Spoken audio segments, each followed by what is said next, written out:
I just switched and instantly I heard the Pedro, and then it ended. Hi, chat. Welcome back. Wah. Chug Bugin cheered X500. Hello Michi. Much love from the geckos. What the frip? Much love from the geckos. I'm kidding. My voice is still gone.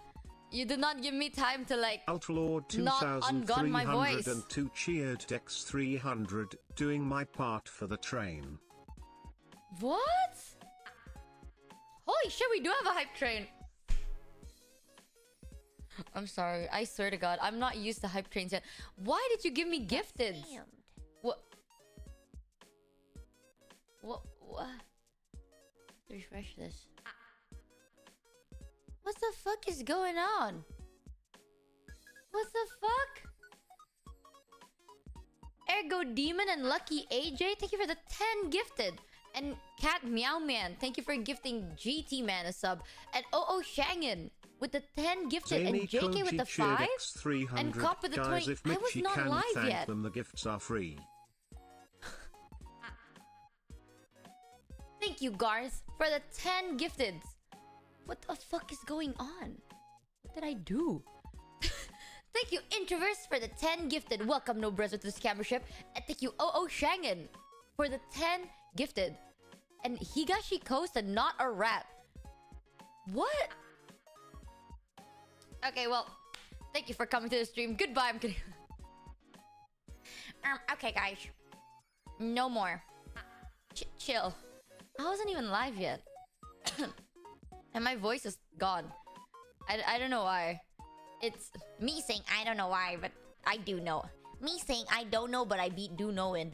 Thank you, Yumemi, for the gifted. And Killer Cappy, welcome to the Scambership. And thank you, Highleaf, for the 10 gifted subs. Chat wants to spoil you? Okay, now tell me the end. Tell me the ending of Boku... Actually, I don't want to know the ending. I saw some spoilers on Twitter yesterday. I don't know if it's true or not, though. That's why I'm like, I don't want to know. I'm scared. I'm scared. Welcome to the Scammership, and thank you for gifting subs. I'm sorry if I sound like dead. My voice is gone. Deku works at Burger King now. I saw an edit of that. I was like, Deku works at Burger King, and I was like, what?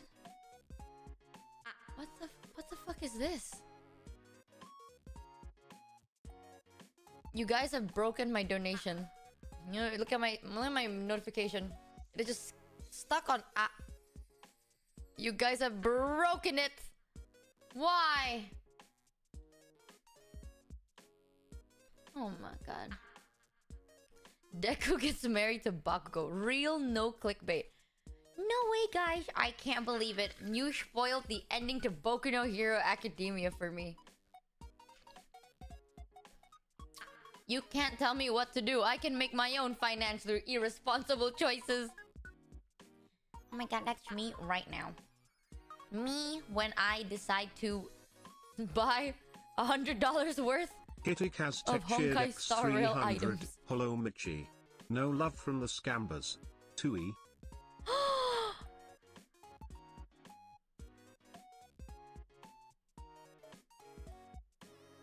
Yeah, the... Okay. Get it twisted. Gambles. Please start gambling. Gambling is an investment. Thank you, chat. You guys are so wise. You're right. You're right, guys. Instead of... When I say health break, I don't mean hospital.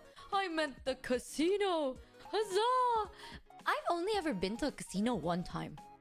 Did you know that? I've been to a casino one time. And I won big. I lost $100. I only had $100 at that time. I remembered. I entered with $100 and I decided to 1v1 the dealer in blackjack. Ultralord 2302 cheered X300. Whoever can do it, do as much gifted subs as possible since she is gonna be gone for 3 weeks. I know, but then...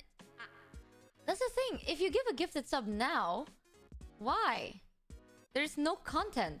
Introverse cheered X1000. Because usually I make content. Usually, guys, when I go live and I play Baldur's Gate for 8 hours, that's content. You know what I mean? Because it's funnier now. You're those people that are like, you know what'd be so funny? If I subscribed right now before you go on a break and then stop subscribing forever. Think about that. The B word. Content. You know, before I went live, I was watching I was watching Mousy's stream and Mel's stream at the same time, and I don't know, my brain died a little bit. I want to go back to my jazz music.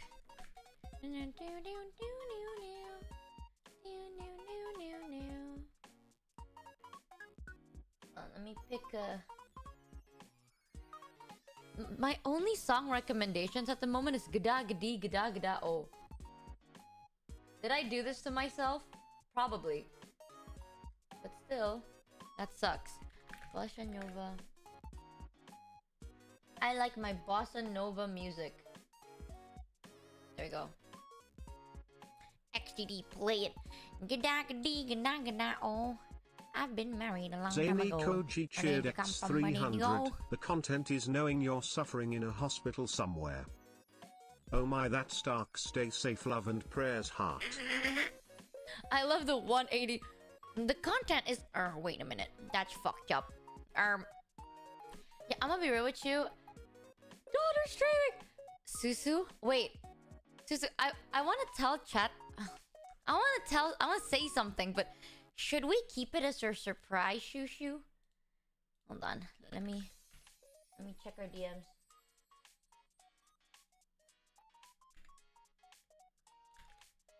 Wait, I forgot to respond to you. I'm sorry. Oh god, I'm a horrible daughter.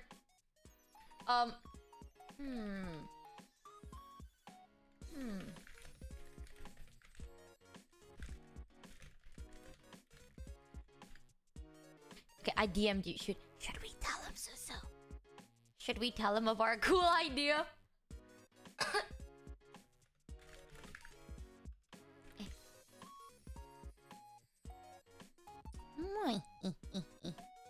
Yes. Alright, no spoil, but this is not like a... Susu, you see this shit? So you see the chat right now. I'm like, chat, do you guys want to know something cool we're planning? And chat's just like, no. Hey guys, do you want to hear some cool news? Some cool stuff? No. Okay. Sure, but this has nothing to do with me. It has something to do with you. Are you sure you don't want to know? It's something to do with you. Which would you prefer? Let me...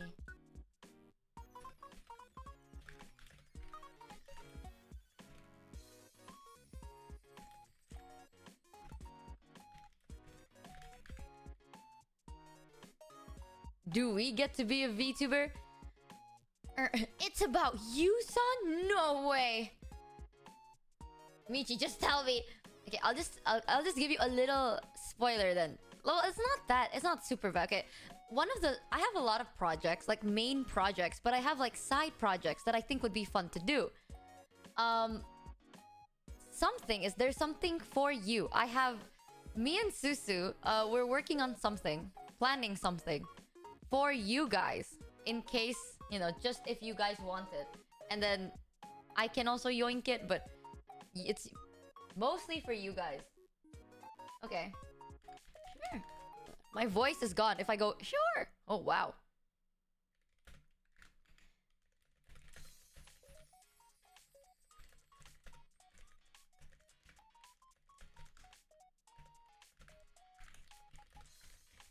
Yeah, let me type to Susu for this.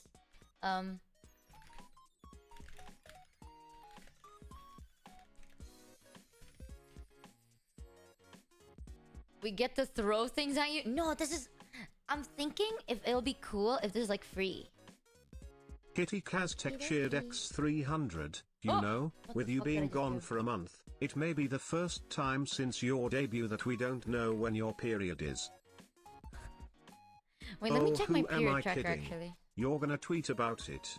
You're gonna tweet when you feel it's coming, you're gonna tweet when it arrives, and you're gonna tweet when you're ovulating. Oh my god, I was about to tell you guys, I was actually, according to my period tracker app, I'm gonna get my period after I come back, which is crazy. But I don't know how accurate this is, but it says I'd get my period once I come back. But I would never tweet something so TMI. Introverse cheered X300, unless you will give money back to chat, do not even spoil things. Unless you'll give... Okay, fine.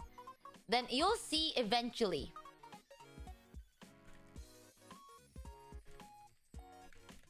Let me see.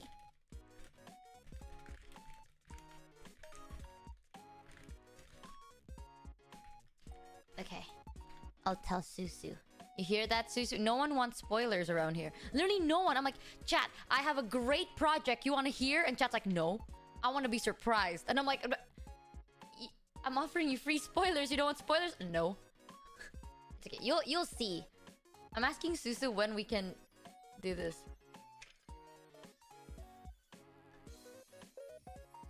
Chat, you want $1 million.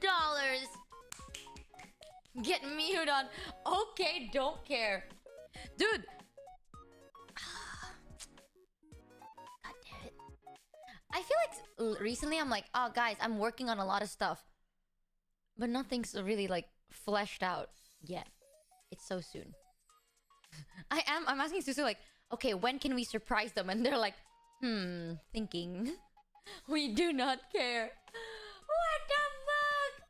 At least I know that if there's any spoilers that's happening, it's not from my chat. Cheered X300, don't listen to her, she's trying to scam you. What if this whole time nothing's being on the works?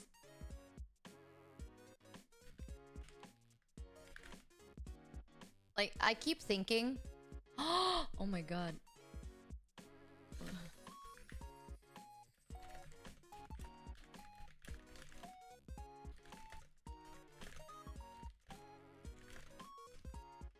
There you go. Yeah, I'm setting stuff up at the moment. Hopefully, you guys can see it. Ooh, okay.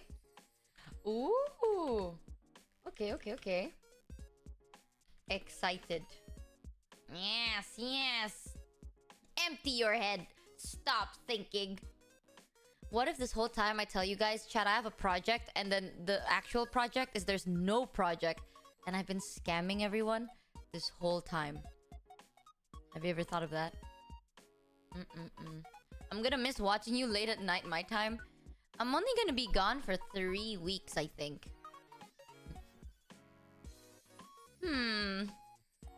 Chat is the project. The project is how long is chat gonna catch on? So you're not gonna be in Fortnite? If I could be a Fortnite skin, oh my god, I wanna be a Fortnite skin. Michael, I wanna be a Fortnite skin. That's 3 weeks of not having insomnia.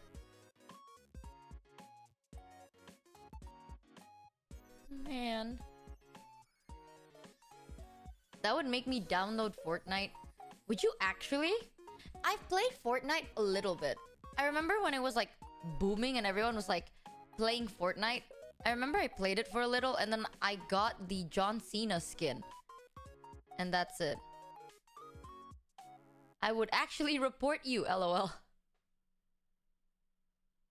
Only 3 weeks, just like the only 12-hour stream. I'm not gonna lie, chat. Holy shit.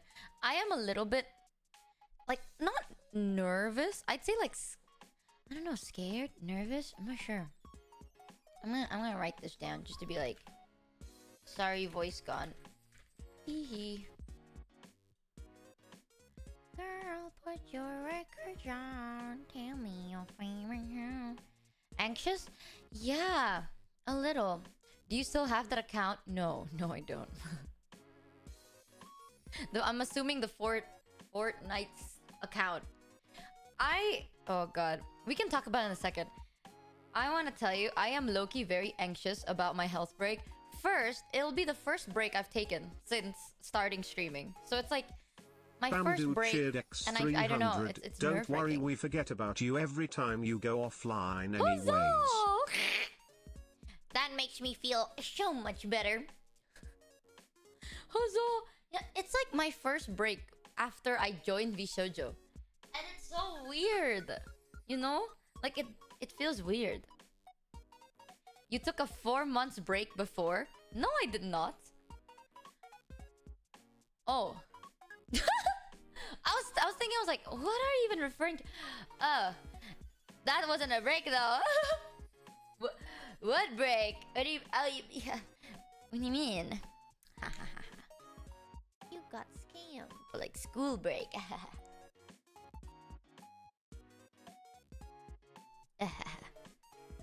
What break, chat? But yeah, I don't know. The first one is I'm nervous because my first break. Second, it's a health break.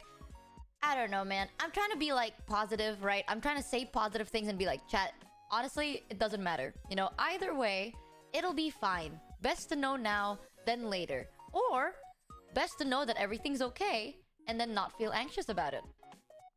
But then if I have to be super 100% honest, and this is like a moment of vulnerability for like a second. Just kidding. I don't want to know if something bad's going on. Like, I like living in my delusion. You know, I like knowing that I don't know. Like, what if I know that something's wrong and then now I have to like rethink my life plan? I don't want to fucking do that. So, I'm not overthinking. I'm just like, I don't know. Worried, but not too much. But a little bit. Right? Thank you, Joe the Lowstone. Welcome to the scambership. Usually I don't have this fear, but I think it's just because I haven't done it in a very long time. It's those things like, you want to know something? I think like, what year is it now? Yeah, in 2022, late 2022, like early 2023, there was a time where I was very, like, I felt bad because I didn't get checked up, right? And then I was so anxious for months. I was like, oh my god, what if I die? What if I die because I didn't get checked up and I didn't get my treatments and I'll die? And then nothing bad happened. And now I'm used to it. It's a habit thing. Like back then, it's like I'm like more conscious. Like, oh, okay, I don't feel too good. Let me go to the hospital, blah, blah, blah. Like, now that I'm used to not knowing, but everything is going well, I don't want to go back to knowing. I don't know how to make it make sense. It's a lot of things. A part of me don't want to get checked. A part of me knows I have to.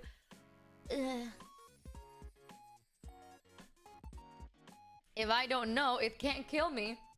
Yeah, like, this is so odd, but right now I'm like, do I want to know and stress or not want to know and not stress? I get it's always a little nerve-wracking getting checked, right? Do it for the Botox, dude. You are so right, though. 300. You got this, nothing to worry about. We'll be here when you're back and you will be back. That last part is just a fact. Also, you'll get through any problems that pop up. No probs. You're smart, you're strong, you're cool, and you're beautiful. You'll be fine, okay? And you got plenty of prayers coming your way, so. What the fuck?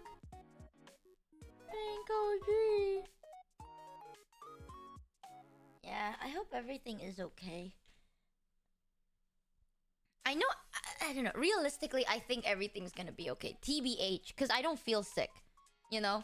Like, it's those things where if you do feel sick and then you get checked, it's like, okay, something is bound to be wrong. But I don't feel sick and I don't feel anything different. So I don't think anything's wrong. But I swear to God, there is like an FBI listening to everything I'm saying. I swear to God. Recently I've been getting recommended videos of like health shit. Thank you, Fee. Why didn't you say anything, Seamsicle? What? I was waiting for your joke. Yeah, I swear to God, there's like an FBI man listening to what I'm saying right now. Because recently, every time I go to like YouTube and TikTok, it's like those, there's this one lady that went to the news and she was saying like, oh, I don't really want to get like my boobs checked for cancer, right? She was like, I don't want to, what is it, mammogram? I don't want to get a mammogram. And then the news anchor had a guest that was like she was a cancer survivor. She was like, you need to get checked even though you feel fine. Like, it's good to do your yearly boob checkup. And then she was like, okay, fine, I'll do one checkup for the content. So then they were like videoing it live, like she's getting her boob checked for just for the news, right? And it turns out she does have cancer, but because they found it so early, they are like they could treat it. And like she was like, dude, I felt nothing. I swear to God, it's like, it just, you know when you're about to go on a flight and then you go on YouTube and TikTok and they're all recommending you like plane crash videos? That's how I feel. Like, I go on YouTube, I go on TikTok, and it's like, I didn't feel anything, but then I got my yearly checkup and they found something. What the fuck? Even if I'm not a girl, I know you have to get checked up all the time. Yeah, that's the thing. It's like, yeah, but by the time you feel something, it's probably too late, to be honest. Oh. Oh, Sanghan Sheared Dex 300. Don't worry, Michigan. We will not tell anybody about your booba checkup. Yeah, please keep it a secret, guys, okay? No one can know. Don't tell anyone. But, the only reason I'm like, okay, you know what? I will go get checked up. I am also going to get my jaw Botox, finally. And I can't wait to see if it works. I'm really hoping it does. So, recently, I cannot eat, like, it's not that I can't eat hard food, I can't eat crunchy food. Like, I can't even eat ice. The back of my teeth is like pulsing. I got scammed for $3. Why? Why, see? Why? Where's the joke? Michi's jaw after break. Actually, guys, Botox is supposed to make you look more slim and snatched. The Michi crunch was a lie. I don't know. My jaw's been like hurting a lot. Not the jaw, the teeth. And then I've been waking up with really bad head pains. So hopefully this Botox shit actually works and then I stop gritting my teeth. I saw there's a video of someone made a clip of me. I don't really remember what the clip was about.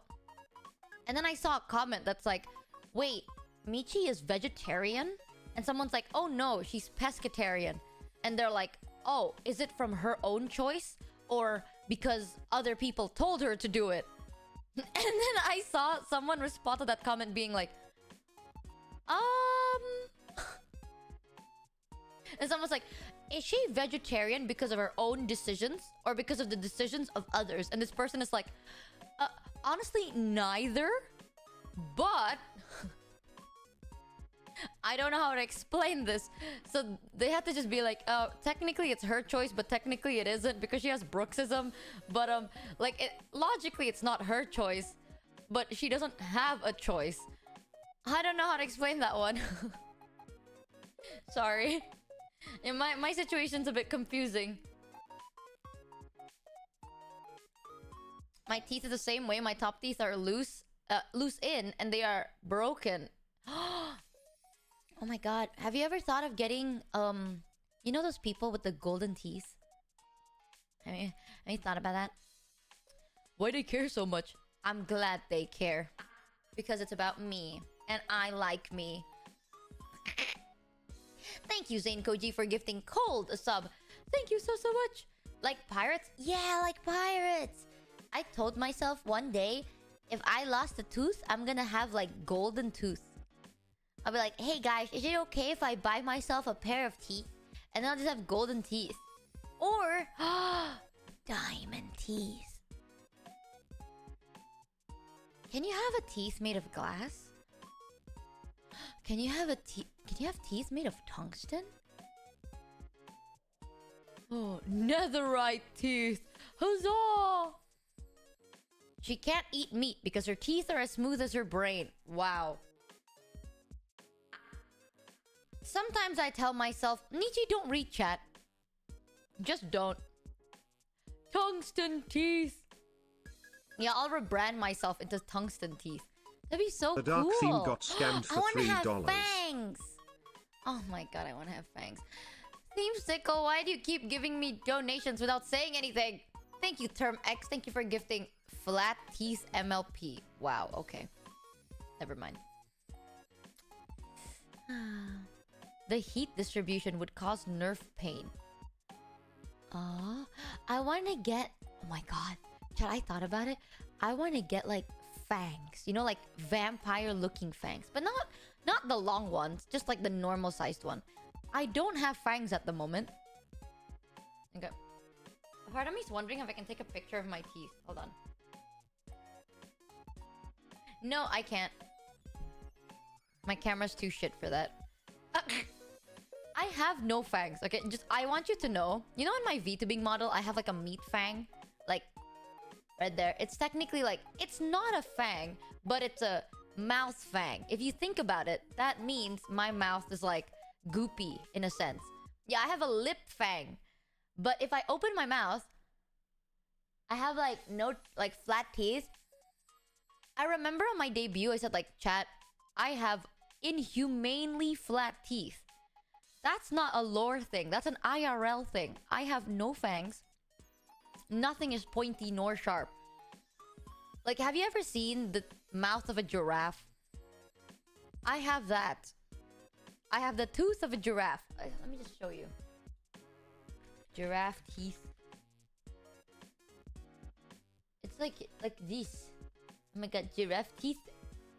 Why does it look so goofy? Okay, well, maybe not like protruding outwards, but wow, okay. When I say I have the teeth of a giraffe, I did not think giraffes would look this ugly when showing their teeth. But here, I'll just...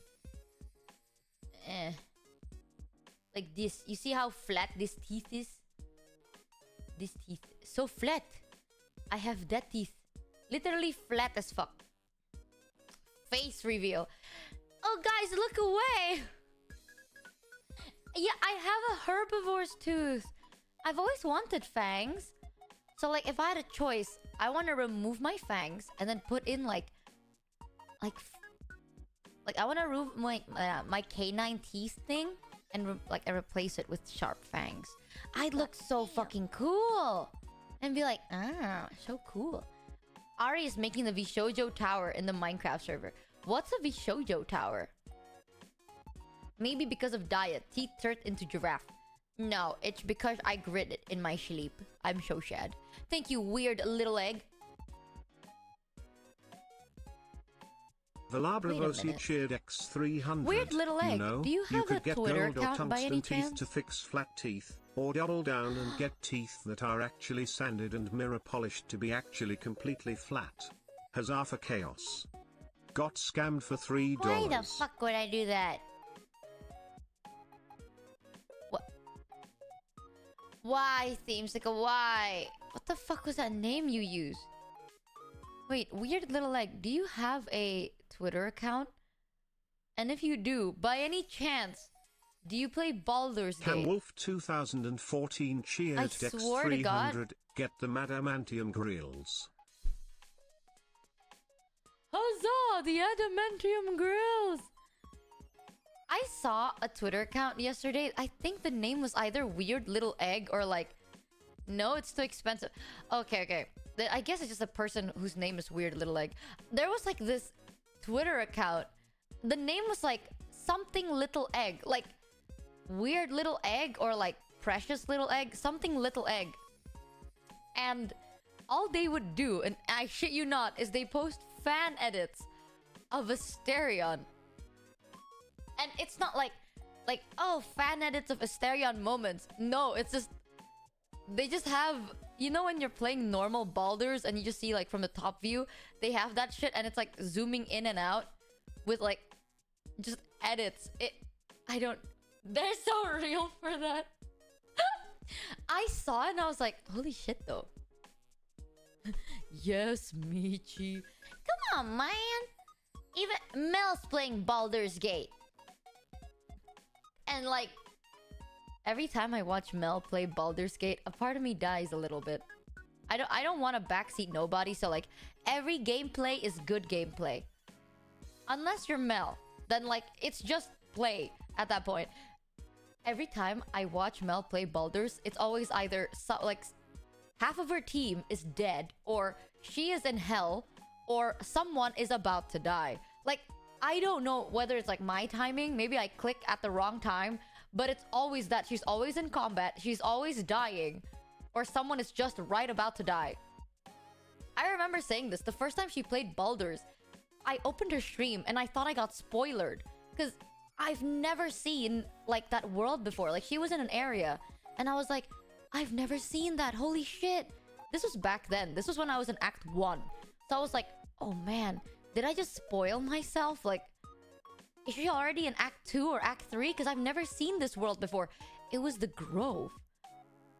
Mel was in the Grove. And if you don't know what the Grove looks like, imagine green forests, right? There's trees everywhere. It's green. It's luscious. Like, genuinely, like, forest with animals in them. Somehow, Mel turned it into, like, if hell was slightly less fiery and more lava-y. Now you feel like us. When we watch you play HSR and BG3, I always feel dying inside. No, but... Okay, shut the fuck up. Yeah, Mel has somehow set the whole Grove on fire, and I don't know how to explain it. It was interesting. It was very, very interesting. I thought I just spoiled myself, but in reality, Mel just turned the once luscious green cove into Hell 2.0. And then just now, I was watching Mel play Baldur's, and it was like they're fighting to their death, and for some reason, Asterion is just halfway across the map. I don't get it. It was good though, it's good. It's good. Baldur's Gate 3 has so many different ways to play it, right? Leave Mel alone! I love Mel's Baldur's Gate gameplay. Mel is the, I would do that, but then again, I would not. Like, I would play the way Mel does, but I spent money on the game, so I don't want to do that. Mel is literally like, if honor mode was not actually a mode, that's Mel. Yeah, Mel will do it for you. How to play Baldur's Gate the wrong way. I'm kidding. I feel like there's no such thing as wrong though, since everything makes sense. It's so odd. Like, the game just lets you do whatever you want, and I kind of like that. Mel does pure murder hobo style playing. True. She's just like, the one thing I do like, I find it so cute. Every time Mel would like kill anything, she's like, it's okay guys, I'll save them. And then Mel just kills like 3 whole civilizations. And she's like, it's okay guys, I'll save them. Good stuff. Good stuff. Mel got a really bad problem with pathfinding in Baldur's Gate. Pathfinding? Like directions and stuff? She will save them all. Yeah, listen, man. Saving doesn't mean you're alive. It just means I put you out of your misery. Melody, probably. I love her very much. We killed them, so we're stronger. We're the heroes. Huzzah!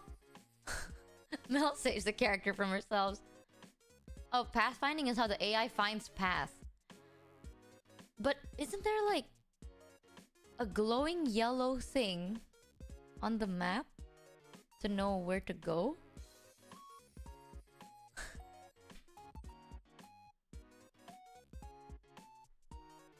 It's okay. I think it's cool. I like how she plays. Michi, stop being... Me? Why am I being mean? I said I liked it. It's like I would never have seen this side of Baldur's Gate if it wasn't for Mel. I thank you. Stop being mean to... What the fuck? What the fuck? How many times did you laugh? I laughed out of joy though. Oh shit. Chat, I made myself matcha without any sugar, but I added milk. Now my tummy is grumbling. Now my tummy grumble. What if I need to go bathroom? Chat, I need to go bathroom. But I don't want to go bathroom. I go bathroom real quick. Just kidding. I go bathroom. Okay, I need to go bathroom for a quick second. Hold on. Oh, sorry. The music got loud. Here. I will give you a feel happy mix. Oh my god, I can play you Princess Peach. Okay, it shouldn't be that one. Give me like 5 to 10 minutes. I need to pee, maybe.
Garth cheered X300, and we brought our phones to the bathroom, I see.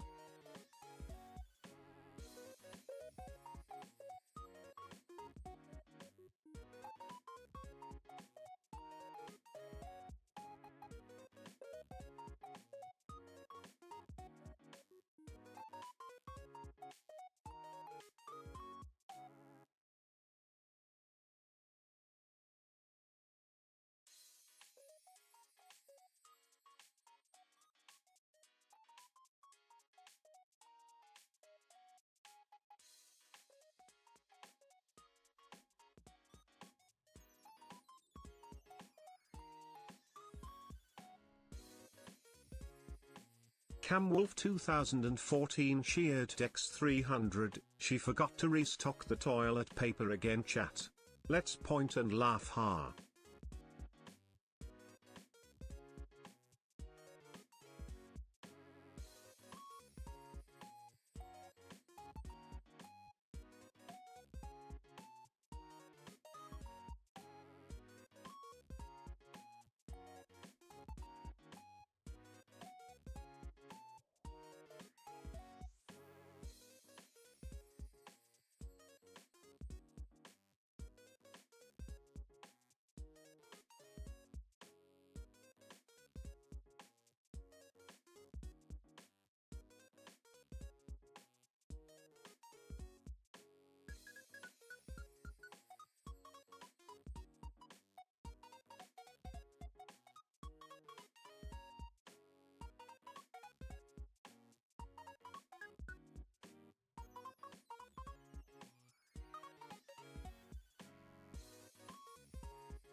What? Hi, chat. I'm back. Sorry it took a little bit. Honest to God, how the fuck do some people shit so much? What is up? You wanna hear something TMI? Hey, chat, you wanna hear something super... Wait, but it's so cool! No? Aww. Okay.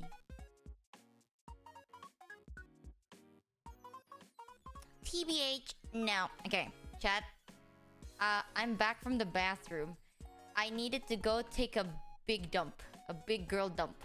Right? I've trauma dumped but without the trauma. I haven't shat in like 2-ish weeks, dude. Low-key proud of myself.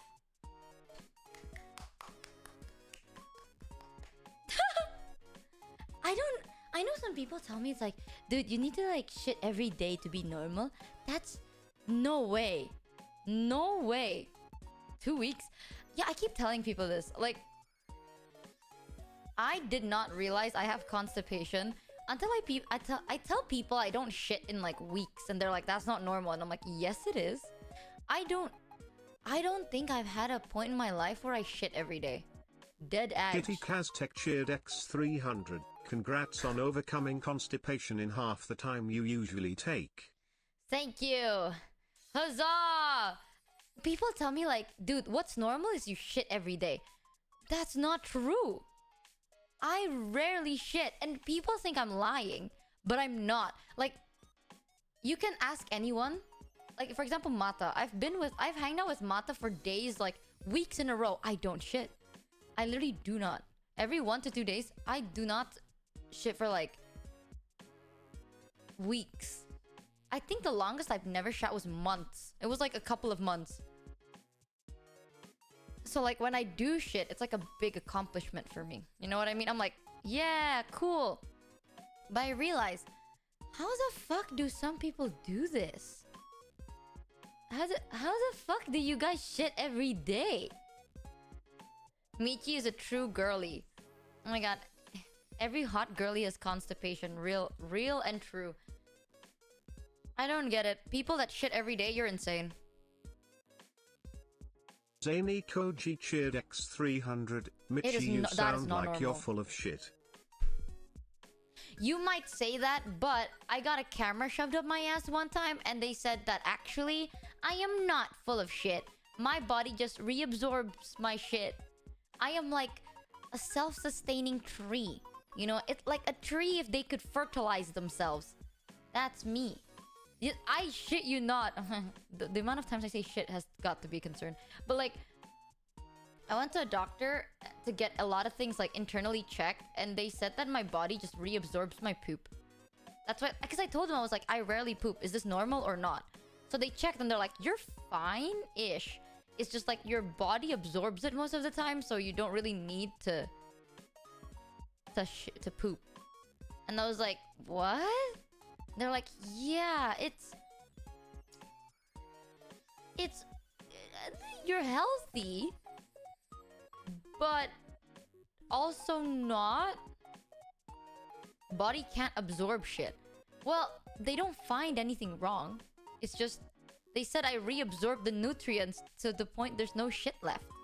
Prime like, Radiancy cheered X300. Michi, that doesn't make sense. When you eat, where does the waste go? I don't know. That's this what would be I like told them. if you drank a bunch of tea and then didn't pee for days. Zany Koji That's what I told them too. I was like, where the Michi poop go? Is so full of shit, her body is made of shit. You could say Michi is the shittiest. Man, there aren't more nutrients left in shit. Well, I asked my doctor, like, where does my shit go? And they're like, I honestly don't know. But like, I'm normal. It's just I just don't poop. And I was like, what? Every time I do though, TMI moment, I'm sorry, but I need to put this out there. Dude, how do you not die inside? How do you actually not that? Dude. Am I crazy or does pooping hurt your butthole? I swear to God, every single time, I rarely need to do it, but when I do, it hurts my butthole. It hurts my butt. And if I have to do that every day, I'm gonna cry. I don't want to do that Michi, every day. Did the doctors you're visiting go to school? Medical school? I don't know. I hope so. You got This is a while ago, though. Not normal? Wait, does your butt not hurt after a poop? Hey, Match. Wow. Hi. Morning and Shy. Welcome, Night and Shy. Welcome to Scabbership. No? What? It shouldn't hurt to poop. What? I'm gonna say the most TMI thing. Like, low-key, I'm a little embarrassed for saying this out loud, but I need advice. On toilet paper. Well, I still pee, you know. X300. Michi, we usually eat one day's food and poop out one day's shit. You take weeks to shit, so you're shitting out weeks worth of shit. Take a guess which one is easier. But okay, TMI, but I need advice. Every time I poop, my butt hurts. Normal? Okay, this is my honest opinion, okay? Sometimes my butt hurts. sometimes it's to the point that I feel faint. So like if I stand up after like a good session, I feel how to faint as explain fuck. this in a manner you can understand? No. You know how gymnasts can do a split and it doesn't hurt? And it's because they stretch often? Well, our butts are Olympic gymnasts, whereas yours is a couch potato. Are you saying it doesn't hurt if you shit every day because you're like already used to it? That's nasty. I'm going to get checked, but I don't want them to shove another camera up my ass, if I have to be so honest. It's not the camera up the ass problem. It's the fact that they give me laxatives before and I don't want to go through that. No. Normal. You feel relieved. Okay, this is how I feel every time after shit, okay? My butt hurts, I feel weak and faint. To make pooping and I want to just lay down. And less painful, eat more fiber. Bananas help. I Try eat drinking fibers. smoothies with fruit. All I eat is Angela probably maybe fibers. I don't know. I don't know what fibers are. Your doctors are also the ones that didn't want to give you proper checkups because of reasons. That's a different doctor though. 300. Oh, it's all makes sense to me now why you are small and underweight. Because you eat plastic and there are not enough nutrients inside your body to help the growth. I see. Oh, Sanghan cheered Dex 300. What? It would be easier if you'd explain it in cat memes. Okay, I can explain it cat memes. Hold on. Let me just open my cat meme folder. Okay, chat. I will explain it in cat memes because I can. Okay. Can I use dogs or do I have to specifically use cats to make it easy? Because I have some dog memes that can also describe how I feel. Dogs are cats. Only cats. Wow, okay. Only cat. Is this a challenge? Alright, let me see. Cat memes to describe how I feel. Okay, hold on. This one's good. This one.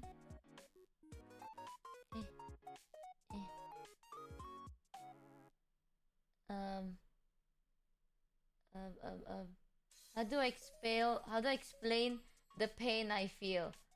This one's good. Okay.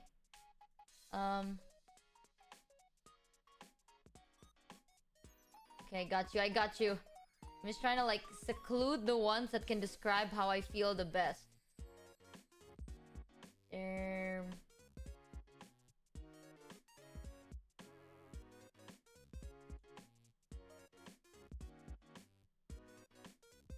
Okay. So chat, when I need to go poo, right? Focus. Ding ding ding ding. Here is my problem. When I need to go poo, I feel like this during the session, right? And then this specifically. So this is how I feel. And then afterwards, I feel like this. Very tired and sleepy and about to nap, but also angry because I've been squinting. Normal or no normal? Did I do this well? This is like the best way I can describe this. Sarahev cheered X300. No. It's because you eat too little that poop that formed is too little, and since you don't poop every day the poop is hardened since your large intestine keep absorbing the water from the poop. Ew. That's why you feel pain when you shit.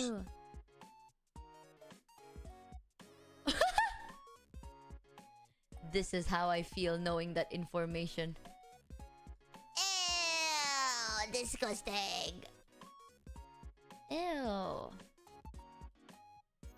Yeah, I feel like I'm shitting out of boulders. I feel like I'm giving birth, man. Try. How often you go to the toilet just says how much waste is in the food. The more waste there is, the more often you have to go to the toilet. Oh. The question is who eats the better food. Dude, literally, I shit bricks. When I say I shit bricks, I shit bricks. Every time after like a good shit session, I'm just like, dude, no way people can do this every day.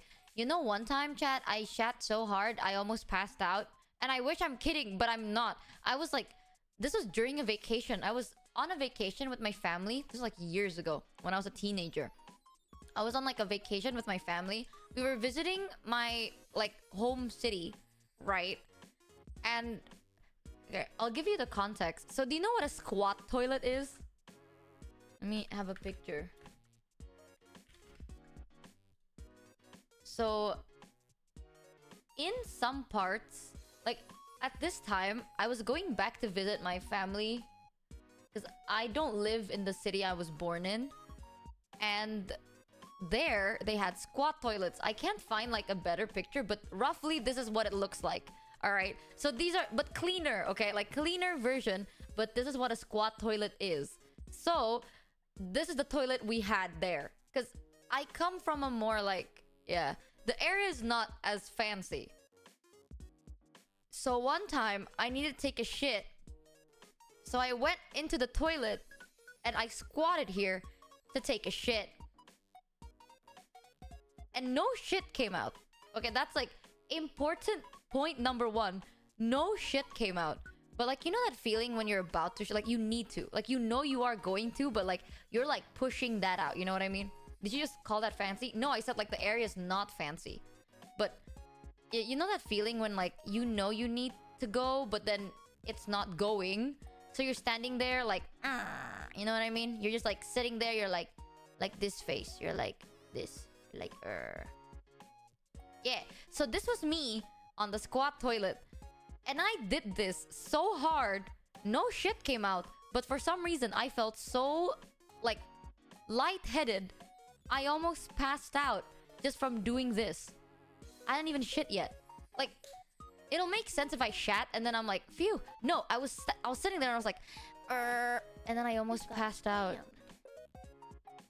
I had to unironically like get out of the bathroom, lay down, because like half of my eyesight was like black. Like it was, I could only see a little glimmer of light. Everything else was black, and I could feel like I could smell iron in my nose. That's also why I know how it feels like to be like suffocated. I could feel like iron in the middle of my nose. And I was like, I need to lay down. So I laid down and I was like, bro, what the fuck? How do people do this? How do people do this every day? That's craziness. I didn't end up shitting. I still remember that to this day. Zany Koji Welcome, cheered Mick. Welcome to this X300. gamer The show. only answer to where Michi's daily food intake goes to after eating is that Michi Belly is a portal to alternate universe. We found the universe resource server. Now we just need to figure out how to miniaturize school bus and send it up. Dude, this is sick, guys. Michi's stomach is the answer to world huger, resource and energy shortages and problems yet to be found. What All the aboard fuck? the Michi butt bus. Not the Michi butt bus. No. That's not normal. You're constipated. Get that checked. I mean, I am gonna get checked soon. Maybe I can ask them again. Every time I get checked, they say it's normal. I tell them like, okay, I don't shit every day. I shit like once every couple of weeks. And they're like, okay, we did a check of your body. It's normal. Another thing is if I eat, I get cold. I don't know if I said this on stream. I'm pretty sure I have. But every time after a meal, I get colder. Like, that's why when people are like, oh, during winter, people eat more to warm up, right? Like, people that go through winter needs to eat more because they need to have, like, more fat in their body. So then they stay warm and not, like, die of hypothermia or whatever. But it's the opposite for me. If I eat, I start getting cold. And when I remembered this, I tell this to everyone. I'm like, oh, I don't feel like eating. Like, I have a story. I was in Japan with a bunch of people, right? Mata was there, Kuro was there, a lot of people were there. So I was in Japan, and it was winter in Japan. Like, not super cold. I think it was like around 16 degrees. Like, so it's not like 2 degrees or anything. It was like 10 to 16 degrees. So chill, but very cold for me, okay? For someone living in like 35 degrees, going to a country that is like 16 degrees is fucking freezing for me. So we were in Japan and everyone was like chilling. People were wearing sweaters or like one layer of jacket. I had to wear a sweater. inside my sweater is heat tech. So I had heat tech on, which is like a tight, I don't know, long sleeve, tight sweater that is supposed to like make you warm. And then I had heat patches under my armpits and on my elbow. And then I had to wear a sweater on top of it. And then I wore a jacket. And then I wore another like coat. I wore like this air, like basically the cold wind can't go through the jacket kind of a thing, the puffy one. I wore a puffy jacket. I had 4 layers with heat patches.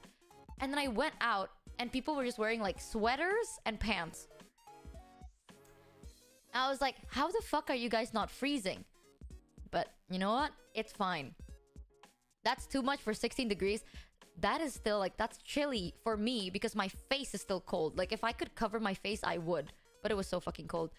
And I told everyone this. I was like, if I eat, I get cold. I remember Kuro did not believe me. Kuro was like, okay, dude, you're just saying that shit for like, you know when you're a content creator, you want to be quote-unquote unique? So then you tell people random things about yourself that it's like, I'm not like other girls.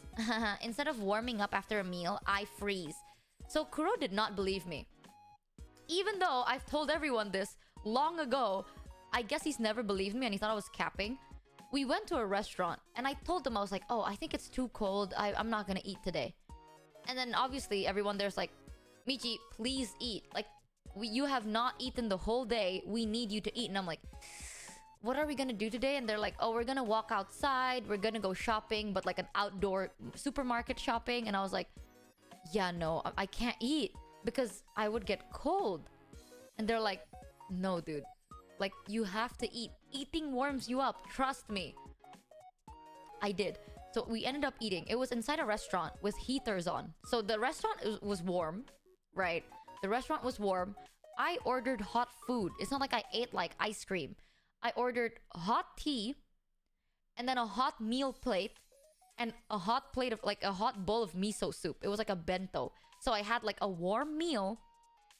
After the meal, I remembered I start feeling super fucking cold. Because even though the restaurant is warm, it is still colder than the restaurants here in Indo because Indo is warmer, right? So I started shivering. So I started wearing my jackets again.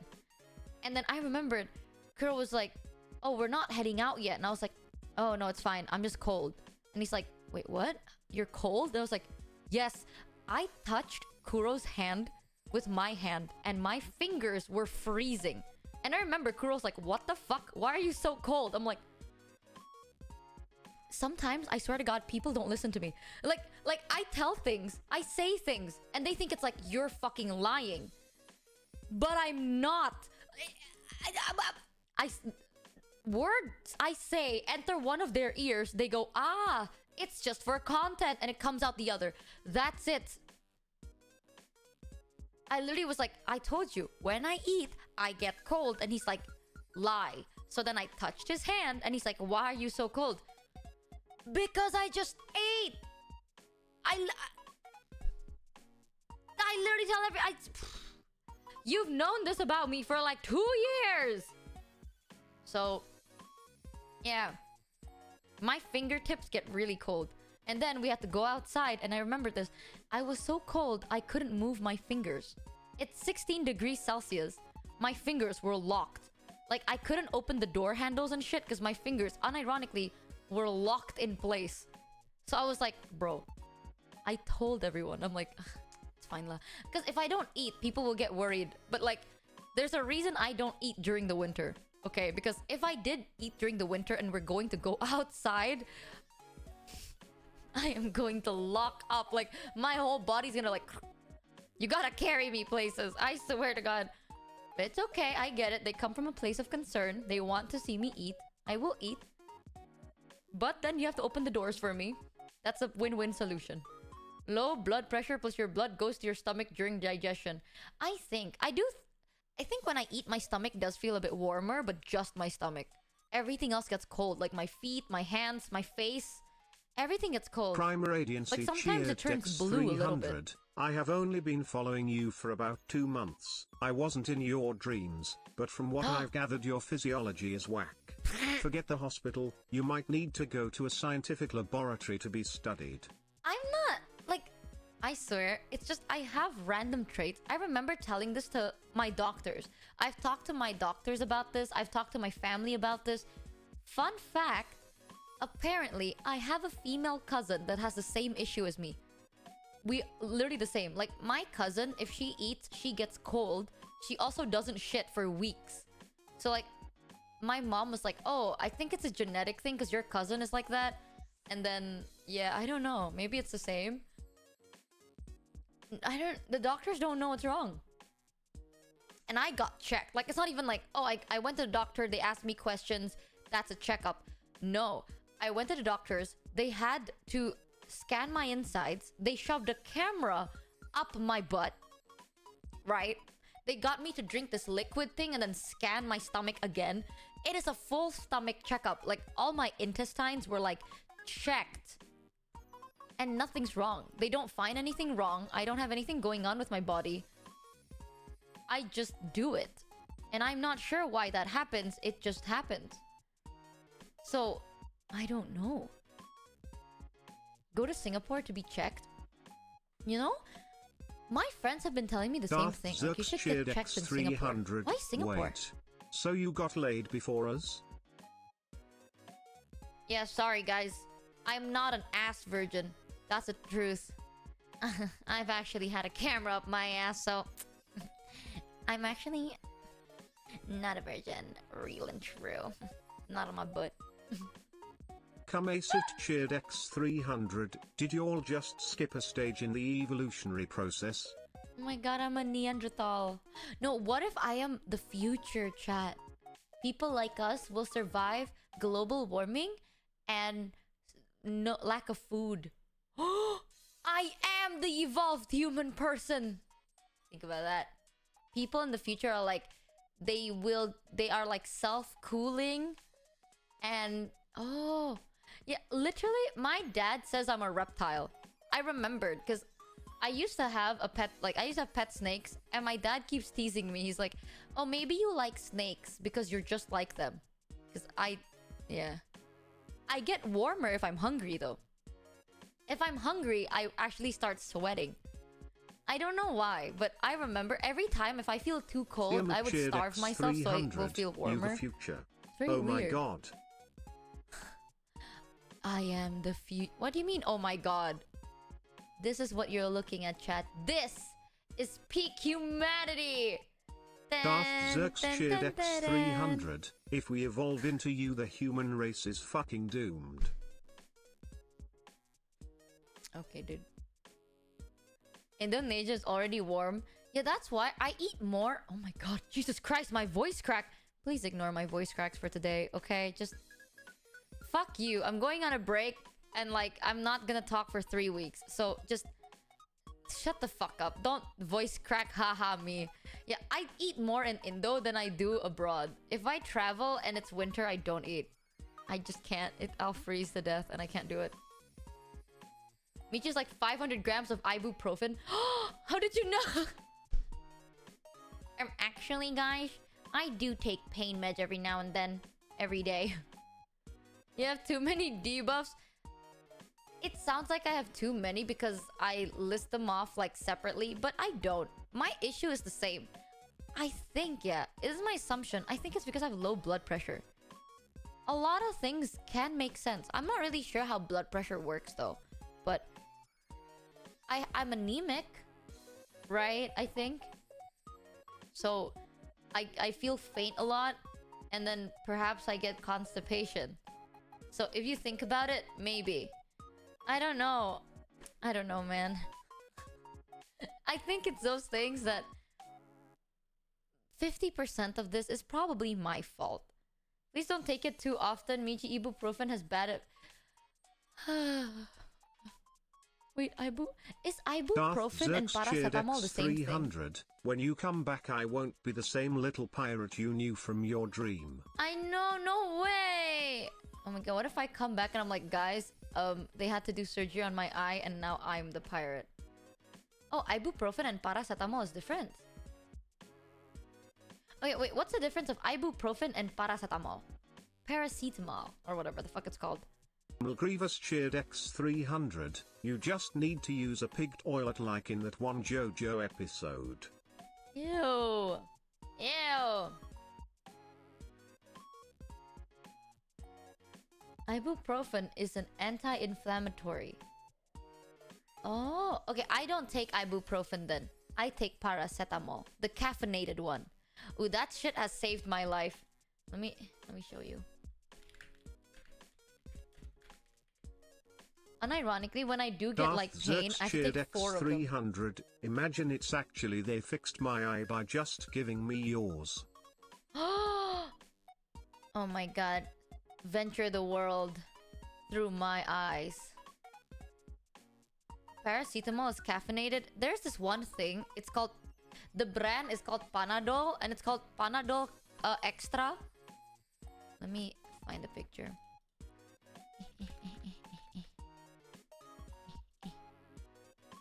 Here. So this shit is like my bread and butter. So this is Panadol Extra. It's paracetamol with caffeine.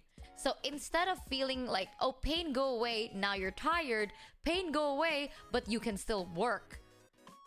I don't know if this is common abroad. Have you ever seen this one before?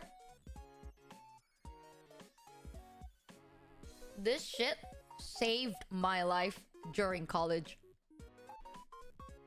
Yeah, like in college days, sometimes it's like an inside joke. We say like, oh, you're sick, pray to the Panadol gods. Because when you feel sick and you take paracetamol, sometimes because you don't feel the pain anymore, you get tired, right? Or faint. But with this one, you don't. You feel no pain and you feel so jittery, you have to work. Ding! I took so much of this shit that now, the recommended dose is, I think 3 times a day, 1 tablet at a time. I have to take 2 tablets at a time, 3 to 4 times a day in order for my pain to go away because my body has become immune to Panadol. I used to take Panadol like every day during college for like 3 to 4 years. I'm not even kidding. You don't get it, chat. It was a hard time, okay? College was hell. So I used to take one, like I used to drink 3 to 4 of those pills every day for like 4 years straight. And then I went to work and then I had to take more of it. And now my body is just like so immune. So when I do get sick, I have to take like 2 to 3 meds at a time. 2 to 3 times a day. And I know it's like it's dangerous if you take too much, but it just doesn't work. I don't know, it just doesn't work for me anymore. I almost said like a dead person's name. I told Tenjin this. So I was like hanging out with Tenjin, right? If you don't know who Tenjin is, Tenjin's my cousin, weirdly enough. But yes, I have a cousin that's a VTuber. So I was talking with Tenjin. This was before one of my medical checkups. And we have this thing in common. If we are going to get treatments that require us to have pain meds, they have to give us a different kind of pain meds. Regular pain meds do not work on me. I need like the one for heavy infection, not the one for like, oh, migraines or joint pains or toothache. That shit does not work. I need the ones for like, oh, you have an infection, take these pain meds. They need to give me that one, or not I will still feel the pain. And then I was talking to Tenjin, and Tenjin's like, dude, same. It sucks because it's more expensive. Like, after the medical bills, you look at the bills and you're like, oh, I could have saved so much. I could have saved up so much. How have your medical practitioners not commented on the paracetamol consumption? They have, but it's kind of like too late at this point. You know? Like, they have, but then what can they do? So, yeah, you can buy these meds off of like just the store rack. So it's not like, oh, you need a doctor's written something to get it. Like, you can just go to a random store and buy it off a shelf and then go back home. Yeah, so the doctor's like, yeah, okay, it is what it is. A lot of my friends actually go through the same thing. I'm telling you, is it genetical debuff or is it the fact that we're art students? I don't know. Art students be going through some shit, man. Do they tell you to stop taking it? They recommend me to take something else because it doesn't work anymore. I'm getting you a new liver. My liver's fine, oddly enough. It is a little bit like going through shit, but it's okay overall. I think. I don't know, man.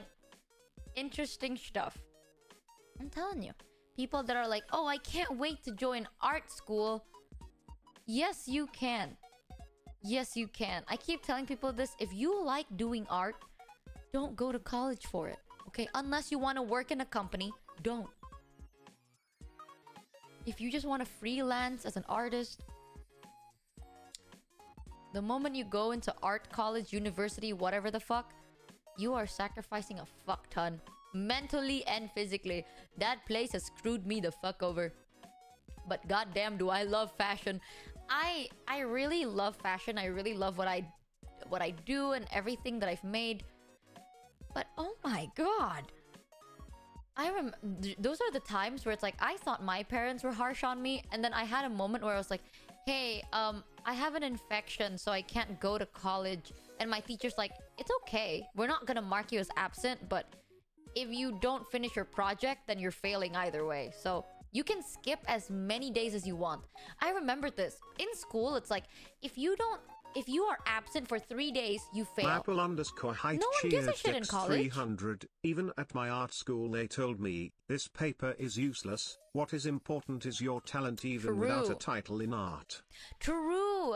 Like, at school, right? Growing up, you're like, if you don't come to school for 3 days, we're failing you. But then in college, it's like, oh, you can come to class like only once every 3 months. It's fine. As long as you don't fail your exams and you submit your projects and homeworks on time, you can skip as many times as you want.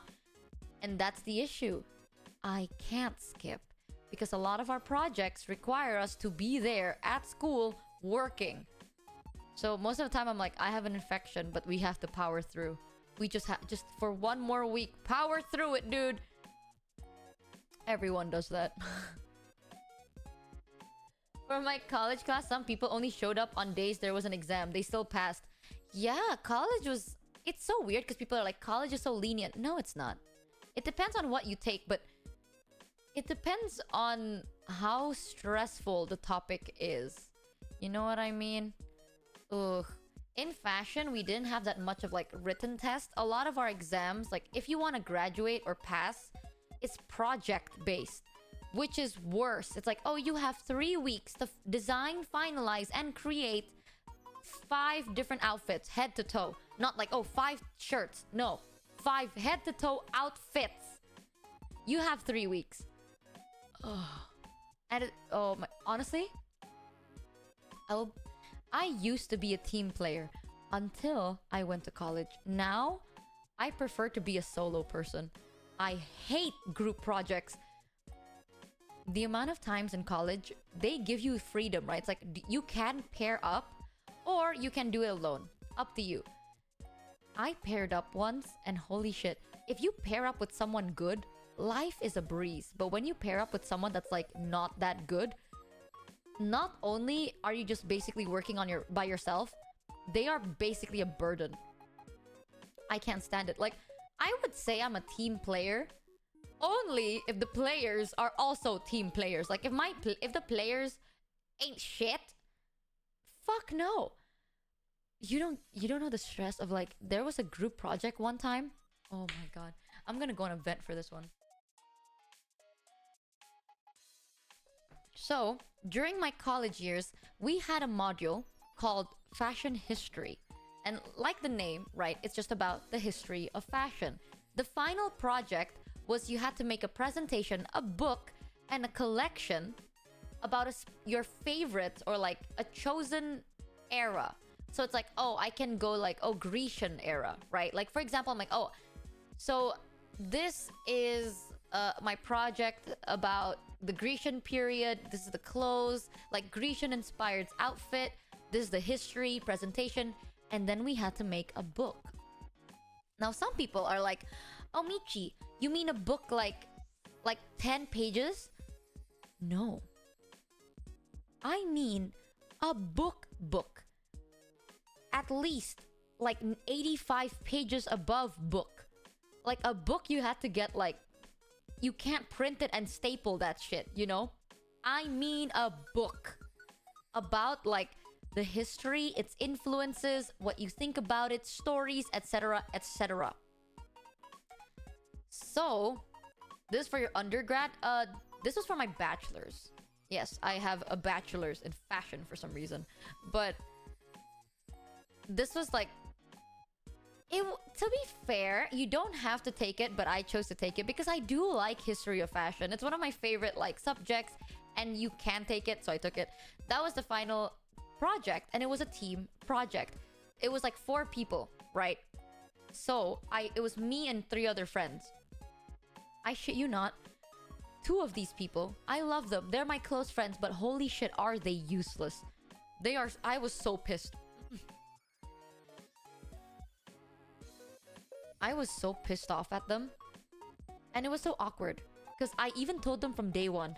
I was like, you are my friends, yes, but this is a project, so I'm sorry if I'm gonna be bitchy. And they're like, no, Michi, I love the fact that you, like, I love the fact that you're a hard worker, blah, blah, blah. Like, you know how to take control. That's a good thing. We can't wait to work with you. And I'm like, if you work with me, I will be bitchy, though.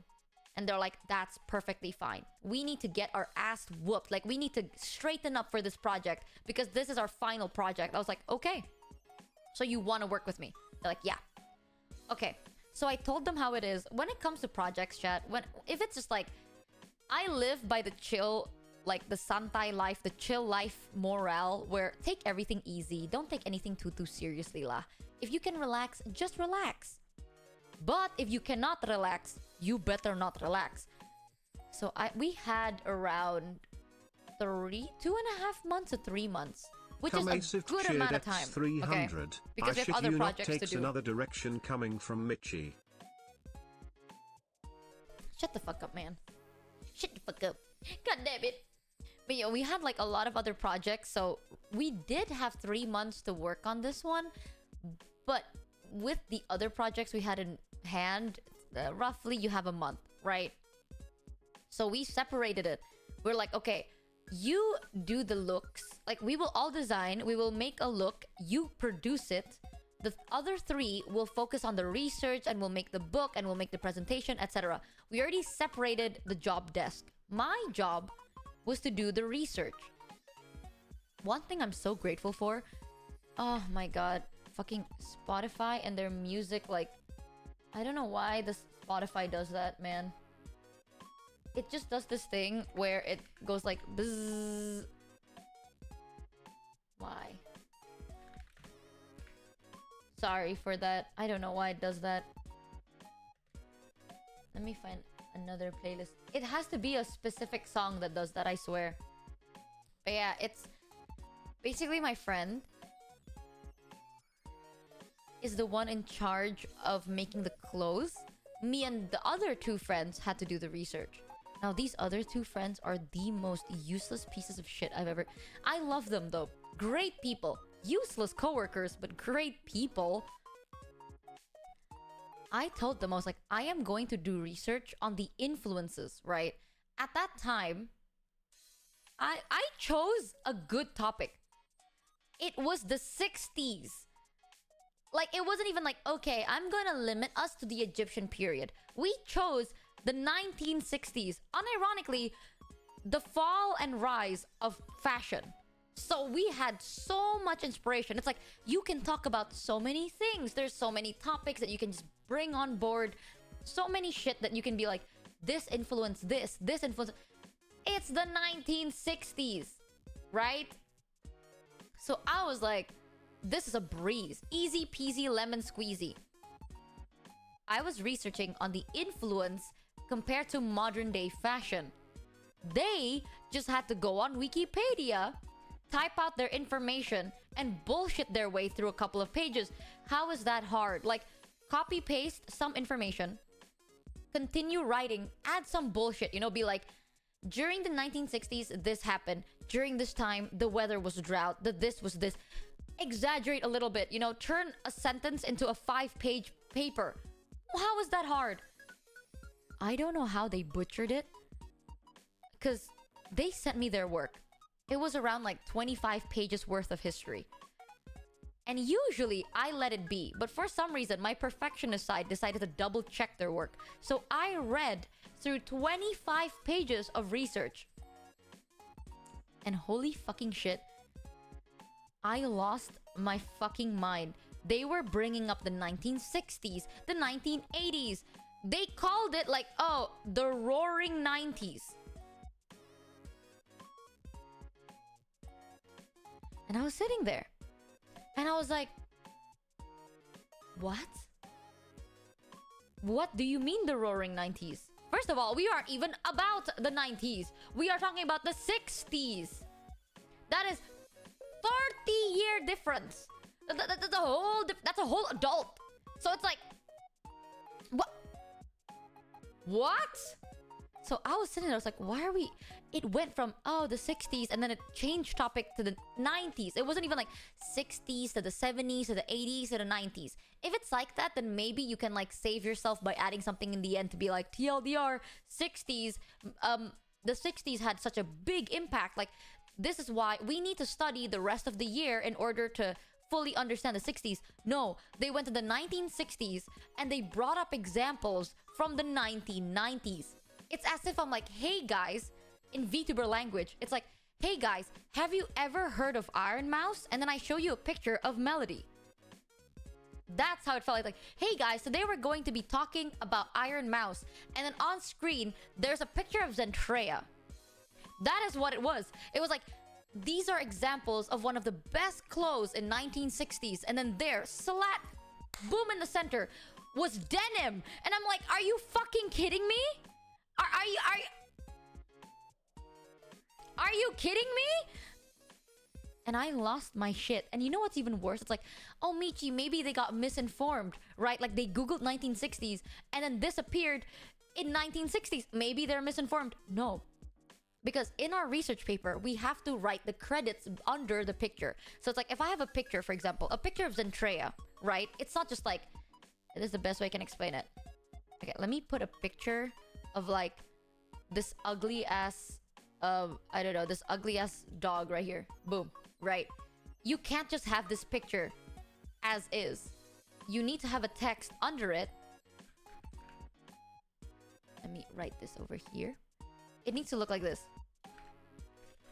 Picture of dog jumping to camera. 2023. At insert credit. Like that. So it has to have like a footnote. Exactly. You need to have like, you need to credit it. You need to write the date. If you can write like who took a picture, you can put that in. But usually you want to just edit the source. Like you need to edit the source. And in the end of the book, you can write where you got these pictures from. Like the sources of these pictures. So if people want to like fact check, it's right there. Like that was basic essaying, right? They wrote under the picture, cover of Vogue, 1992.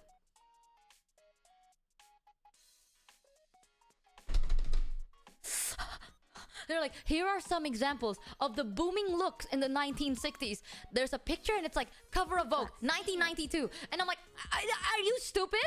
Are you actually, you typed this? You copy pasted this? It was a 1960s example, 1990. What? And there were multiple of those. There were so many of those. At one point, I remember this. They were talking. Oh my god. I need to fact check myself. Okay. You know how bad it was? Our topic was 1960s, right? They said one of the most influential artists in the 1960s was Gustav Klimt. And I swear to God, they put that in because I talk about Gustav Klimt. Like, I love Gustav Klimt. he's one of my favorite artists, and it's true, he did revolutionize fashion. Yes, in the 1860s, not 1960. That is a whole 100 years ago. I was so like, I wanted to cry. I wanted to fucking bawl my eyes out. I remember it was like during the meeting, I was like, oh yes, we can bring up topics, right? I remember, because I confronted them about it, and they're like, Michi, you told us to put in Gustav Klimt. And I'm like, when did I say put in Gustav Klimt? And they're like, you talked about him. You know what I said? I was like, oh, we can bring up artistic examples because there's a lot of fashion movements in 1960s. We can bring up, you know, one of the artistic movements. For example, Gustav Klimt back in the 1860s was very influential. We can find someone somewhat similar like that. That's your job to do research on. But we can bring someone, have a whole chapter dedicated to them, right? So it's like, first chapter, the basic bare bone of the 1960s fashion trend. The next chapter, maybe we talk about like, it's a basic mini biography of influential people back in the 1960s. Next chapter, let's talk about the influences and how it all ties down together. These are easy 3 chapters. And I brought up Gustav Klimt because I like Gustav Klimt. I never said it should be in the book. And you know what's even worse? They dedicated a chapter for Gustav Klimt. And they wrote down Gustav Klimt passed away in like 300. Bro was using ChatGPT version 0.15a before it was released to write essays before it was released. I know. You know what's even worse? I think they might have been like, oh, maybe there's a typo on Wikipedia or something. Gustav Klimt was born in 1860s. He passed away in late 1910s or like maybe around 1920 if I'm not wrong. I'm not really good at dates, but around there, right? But he died 50 years before the 1960s. Quite long ago. And for some reason, I guess my fellow friends saw that online and decided to just change it. So then Gustav Klimt was born in 1960s and passed away, I shit you not, in 1918. And I read that under one of the credits of a picture. I was like, are you they didn't even go like, oh, Gustav Klimt, born 1960, died 2001. No. They just changed one number. It was like a picture of Gustav Klimt. Under it was Gustav Klimt, brackets, 1962 until 1918, bracket. And I read that to myself, and I thought, wow. It's as if not only did he died backwards. Somehow he died in the age of minus 50 something. Insanity. Fucking insanity. And I told them, right? Eventually I went up to them. I was like, hey, did you read anything you wrote? And he's like, yeah. I was like, no. I highlighted so many things. I took a red marker and I highlighted every wrong thing. Sounds like and Kuro. That book was practically red. Sounds like Kuro. I remember this. I took like my red pen and I highlighted and circled everything wrong with that thing. I gave it to them. If you flip at a random page, there will be red on them. And I was like, are you fucking insane? What is wrong with this shit? And they're like, well, what do you mean? First of all, you told us to talk about Gustav Klimt. And then second of all, like, honestly, like, we can just say that 1960s impacted the 1990s. That's why, like, we brought that example. And I was like, if you want to say that the 1960s impacted the 1990s, make it concise. Make it 1960s to the 1965, 1970, 75, 80, 85, 90. Make it fucking concise. You cannot just time skip and refer and assume the readers will know. That just makes no sense. Please tell me these friends of you did not pass the class. Also, did you slap him afterward? OMG, I feel so triggered, lol. Here's the thing. I even told him, I was like, listen, I am not a perfectionist. But I am. But for you, my standards have been discounted so low. And even then, you disappoint me. Like, I am a perfectionist to myself. But this shit, even a child would just like shit on it. Okay, this is horrible. And I was like, have you never read a book before? Have you never read a book? Do you not know how to write? You don't even need to spell correctly. If you type in Microsoft Word, they will auto-correct it for you. You can type gibberish and something will come up. It's not about the spelling or the grammar. I don't give a shit about your grammar. I need the topics to be concise. Common fucking sense. If you want to say A and then bring up D, you can't just go A to D. You have to go A, B, C, D. And then, if you're gonna say these are examples of A, you cannot show examples of E just for the fuck of it. This is basic common sense, people. We've been here for so long. How did you pass? Darth Zerx cheered X300. Maybe they were getting back at you because you were a lab partner and you failed them in chemistry or something. You know what's even worse? At that point, right, I didn't even have like the energy to like tell them to redo it because I know this sounds bad, but I don't trust them anymore. Like after reading what they've done, I don't fucking trust them. And we only had like 2 weeks. Cheered X300. The bar was so low, it was a tripping hazard in hell, and they were playing limbo with the devil. I was losing my mind. I was like, okay, listen, all I need you to do, right, is just, I don't know. I don't even know. I remember I was arguing to them. I was like, as a friend, you did a shit job. As a partner, I don't fucking trust you. You did a shit job and I hate you. But as a friend, I don't hate you. You're not a shit person. You just did a bad job. So I ended up making that book by myself. Did you know that? You know how many pages I wrote? And we were like 2 days. Like this was like 2 days before the final submission. I was so pissed about it. But this is like just the perfectionist side, I think.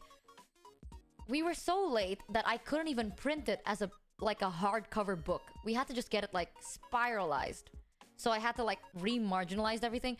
So we had to spiralize the book. I couldn't get it like cleanly done, cleanly polished, because it takes around like a week to cleanly polish a book.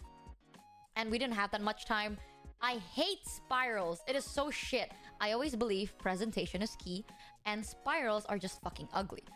So I wrote everything.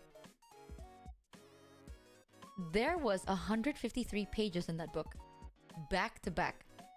I wrote 300 pages for that book in the course of a week. It was like, I remember when we submitted, right? And you might think it's like, wow, that's like overachieving. No. We had the least page. Our book was the thinnest compared to everyone else in class.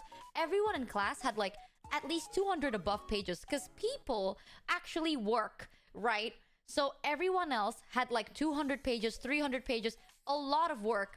Ours was like so thin compared to everyone else's submissions. Everyone's submission was like well polished, nicely spined. Like it was a nice book overall. My thing was like spiraled and the pages were shit. I don't know. I was very, very upset about it, but whatever. And it wasn't even like, oh, you might think I typed throughout that. No, because we are in fashion, right? Art students don't just write all the time. It was to make it as like, I'm not saying like I did such a hard job. I wrote around 300 pages. The text was probably like 150-ish. The next 150 were just fucking pictures, man. Like, it's not hard. You take a picture, you make it big, and you make it fill onto the book itself, right? Being like, next page are just examples of books. So that as you flip through, you get pictures, you get examples, you get the credits, and then the last like 10 pages are just credits. It's not hard. Just copy paste pictures, credit it properly, and then put it all in a concise manner in the end. You don't even have to type that much. You can just type 100 pages. Everything else is just a fucking picture collage. I was so stressed. I was like crying and losing my mind. And then during the final day, they did the presentation. Our presentation was not that pretty, but it's okay. We passed, so no, they did pass. I did not rat them out or anything because I was so fucking tired, but I didn't get the grade I wanted. Honestly, I feel like I deserve something better, but we got like a B. I was so sad. I got a B! A B! Ah! But it's okay. It was shit. As a group effort, we deserved a B. Okay? But if it wasn't a group effort, bitch, I think it would have been an A. Like, my friend, the one in charge for like the production of the collection, actually did a really good job. Really, really good job. I was so happy about it. Like, we were working together. I remember this. It was like, I think like 2 in the morning. We were still in class, right? Because we need to stitch some shit and we don't have a sewing machine. So our sewing machines and like our draping, everything was in class. So I remember this like 2 a.m. I was on the pattern table and I was like on the laptop, like typing away. I was like, and then my friend was in the background sewing, right? So obviously we had some like music playing in the background. Everything was dark as fuck. Like, all the lights were off, so the only lights we had were from lamps. Because every sewing desk you should have a lamp, and then every pattern desk has a lamp. So imagine like dark room with only lamps lighting up the room. But when you go outside, in the hallways, everything is pitch black. Like, there are no lights, no nothing. Everything is pitch dark. We just have lamps. And I remember, we were typing. Like, I was typing, they were sewing. And every now and then, we would hear like stuff going on in the outside. And at one point, I was just like, man, if there's an intruder, just kill us already. And my friends is in the background being like, yeah. I was like, oh shit, do you think someone's breaking in do you think someone's breaking into campus?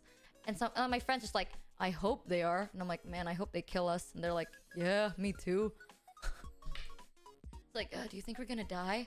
I hope so. Yeah, fair enough. And all you can hear is just like, and like, that's all you can hear.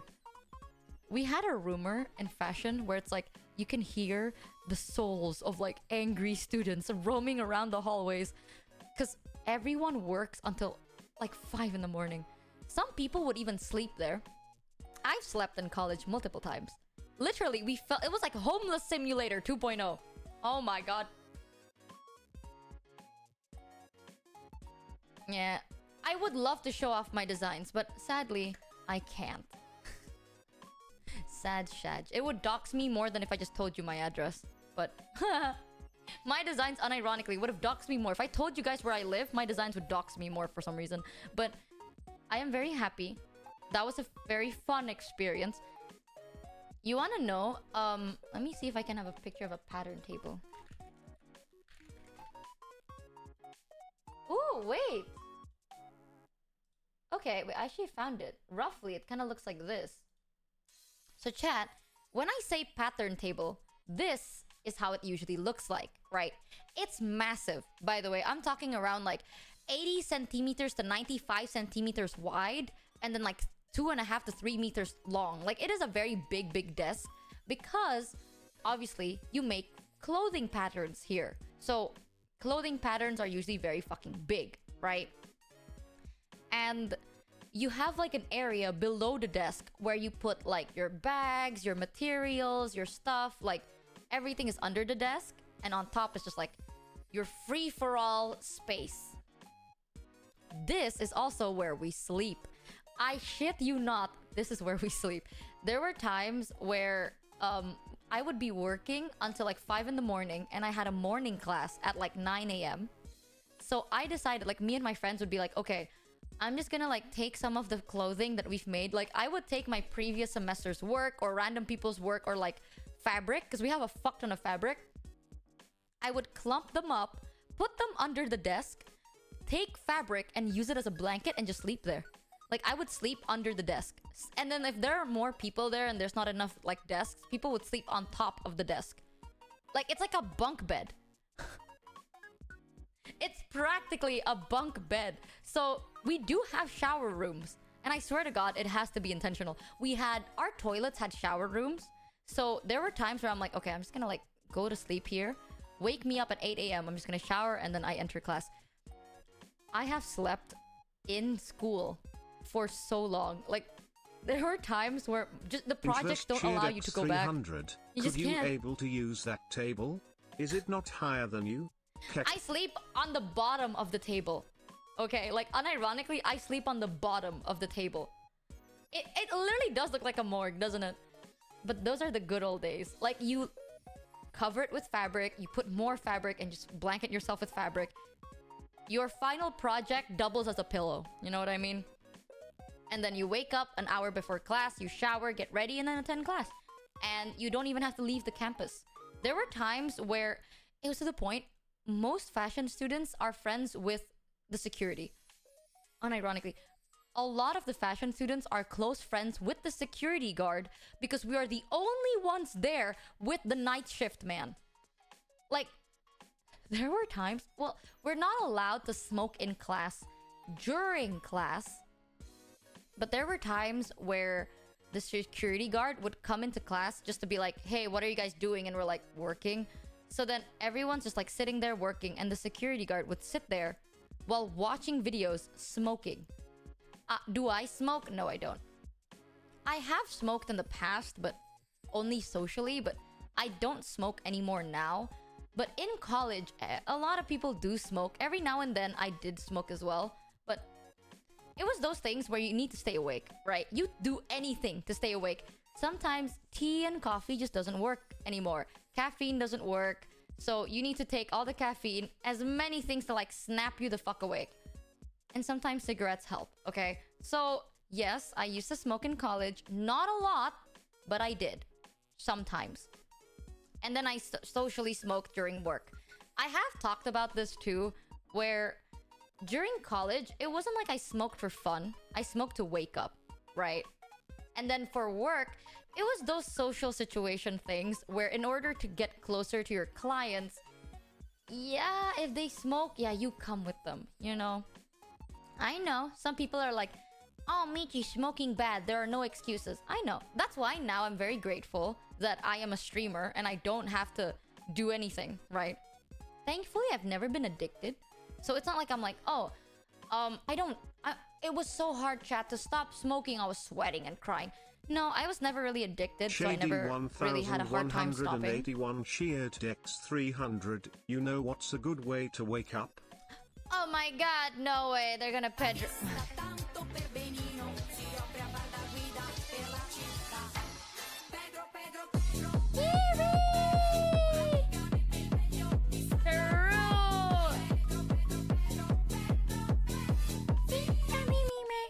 You're so right, chat. The best way to wake up is a raccoon. Ding! Pedro Wakeage. I'm gonna be honest. I'm not gonna be like, hey, chat, I'm an innocent person. I have never smoked or drink in my life. Yes, I have smoked and drank in my life. Are you fucking crazy? If you think I powered through fashion hell sober, I am just a fucking liar. If someone tells you it's like, oh, I went through like art hell, like art school hell, but I've never drank and I've never smoked, you're crazy. Energy drinks, you know what's even weirder? We don't have energy drinks in Indo. I don't think we have them. Like Monster energy drinks, stuff like that. We don't have it. So during that time, the only way to wake up is like, we have Krating Deng, but Krating Deng does not help me at all. Our energy drink is like, compared to the energy drinks in the West, it's not as gut punchy as you think it is.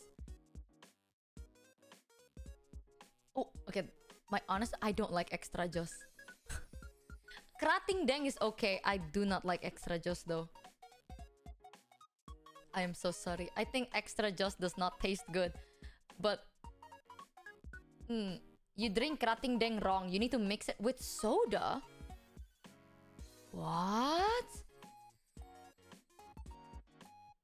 I've never mixed it with soda. I've always just mixed it with water. No? I don't know. I don't like certain brands, but I don't know why, in my opinion. Okay, this is just my opinion. Extra just doesn't taste good, and Krating Deng just tastes like sugar. It doesn't help me stay awake. I remember drinking krating ding and I'm like, this is just sugar orange juice. And it doesn't like make me awake. I'm a med student. Sometimes I drink for big parties, but I never smoke. Good. Smoking sucks. But smoking kept a lot of people awake, so we smoke sometimes. Without soda, it's just cough syrup. Yeah, that's why, I don't know. I'm not a big energy drink fan. I've never had Monster, though. I've never drank, like, any other energy drink. Like, Monster Energy, I've never had those. So I'm not sure how it's supposed to help, but back in my day, we relied on nicotine and caffeine. And that's the only eens you kind of have. So yes, I did used to smoke. Not a lot, just sometimes. And during work, and here's the hard truth of the art industry, okay? You can, technically, if you are in the art industry and you don't smoke and you don't drink, you can do that, but it is a bit harder to progress in your career by doing that. Because a lot of the times you want to befriend your clients, right? Like, not befriend as in you want to friends with, like you want to be close with them, but you want them to like you enough to choose to work with you. Because whether you like it or not, fashion is depending on taste and preference. And if they like you, then they will prefer you and thus more money. So back then when I had to meet clients, and they smoke, it would be weird if I didn't. So if let's say they're like, okay, I'm just gonna go for a smoke break. And I'm like, oh, let me come with you. And I come with them and they're standing there and they're smoking, surrounded by everyone smoking. And I'm just standing there, pitching an idea to them or starting a conversation without smoking too. It's not wrong. It just doesn't hit the same. So yes, I will admit, during my working experience in the fashion industry, I would be like, oh, let me come with you. I always have a pack of cigarettes with me and I don't even smoke. I remember my mom. My mom found my pack of cigarettes and she was so pissed. Like one time, I visited my family and I always have a pack of cigarettes or a lighter in my bag, right? Depending on what. Because here's one thing. If you don't have a cigarette, the least you can do is have a lighter. Because if let's say you have a high-end class client, you want to be like, oh, and they're looking for a lighter. You're like, oh, I got you. And then boom. That's a nice way to start a conversation. So I always have a lighter or a pack of cigarettes or a pack of cigarettes with a lighter inside of it. Either one. I went to visit my family and I had my work bag with me. And my mom found my pack of cigarettes. At that time, it was Marlboros. And my mom found it. And she was like, what the fuck is this? Like, I was sitting with the family in the dining table. And she walked up very slowly and she was like, Michi, are you honest with me? And I'm like, yeah. I was like, do you really tell me the truth? And I'm like, yeah. What are you asking? And she's like, I'm so disappointed in you, Michi. You've been lying to me all this time. And I'm like, what? What did I do? What did I do? And then she put my pack of cigarettes on the table. She's like, are you addicted? And I was like, no, that's different. This is only for work reasons. Like, I have this in case. You know what I mean? Some clients are like, oh, I don't have enough time to buy cigarettes today. I got you. It's a work thing. I don't smoke, like, privately. It's not like I'm in private and I smoke. And she's like, no, don't lie to me, Michi. And she was so angry. She, like, ignored me for, like, 2 weeks. Fair. She was, like, really upset. She ignored me for, like, weeks on end. Because she was like, you've been lying to me. I ask you how you're doing. You say you're fine. You know? This whole time, you've been addicted to cigarette. You're a heavy smoker. And I'm like, open the pack, lady. Just open the pack. And then there's like, it's full. I've never even used the damn thing.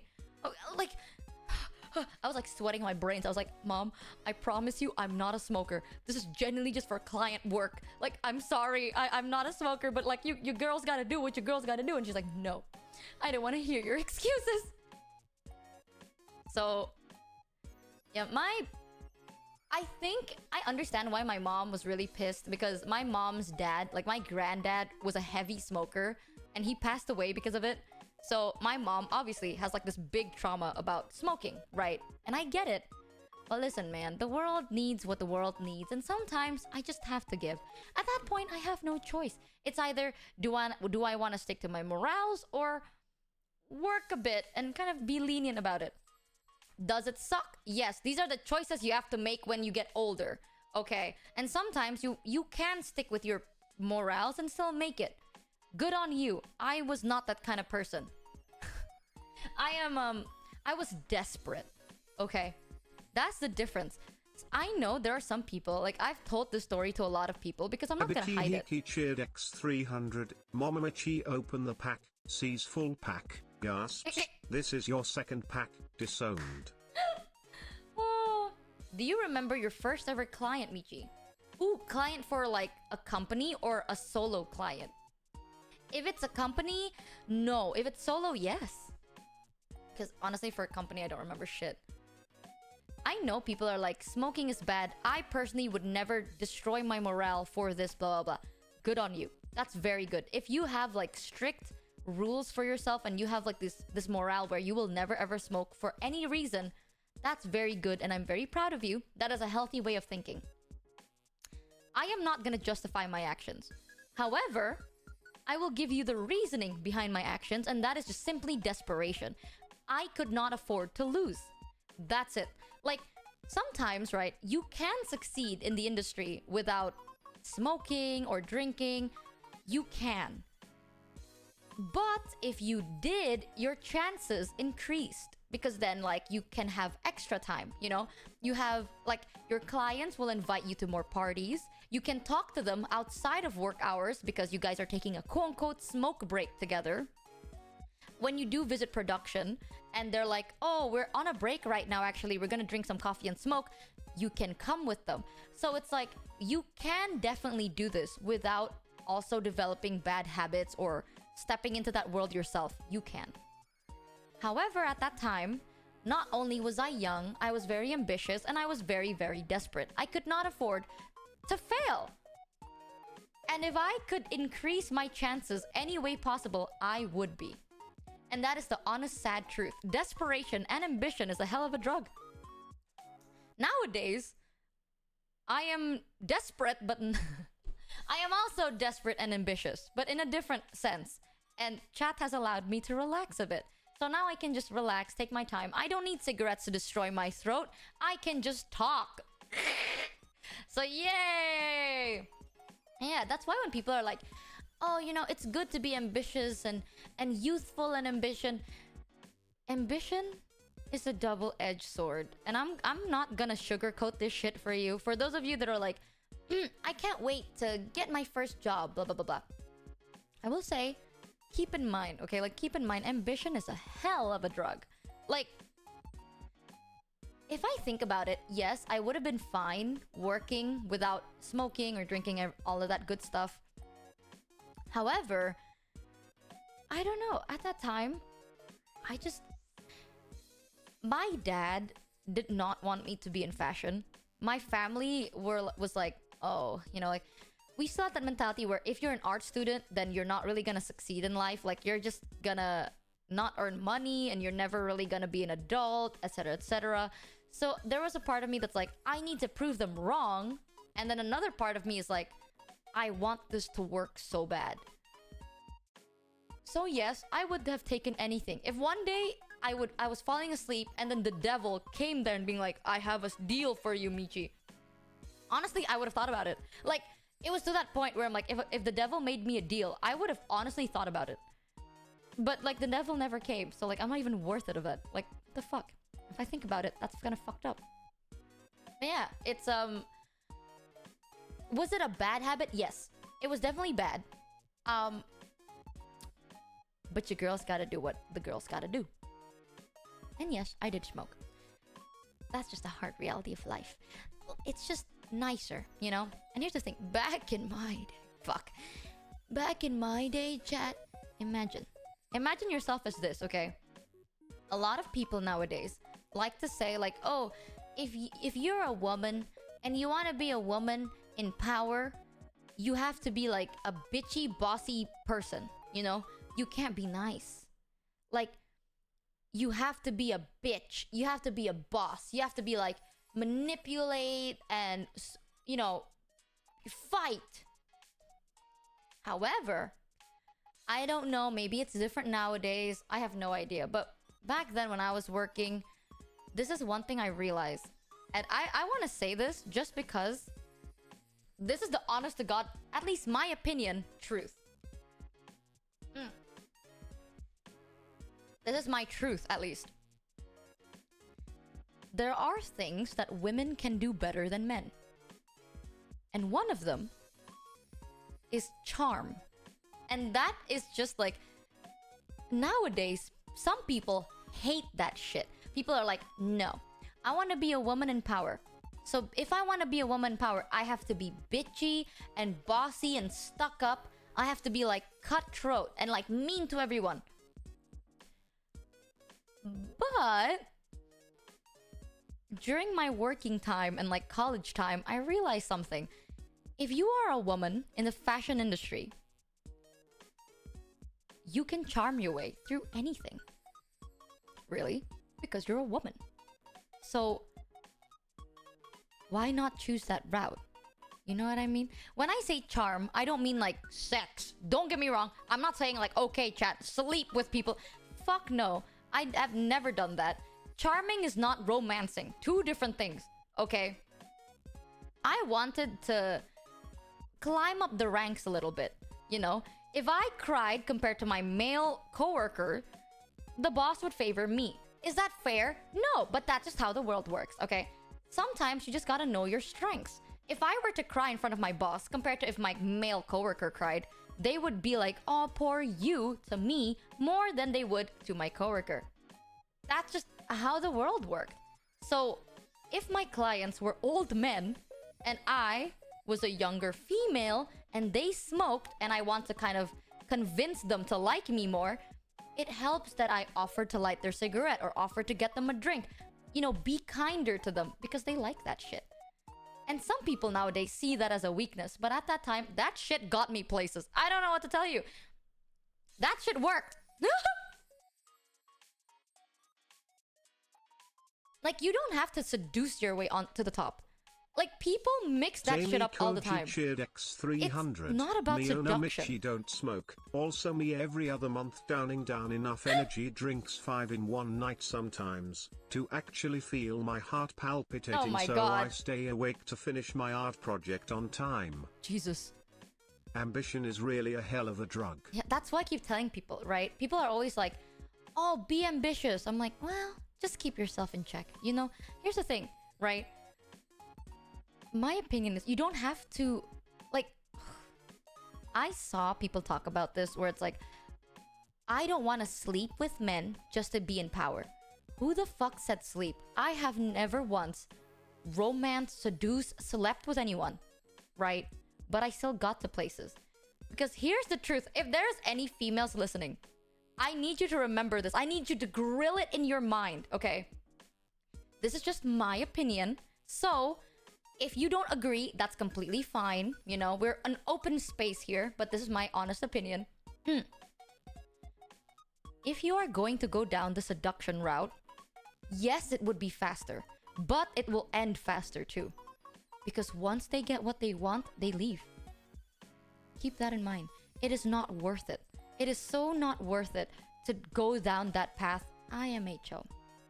Because, no offense, men like the idea of sex. Some men, okay? Some men like the idea of sex, but that's not actually what makes them feel comfortable. Men just like to be heard. Two different things. There are women nowadays that are like, oh my god, all men want is sex. That's not always the truth. The older they get, the less they actually want sex. They just want to be heard. Like, they want to be seen in a way that is not like judgmental or crude. They just want to be genuinely heard. So if you want to kind of get closer to someone and they just are a guy, I recommend going down that path. It's not always about physical, superficial shit. They just want someone they can be comfortable around. Older guys, or like over time, right? You will find guys that they just want to open up, but they're never ever going to fully open up to you. Ever. Unless you are like their close friend, or not even. Unless you're their girlfriend or wife, they will never be completely open to you. Oh, I misheard it as hurt. Not hurt. Heard. Heard. Okay? Like listen to. Like, here's the thing. When you enter any scenario, by default, right? Even the toughest people, they just want something gentle every now and then. And if you can do it, why not? It's not like you're manipulating them, right? People, if I say this, they're like, oh my god, you're manipulating people. It's different. Manipulating people is I make them open up and then I blackmail them or I use it against them. No, I genuinely want you to open up. And in return, you are happy. And when you're happy, you want to work with me. Good. You know, that is the win-win solution. I give you a space to be open, and in return, you give me opportunities. Equal mutual exchange. It's a healthy exchange. It's not like I'm like, oh, you opened up to me, well, now I'm going to blackmail you. That's different. And I have never once been like, oh, you poor thing, touch his leg. No, I've always kept my distance. I have never once touched physically my clients. Like, I have never physically touched my clients. Ever. They're just people I work with. But, you know, sometimes when they look a bit stressed or they look a bit tired, lay off the work topic just for a little bit, you know? Have a normal conversation. Start with a meal. Be like, you know what? Before we have a meeting, let's get some food. You want something to drink? You want something to eat? Do you want to, like, if you smoke, it's like, oh, instead of asking, if you know your clients smoke, instead of asking, book a smoking area. Don't even be like, oh, let's sit indoors. No, from the start, it's like, okay, this is your table. You book the smoking area. And it's like, oh, please feel free. Make them comfortable. Make them feel like they are seen. Like you notice little things. Men like that. It's not that complicated. You don't have to use your body. You know, there is so much to you, more than just your body. People like to say it's like, oh, women, all women are good for blah, blah, blah. It's not true. Sometimes people just want a genuine conversation. You know how, like, in fashion, right? Whether you like it or not, fashion is a male-dominated industry. I wish I'm kidding, but aside from the models, most of the designers are usually men. And they're usually older men. And the older men get, the less they're going to be vulnerable. Like, guys don't like being fully vulnerable. Guys like to just be noticed without them having to say anything. You know? They can just be themselves, but you notice the little things they do, the little words they say. You notice it, but you don't put it onto the table. You keep it to yourself. And you act accordingly. Those are two different things. Like, if let's say someone is more fidgety in loud crowds, and you start to realize, like, oh, this person is not comfortable in loud crowds. You don't go like, oh, are you comfortable? Are you okay? No. Next time you meet them, book a private room. Don't ask them. Don't tell them. Don't give them the option. You make the initiative. Make them comfortable so they don't have to feel like they owe you anything. It's those little things that help improve. You notice your client smokes. Preemptively, don't bring up like, oh, you smoke? Don't bring that up. Just be like, okay, next time, book them a smoking area. Or in like this, like little things like, oh, you realize they smoke. Instead of being like, oh, by the way, you can smoke. No, you get the waiter as you order. You're like, oh, can I have an ashtray, please? Those things, right? It's not like I notice and I tell you. I notice and I do something. Those little things make them feel more seen by you. It's not about body. It's about mind. Sometimes it's just what it is. And some people they don't like smoking alone. Fine. Some people like to forget their lighters. I have my lighter. Those are little things that I just keep to myself, you know? Is it bad? No, but I did learn a thing or two. Like, I know on stream, I'm like, haha, I'm just relaxing and chilling. But back then, chat, when your job was one-on-one, right? You have to kind of remember certain things. Like, you have to take note of certain things and remember certain things. You have to be more aware. Because if, let's say, I was not a female this would be a little bit more uncomfortable. Like, this would be a little bit more awkward, right? Guys can do the same. 100%. This applies to all genders, not just female. All genders. All I'm saying is if you're female presenting, oh it my is god, somewhat Michi easier. actually has Riz. It's not that I have Riz at all. Because I don't flirt or anything, okay? Like, I suck at flirting.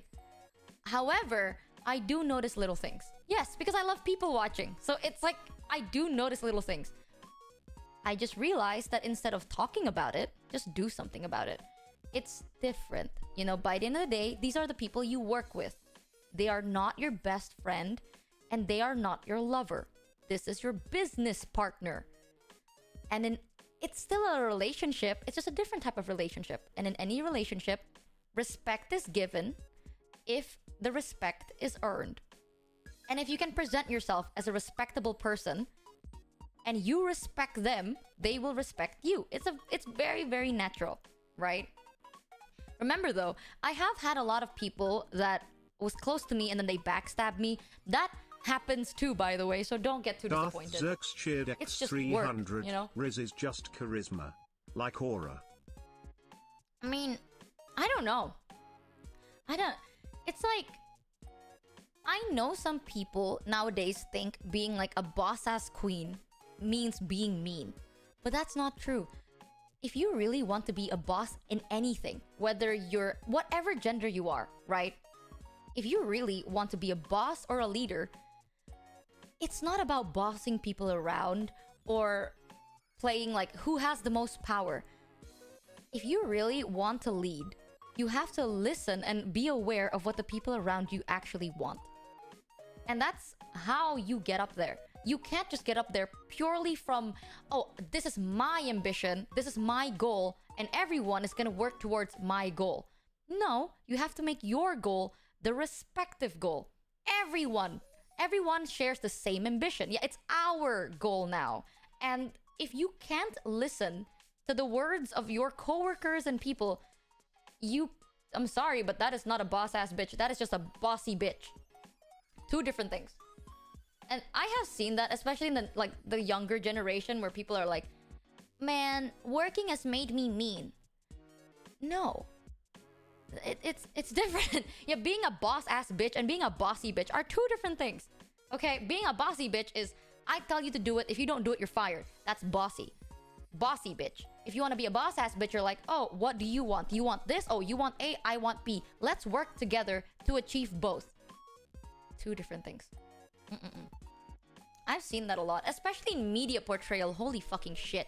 Nowadays, when I watch movies and they're gonna portray like, this is an independent woman that don't need no man. And they portray these women as like stubborn and stupid. Ugh. I hate that shit. As like, I have seen... Have you heard have you watched the recent... What was it? Tomb Raiders Michi or something? talks about how notices things, but hasn't noticed I peed my pants peepees. It's okay. I will never call you out on your urine in your pants. No way, guys! No way, they pissed their pants! No... Dude, the Indiana Jones! Yes! Holy shit, I love how you know exactly what I was talking about. Indiana Jones. Yes! Have you watched the recent Indiana Jones? That shit pisses me off so much. They had a female actor that was supposed to be like, yes, she is a queen. She is like, she doesn't need no man. She is independent. Oh my fucking god. Because she told about this. Have I? I always shit on it. I hate that movie with a passion. They make the only lead female like that is supposed to be independent and like queen energy. Jenny _ru they made her an asshole. X300. Why? 2 genuine questions before you go away for a while. What the fuck? The art on the wall behind you in stream. Who is the artist? This one? And it's Unfamous in Mouse's Radish. starting stream animation, you are depicted holding up the Vulcan salute. Are you a fan of Star Trek?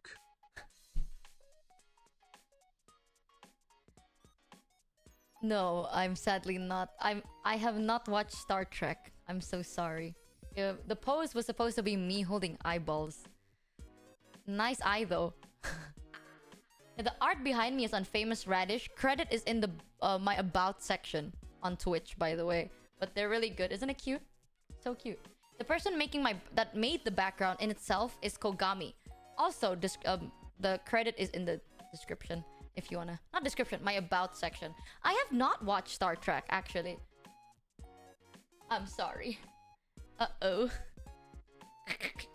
Thank you, Anonymous, for gifting a drifter a sub. Thank you so much. Huzzah! Yeah, dude, I watched that movie and they made the leader queen to be such an ass. Like, she never listens to the opinion of others. She wants to do what she always wants to do. She manipulates people and she uses people to get what she wants. And she's like, this is what I need to do to survive. And it's like, what? What? What is this? Who the fuck told you this? Thank you, TU. Thank you for the 5 gifteds. Huzzah! Selfish, like self-centered. Tell me you've never talked to like a female boss without telling me you've never talked to a female boss. If you ever meet like a powerful female figure, talk to them. Genuinely talk to them. To the point where they tell you how they get there, right? Because no one gets to a position of power by being an asshole and only by being an asshole. Sometimes you need to be an asshole, yes. But you being gentle works. You know what I mean? All I can say is keep good note of your strong points. You know, if your strong points is you're good at smoothing things over, use it. X300. Why not? Michi doesn't watch Star Trek. Okay, she is a Giga movie hater confirmed. Myoshi is a movie hater. I am going to smoke now, puff. I have never watched it because I promised one of my friends I'd watch it with them, and I don't know where. I don't know. They got busy and we've never watched it, so I keep forgetting. Teehee. She prefers Star Wars. Do you want to hear another sad truth, chat? I've only ever watched one Star Wars movie. I have not watched Star Trek. I've only ever watched one Star Wars movie. Which one? The recent one. I think. I know I haven't watched any of them. I never really had the time to, and I keep forgetting. I don't watch a lot. I haven't even watched the Deadpool movie, dude. I'm not a movie person, I think. I don't know. I don't know, man. I'm a series person. I know, that's even worse. I'm sorry. I am unbased. I know. OMG, she's a movie hater. Poops pants and starts crying. Oh. I'm sorry. I want to watch more movies. It's just like, I don't have the time to, I guess. And when I have free time, I want to catch up on other things. You know? Like people and not movies as much. I don't know. I don't really watch movies on my free time. Lord of the Rings? I have not watched Lord of the Rings. I have not watched Lord of the Rings. I've never watched Star Trek. Not Star Wars. What else? What else? Okay, you know what, chat? Tell me, Game of Thrones? Never. I have not watched Game of Thrones. Blobby Derp cheered X300. Hey Michi, Twilight? Nope, I hope never. it's not too off topic, but do you have any tips for learning Bahasa? Ooh! Don't think too much. Bahasa Indonesia is a very simple language. So, my best advice is try to use it in daily conversation, or try to use it as much as you can. Even though you only know like 1 or 2 words, just slip it in there. You know, just be like, oh, today I'm feeling very bahagia. Bahagia is happy. So like, try to just use it in daily conversation. Eventually, you'll get the hang of it. It's very, very easy. We don't have like super hard. Every word makes sense with any other word, you know? If you think it's like, in English, there's walk, walking, and walked. In Indonesian, we have jalan, jalan-jalan, and jalan. It is very not hard. We don't have like past tense. Like, oh, If it's past tense, it's with ed. No, you just say when. It's like, oh, if it's like I was walking, like I walked compared to I was walking, it's like jalan-jalan or barusan jalan. Barusan is just now. Barusan jalan is like I just walked. You know, or I just went. Yeah, there's no really tenses. There's just context in a sentence. So Indonesian is very, very simple. It's very, very simple. So don't stress at all. Like, if you think it's like, oh, what if I say something wrong? Big chance you won't. Like, we have a habit of discounting the words, if anything. So you will find this as you learn Indonesian. You are gonna be like, oh, am I using the word right? Is this the correct sentence? You will find out a lot of Indonesians discount the shit out of everything we say. We don't, instead of being like, hello, today we are going to the store, we go like, today's store. Fast, easy.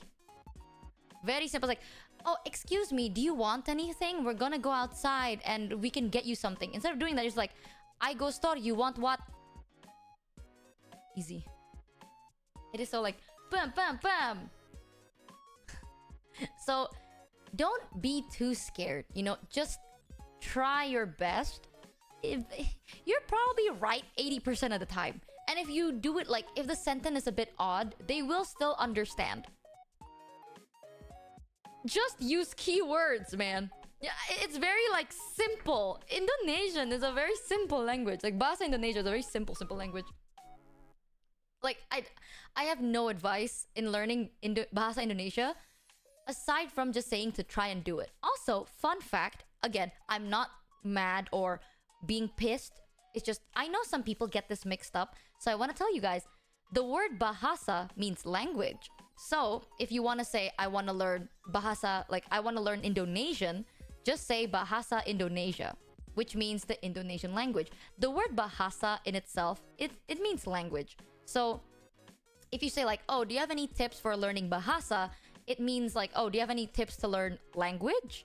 And I get what you're trying to say because I'm Indonesian, right? So I'm just assuming.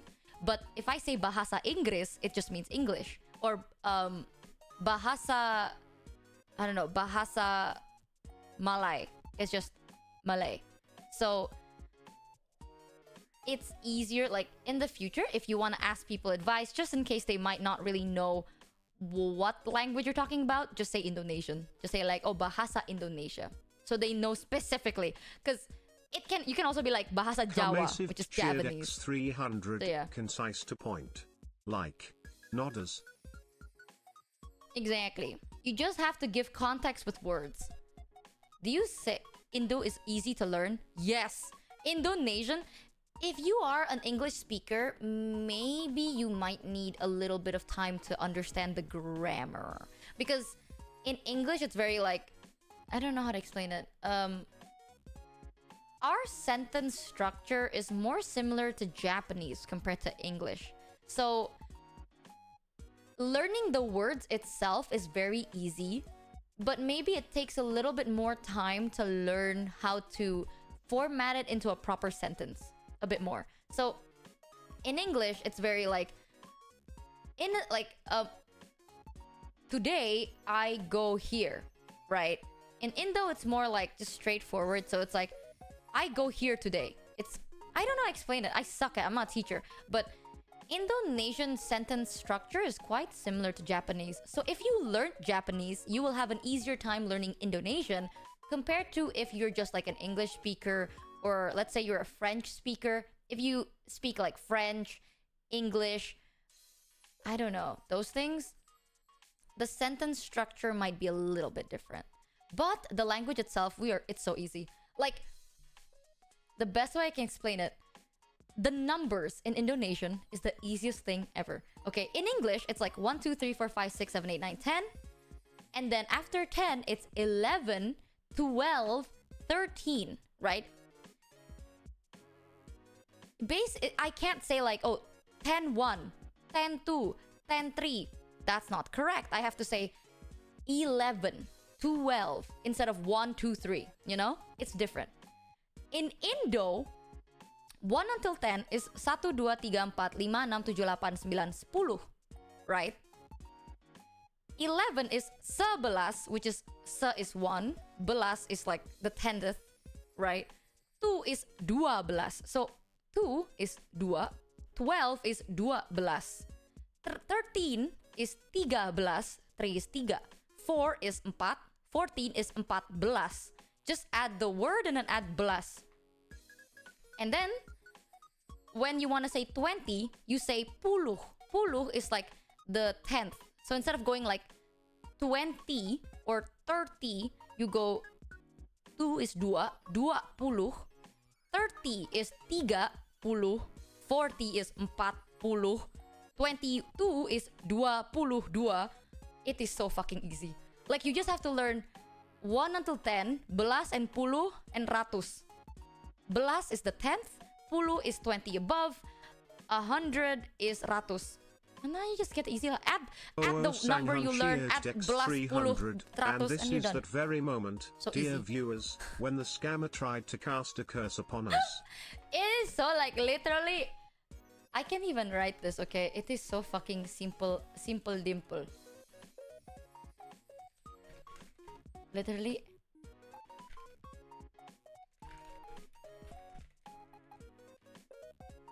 Right, look. 10th is belas, 20 above is puluh. I shit you not. Like 1, 2, 3, 1, 2, 3. 12, 13, 12, 13. 20, 30, 20, 30. 22, 22, 23, 23. 30, 30, 33, 33. It is just number, insert clause, number. Very simple. It's literally like, if I have to translate it literally to English, it's 1, 2, 3, 4, 5, 6, 7, 8, 9, 10. 1, 10. Like 10, 1, 10, 2, 10, 3, 10, 4, 10, 5. And then 20. 202. 203. Very easy. Like 210, 2. 210, 3. It's so simple. It's not like French. I heard French is very complicated. So we are very easy peasy, you know. Just say what it is. And sometimes when you are too lazy to even say the right number, just say the first number and then use your hands. Oh, expression and body language. You can talk purely by just your face and your body. It is so easy. Isn't that hard? Indonesian, trust me, it's probably the first... Okay, the hardest thing is learning the translation of the words itself. But like the sentence structuring, when to use it in a conversation, that shit is so easy. The hardest part is just learning the words, you know? Like, oh, what is the translation of this?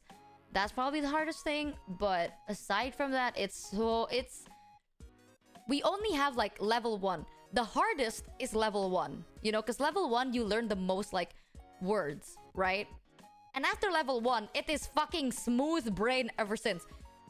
I keep using this as an example. Let's just say like, yeah, I keep using walking as an example. Walk, jalan, walking, jalan, jalan. Fucking easy. Just duplicate it, you know? And then you want to say the street, jalan an. If there is a lot of something, just say it twice. It is so easy. It's just like, okay, I don't know if this is Indonesian or if this is a Japanese thing, but how I do it is it depends on how serious you want it to sound. Like if, let's say, in English, right, like pretty. You know, if someone is pretty, you call them pretty. In Indonesian, it's cantik, right? So if you want to say someone is pretty, you say cantik. If you want to say someone is very pretty, and you want to say it casually in Indonesian, you go cantik. And then, because I'm Javanese, if I want to call them very, very pretty, I add a U in there and I go cuantik, wapi, wapi gitu, wapi. So that's how you just push more, you know, highlight it. You don't have to say very or anything. You can just drag it. The more you drag it, the more serious you are. Michi is not cantik. Okay, dude. Papi Apple is the easiest.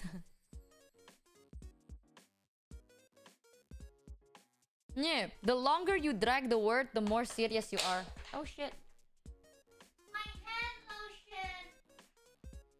I've been using hand lotion and everything feels so smooth. Eh. Yeah, same thing with ugly. If you want to say someone is ugly, it is jelek, right? Jelek means ugly. If you want to say they are very ugly, you go jelek. If you want to say they're very, very ugly, juolek. Welek. Well, technically Japanese is elek, but whatever. Prime it is, I don't know, maybe, but I think that's just Japanese though.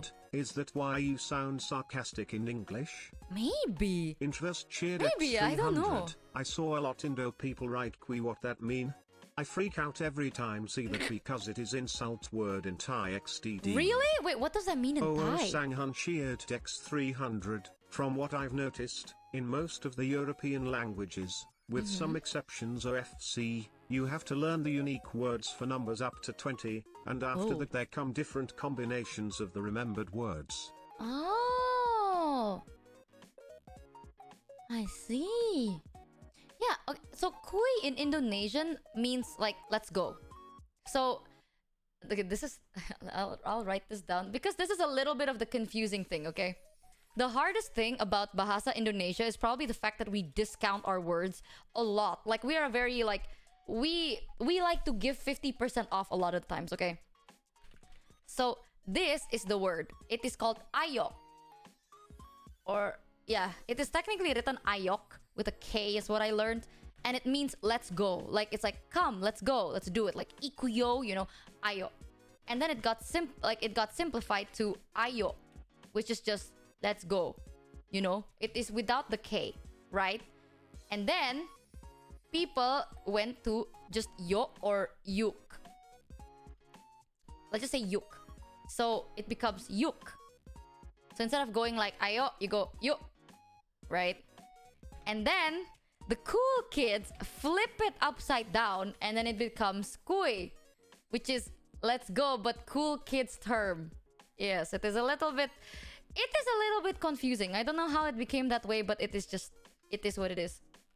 Same thing with this is the other confusing thing. We have a word for like can. Can is bisa. Bisa means I like can, okay, right? But if you want to say it in a cool kids term, you say sabi, which is bisa but kind of reversed. So instead of saying bisa, you go sabi. It means can but cooler. This is slang though, so you don't have to learn it if you're like new. This is very slang word-ish, you know? So yeah, we have a lot of those. Yeah. It's very odd. Kui in Thai is a bad word. Oh, I don't know what it means in Thai. I only know what do I know in Thai? Sawadika. Right? I know sawadika. That's all I know. Oh, we also have skui. I don't want to confuse them anymore. I don't want to confuse them. We have skui as well. Instead of saying kui, you say skui. It's just it just sounds cooler. I don't know. It's slang. It's slang. Slang is hard to explain. This is why I only understand you because you speak the most formal Bahasa for real. What the fuck do you mean? What the I have a question. What is ganteng? Well, it is not spelled that way. I think what you mean is this word. So that's how you spell it. It's this. Ganteng. Ganteng in Indonesian is handsome. So I think that's what you're trying to say because you spelled it like G-A-A-H-N-T-E-N-G. But it's spelled ganteng like this. G-A-N-T-E-N-G. It means handsome. The other easy thing about Indo, you read it like how it's spelled. There is no silent anything. I shit you not. In English, for example, right? Yeah, let me show you this. In English, El Santana's cheered X300. This word is our. We have the same thing in French with verlon like lady it's femme we say mouf in verlon. Oh! Lady is femme and we say moof. Oh! Moof. Yeah, English. That's why I keep saying Indo is the easiest language. This word in English, you say it as hour. This word, you say comfortable. Why? I don't fucking know. You don't say comfortable, you say comfortable. And may you... I cannot... Prim 8970 cheered X500. Go ahead and confuse us more. I've given up on understanding. I'll stick to Spanish How only. is this confusing? We have... In English, there are silent words. You know, like, you don't say these... Like, I know it's spelled this way, but you don't actually say it out loud. In Indo, whatever word I write, it is pronounced the exact same way it is written. If I say ganteng, it is spelled Ganteng. Nothing to overthink. Every Indonesian word is read exactly like how it's written. No silent shit, nothing. Everything is just what it is. Very, very easy, funny. Outlord 2302 cheered X300. Language is funny. We should just use grunts, yell, shout, and sighs. I know, right? I like to think about how the fuck languages came to be. Like, I like how there are some universal language. Like, music and laughter is one of the most universally expressible things. You know that sign language is also different depending on the country. Did you know that shit? Sign language is different according to the country. And until today, oh my god. I was mind blown. I was practicing ASL because I had a kid that was learning how to do sign language. So I was learning ASL just for me to find out that they were not learning ASL and they were learning another sign language, and I was like, "What? You practice ES?" Michi had a kid? No way! Yeah, I was practicing, like, because I googled how to learn sign language and they were teaching us how to do ASL, and I found out that the kid was not learning ASL, and I was like, okay, the fuck me then. Fuck me, I guess. I know, I have a kid, chat. I'm a mother. Well, everyone knows this. I have like 6 kids and a loving family. Yeah, I am married with 5 kids and I live in a mansion with my Rolls Royce, etc. thing. I don't know. Car brand insert here. I only know like Bugatti because chat taught me about it. I'm rich as fuck. I have a helicopter and stuff. Yes. Yeah, my husband is Sterion. I woke up in a new Bugatti. Did you teach English at one point? No, I have not. Well, not as an actual teacher, but I did do like part-time. So that's nice. But I was never like a formal teacher. I have been an assistant before. Mostly though, I don't know. I wouldn't say I'm a teacher, but I did take a apprenticeship. How the fuck do I pronounce that word? Apprenticeship. What? Apprenticeship. Apprenticeship. Why does that sound so weird? Apprenticeship. Why does that sound so weird? Apprenticeship. That doesn't sound right. Is that right? Apprenticeship. That sounds like apron the ship. Missing the sen. Is it apprenticeship? Hey, sometimes English is like, this word doesn't sound right. Yeah, the way I say it sounds like apron the ship. Apprenticeship. Whatever, those. I used to be basically just a teacher's helper, okay? Because back then, I used to volunteer in an orphanage. And then earlier this year, I took up some extra like training volunteer work for... It's not an orphanage. It's like there. I know someone that has a school for the less fortunate. So you don't get paid, obviously, but you can go there. So I kind of went there for a bit, but I wasn't a teacher, so I'm not gonna say I was. I don't have the certification or anything. I'm not like a certified teacher, and I don't have like a degree in education. However, I have like helped out here and there, and I taught some stuff. Oddly enough, chat, it's not an internship because calling it volunteer work doesn't seem right either.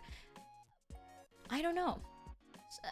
The easiest way is if my friends need me, I go. So I don't know what it's called, but at that time they needed someone to help teach computer. Oddly enough, computer. I've helped taught computer, math, and English. It's kind of like favor. It's like, oh, if you need computer, yeah, because they don't know how to use one, right? Like. When I say computers, like use Excel sheet, use Microsoft Word, how to use them, how to go to the internet. Like, they're still young, like very, very young. So it's not like I'm like, okay, guys, this is called a hardware. Like, I don't fucking know that. So I was just teaching like this is how to use an Excel sheet. This is if you want to copy paste the Excel, this is how you do it. This is how you expand it. You can auto calculate it. So I'm just teaching kids how to use Excel sheets. And I can use Excel, so that's pretty good. Aside from that though, I have thought, not as a teacher, but as a teacher's assistant, English and math. But mostly math, not as much English. I guess there's just already a lot of people teaching English. Froggy! Those kids are in amazing hands. You guys don't know what you're talking about. Chat, believe it or not, if it's to teach kids, I have enough knowledge, okay? Like I know English comes from a mix of Celtic, Norse and German, but I genuinely don't understand where us not pronouncing words as they are come from, cause I know that shit is not in German, they pronounce their words in so. Probably just some drunken Brits stammering out of a pub meaning to say comfortable and say comfortable instead, lol.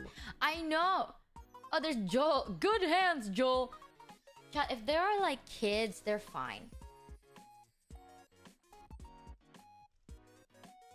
Enough to teach is not a phrase I would have associate here. These are like young kids, okay? I don't have to teach them like hard fucking math. I have to teach them like, okay, so what is 5 plus 5? What is 6 plus 2? Like, it's those things. Most of the time, I have not taught in a proper school. I have... all my experiences for quote-unquote teaching is during my volunteer time and then help, like being a teacher's assistant for like friends or people's schools. And a lot of... Okay, this is the easiest way to explain it. Because a good amount of my life is spent in like charity work, I have a lot of friends in that whole group, right? A lot of my friends have like a school for the less privileged or classes where they teach children coming from like, you know, less privileged places and stuff like that. So it's not really a school. It's just like to give education to kids for free, you know, and then you give them free food, etc. and like stuff like that. So I don't know if I call that like volunteer. I don't know. But every now and then they do reach out to me like, hey Michi, like I just want you to know one of our teachers is not like one of our teachers are not gonna clock in for a while. Can you fill in for like a month or two? I'm like, okay, sure. And then I fill in. Most of the time, chat, these kids, you need to be very gentle with them, because you need to be gentle but also like get your point across, right? You can't treat them like they are fucking stupid, because most of the kids are very, very fucking bright. Like, I know there's this thing where it's like, oh, poor kids, you know, you can't pity them, but you just have to be gentle. Two different things. So, what the fuck was that? There we go. Yeah, like, being gentle is not to pity, because a lot of these kids have a lot of great potential. It's just, you can't expect them to know quote-unquote basic stuff, you know, because they haven't learned it yet. But once they learn it, they are very fast. Oh my god. They learn very, very quick. I had it. Oh my god. This is one of my favorite times. I was working in this class, right? For 13 cheered underprivileged kids that has a mental Americans problem. sometimes deliberately change words to show What? it is theirs. Like the work herb. Americans omit the H, but Brits pronounce Herb. the letter. Herb. Oh my god, you're right. Herb. Ooh. You're right. Yeah, like I had the privilege of working in this class, and it's a mix. It's like some students you can tell have either ADHD or they're just very hyperactive, and they mix it with other kids that are very calm or they are anxious, stuff like that. So most of the time you just have to understand how to work with them. I had a student that was well known to be a quote-unquote troublemaker. Like, the way people say it is the parents would put him there so then the parents can work. It's not really a school. It's more like a free daycare center at that point. But they did say it's like, oh, this kid is very hyperactive. We don't say problem child, but it's like, oh, you need to be more lenient and patient with this student, right? And a lot of people have trouble working with him because he likes to like run around and be kind of disruptive during class hours. So this is not from me. I learned this from other people, but I implemented it there. Was like before classes and stuff, I would purposely go and be like, hey, let's play something. Like, let's all just play something, right? Because class doesn't start until like unironically 11 a.m. Like, it starts quite late compared to normal schools. So usually the parents would drop them off early in the morning because we do have like free food and stuff like that. And they just relax first, just have fun, and then class starts at 11. So when the kid comes, I'm like, let's play some games, you know? And I would try and play games where I don't have to do anything. They do everything. Where it's like, let's play the sport where I make this kid just run around, enjoy the world. Like, I would be like, look at this. Do you like this flower? You know, a cool trick about this flower? If you pull this thing, a sap comes out of it. And that's sugar. Ah, I know. Sugar doesn't always come in a like packet, you know. You can get sugar from this flower. So then I would like teach them stuff like that. Or like, you can make DIY stuff. Yeah, it's nectar, but they're kids. Let them live, okay? So it's like, oh, you can make certain things out of like leaves, different type of plants. So you let them kind of push their creativity to a certain extent. So then when you're teaching, they are too tired. So then when you teach, they're just like sitting there. And because you spend time with them, they want to hear what you have to say. Once these kids find you interesting, they will be chill. That's another thing. Like, a lot of the time, people think it's like, oh, it's really hard to work with kids that are very overly energetic. No, actually, it's easy once they find you interesting. If they think it's like anything that comes out of your mouth is an interesting thing to listen to, they will listen to you. They're very simple. They just need time to understand that. So after a certain point, this kid is like, because I'm like showing them everything, I'm like, look, I brought a toy, right? Like, I would bring toys that are a bit odd, and I'm like, look at this, right? You know what's so cool with this toy? If you do this, you can do tricks. And they're like, whoa, how do you do tricks? And I show them that I can do tricks and they can't do it.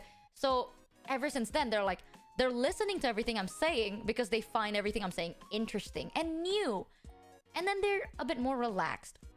And here's another thing. I have worked with children that come from very religious families. And whether you like it or not, when you're a teacher, you cannot impose anything of yourself. The whole goal is to make this kid be a better version of themselves and not a better version of you, right?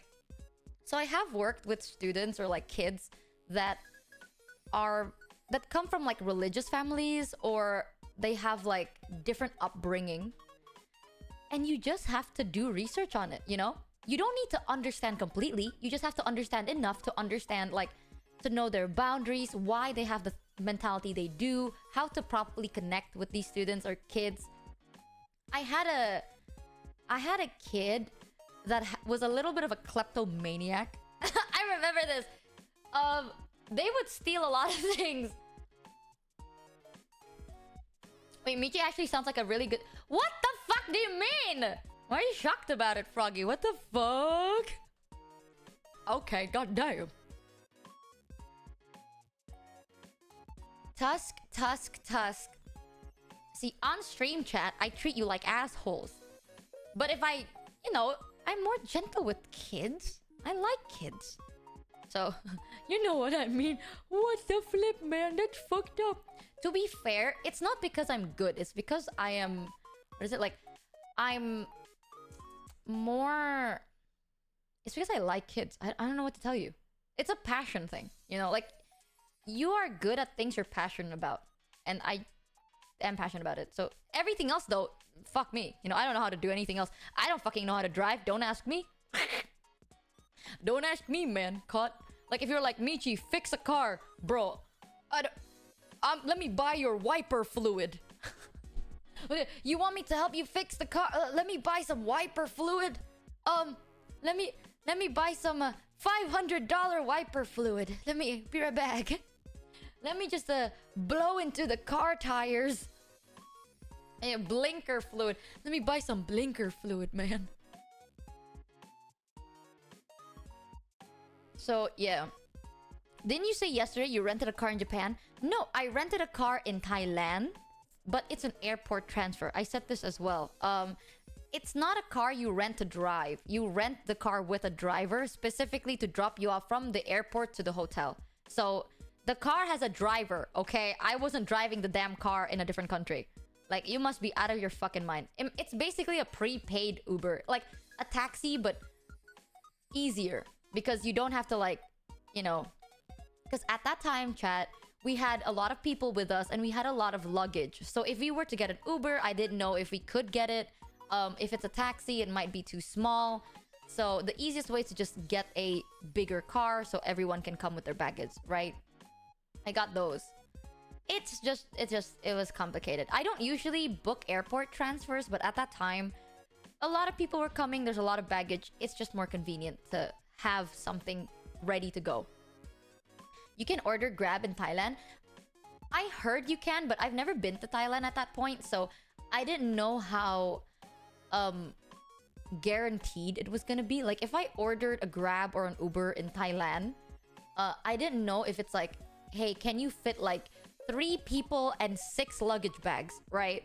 Like, what if they're like, oh, that's too much, I can't fit in the car. So the safe bet is just to get a, like, pre-book it. So that's why. I wasn't driving, there was a driver there. However, yeah, with kids, I had a kid that was a kleptomaniac. And this is... I like this. This is something I learned, at least. I will admit, I did not know how to deal with the kid at first. Because the kid would, like, yoink a lot of things, you know? The kid would take, like, random little things. Like, it would go from pebbles to toys to markers and erasers, random people's pencil cases. Like... The kid just takes things. And I didn't really know how to approach it. A lot of people did not know how to approach it. Aside from just scolding the kid, right? Just being like, don't do that. Like, no, don't do that. Stealing is bad. Like, a lot of us tell them that, but the kid still takes things. Eventually, though, I found out the kid takes things because... So the kid comes from a certain religion, right? I'm not gonna say what, but... It is very normal to give, like, in order to pray, you need to give a donation, you know? If you want blessing, you need to have, like, a donation given. Right? And the kid is stealing kind of just to donate for prayer, basically. And I do understand that. I was like, okay, I get it. Because I was like, why do you want my marker? Because I found out once that the kid took one of the whiteboard markers and I was like, why do you want a marker? Like, do you want to keep it? Because that's what I asked, right? I'm like, so why did you take? I won't use steal. I'm just like, so why did you take my marker? Do you want a marker of your own? Because, you know, if you want a marker, you can ask, right? So instead of being like, don't steal, you ask. I'm just like, try using your words. If you want it, you can ask first. And they're like, oh, can I have a marker? I was like, okay, good. Don't steal. Okay, which marker do you want? So that's a nice way to kind of teach other things like colors or other stuff, right? Because this is a kid. Like, they're like, what, like 6 years old? They're like really young. So I was like, okay, which color do you want? You want the blue one? You want the red one? What's your favorite color? Blah, blah, blah, blah. If you want, I can try and look for a color that you like. Blah, blah, blah, blah, blah. And then you have a conversation. And eventually the kid's like, oh, what's a good color to like give to God? And I was like, what the fuck do you mean by that? I was like, what's a color that God would like? I was like, what the fuck do you mean by that? And then that's what I learned. It's like, oh, you don't steal it for yourself. You're, I guess, stealing to donate it. And then eventually, you teach them about other things, You teach them about how things work without really discrediting it. You're like, you can't steal things if you want blessing. It doesn't work that way. Blah, blah, blah, blah, blah. It's always nice to ask. It's never nice to steal, right? I don't know if I wouldn't say I handled this completely correctly. But I did say it's like, the way I said it was, if, like, God, I'm pretty sure God would appreciate it more if it's something that you find precious. It doesn't have to be an actual item, Sometimes you can maybe give, like, donations from your efforts, right? Like, you make something, and then that's what you donate. There's value in that. Value isn't always just stealing other people's things. Value can come from other things.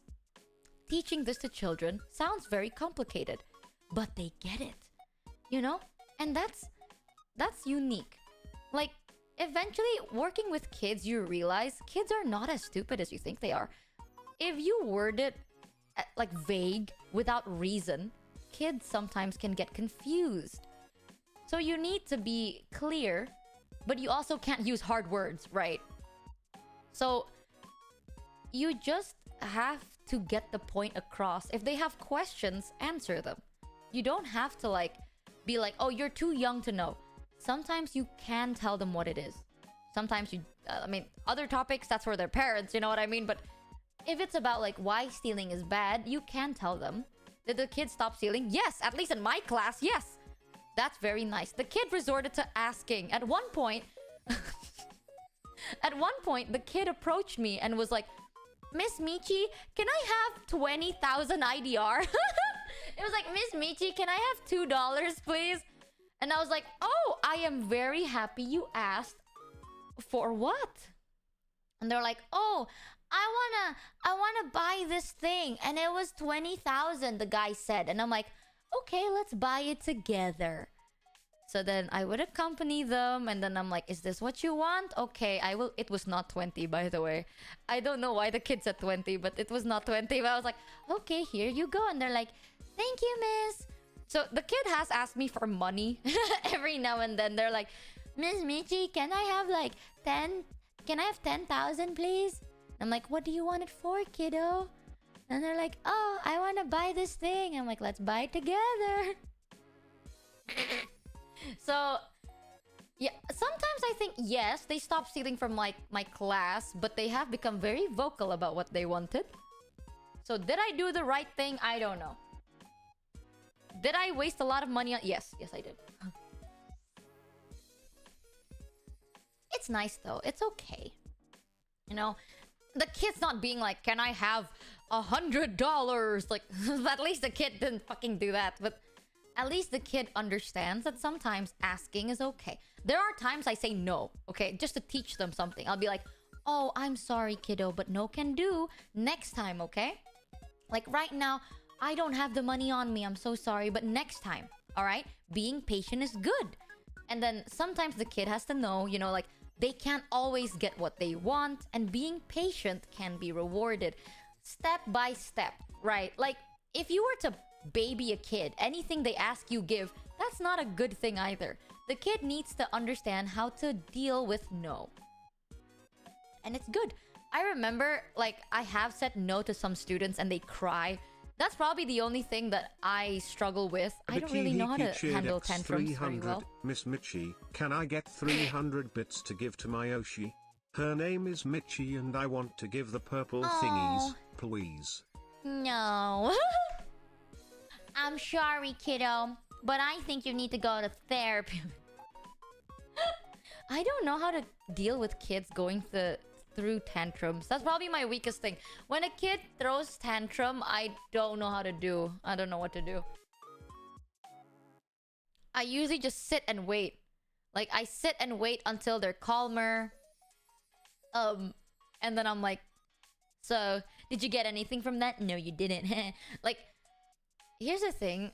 I might be overly gentle. Some people can, like, listen to this story and they're like, okay, you are too gentle. Why I am gentle to these kids is because the reality is, chat, I'm not teaching in a normal school, right? Like, it's not like I'm a fucking teacher teaching, like, random kids. No way. Forgot Baldur's Gate 3 for yapping. Mel! Hello, Mel. Thank you for the raid. Hello, raiders. Sorry, my voice is a bit god, so I'm sorry if I sound weird. But hello, raiders. Hello, Mel. I hope you had a fun stream. Did you, So, is Asterion dead, or... I was just talking about it. I was watching your stream before I went live, and I saw that your Asterion was like 3 maps away. Your fight was happening in like the north. Asterion was in, I don't know, Overwatch. It was in a whole different game. Really nice to see. Chat, if you haven't yet, go check out Mel. Mel is really sweet and I love her very much. Welcome to Biff and Alario. Welcome to the Scambership. Astargian! Mel is fixing her computer, but she wants us to say hi. Oh, is her computer okay? Mel's PC is borked. Wait, what happened to Mel's PC? Who the fuck said porn virus? Why would you say prawn virus?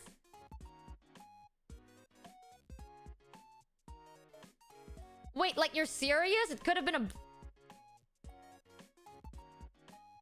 Wow. She said... I thought chat was just joking. I was like, what's wrong? And chat's like, oh, Mel downloaded a porn virus. I was like, haha, chat, funny. But actually, what's wrong though? She downloaded a porn virus. She clicked the wrong download button. 07. Classic. Man, don't you hate it when you click the wrong download button? Haha, couldn't be me. I remember one time chat and some of my friends told me to do a scan on my computer to see if I have some bad viruses on it. And my computer said I had like 6 active horrible malwares or something like that. I don't know. It was like, I scanned it and then it was like, okay, if it's red, it's really bad. If it's orange, you can just clean it. If it's green, it's good. My computer was like red. Like I had 5 things that were red. It's because I just click okay, okay, okay. And then it automatically downloads so many things for me and I don't know why. Like, I remembered, I didn't know this, but I had like 12 random applications that I never used and I'd never downloaded. But I guess it's because I kept clicking OK. I'm just like, click the OK button, click next, download now. Teehee, oopsie. My bad. Average computer user. If you think I'm gonna read, no, I won't. It's like, sign up to our daily newsletter. Yes, sure, I don't care. I did not even read. I just read sign and I click. Don't just click. Haha, that's why user 1 died. Yeah, my computer's on user 2 and I don't know why. I don't know what happened to user 1. Who was user 1? Oh my god, chat. What if this whole time it's lore? Oh my god. No way. I'm so serious about lore, guys, that like I even do it on my actual computer. No fucking way. User 1 is Mochi. Dun dun dun. You click the yes in every ad? You know there's those ads where if you click the skip ad button, they actually give you another ad? So you have to wait until the X button appears and then you click the X button? That's fucked up. Now that's messed up. No way. Does user 1 have a password? I don't even think I get the option to sign into user 1.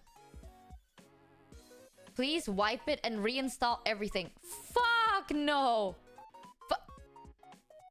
If you think I'm gonna wipe everything and reinstall everything, that's gonna take like months. Hell fucking no, dude. Are you out of your fucking mind? Not using ad blockers and anti-trackers and or VPN. And oh, I am using VPN, but I'm not using ad blockers though. Ever since I became a streamer, I never use an ad blocker again. Just because, I don't know. No one's seeing it, but it's for solidarity. You know what I mean? For my fellow streamer friends. Ever since I became a streamer, I never used an ad blocker ever again. Oh man. But I am using a VPN though. I do use it, but not anything else. You can just disable ad blocker on Twitch. Yeah, but it's not just that. Like, I understand the grind of content in general, so I'm just gonna turn on ads just in case. I don't know. It's so weird. Such a weird brain thing. Yeah, we were talking about what the fuck were we talking about? Children. That sounds so weird, but I swear to God, in a wholesome way. Yeah, we were talking about kids. Awkwardly enough. Because I used to work for, like, stuff, right?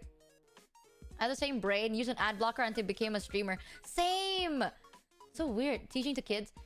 About my kids. Sorry, guys. I decided to be honest, you know. I'm actually married with children, living in a mansion. I drive a Bugatti and I have a helicopter and a private pool. Let me tell one of my butlers to get me a drink. Butler? Yes. I'm not delusional. This is real. Okay, we believe you. Wait, married with children? And an expensive car and a helicopter. Don't forget that. That's very important. The only expensive car you know is a Bugatti? Don't call me the fuck out, okay? I don't know anything about cars. I think if car turns on, car is good. Okay, if the car can work, the car is good. I don't know anything about cars. I learned the Bugatti from chat. Chat was telling me about like, oh, Michi, I think you'd like the Bugatti. And I'm like, what's a Bugatti? If the car can like drive, then it's a good car. I think. They all look the same to me. There is small car, there is big car, there is square car, flat car, and truck. And bus. That's all I know. Big car, small car, flat car, square car, bus, truck. Ding! That's all I know. So, if I see a car, it's either the color or the height. Or perhaps I'm like, maybe it's a car, maybe it's a truck. I don't know. It's a big car, though. You got scammed. I'm a simple man. Thank you, Daemon Skura. Welcome to the scambership. Huzzah! I don't know. Have you ever watched Top Gear? No, I have not. Bugatti could go to 450 kilometers per hour, Michi. That's the thing, right? I don't know why anyone from Indo would buy branded sports car. Because, like, when are you ever going to drive 450 kilometers per hour here? I've seen some. I've seen some people, like, I have a friend that loves cars. Like, he's a car enthusiast. And I remember one time, we were driving in a highway. And we saw this car. And my friend was like, oh my god, it's this new fancy car. It can go, like, super fast. And I'm like, when are you ever going to use that in Indo? Like, the traffic here is so shit. Like, yes, you did get a Bugatti. And your Bugatti can drive 450 kilometers per hour. But you are stuck in 3 hours traffic for a 10-minute drive. So you can't even go 1 kilometer per hour. You go like half kilometer per hour. Because the traffic here sucks. So it's like, why do it? The car scene in Indo is pretty rough. Yeah, expensive car is flexing. If you get an expensive car, chat, would you use it? Like, if let's say you get a Bugatti, would you actually drive a Bugatti around? Or do you just keep it as a... No. Oh, you just keep it? And what the fuck do you do with it? No, I'd sell it. Why? If you bought a Bugatti and you sell it, then you're losing money. Cars don't appreciate in price over time, I heard. I don't know how true that is though. Taxes? Aren't cars like, don't you have to pay taxes for cars? I heard that like if you get a car, you have to pay like car tax. Even if you already paid for the car. And then on top of that, you have to pay for car like fixes. And then on top of that, if you sold it, it depreciates over time. I literally don't understand the enthusiasm of cars. If you do like it, good on you. But at least you know that I will never spend money on cars. I have no idea what the fuck they are. And I am not paying more taxes for a more expensive car. Hell no way. No. You take that off the lot, it's depreciated. Yeah, I heard. I heard that the only... Oh. This is what I know. The only thing that appreciates in price over time, which means the price goes up over time after purchasing, is house, gold, if you want to gamba foreign currency, but I don't recommend it. So gold, houses, the Chanel bag, unironically, the classic one, the classic Chanel bag, and an Hermès bag. That's it. That's all I know. I'm a fashion person. And land, yeah, house, land, same thing. I'm a fashion kid, not a car kid. So I do know which fashion items go higher in price over time. So that's nice. Gold is a gamba. I heard gold follows the economy of the world. So like technically it is a gamba, but it will always stay the same in value depending on the economy. I'm not really sure. Oh, Rolexes. Oh, actually for Rolex it also depends. You have to wait a little bit. It depends on the model and the time. That's what I heard.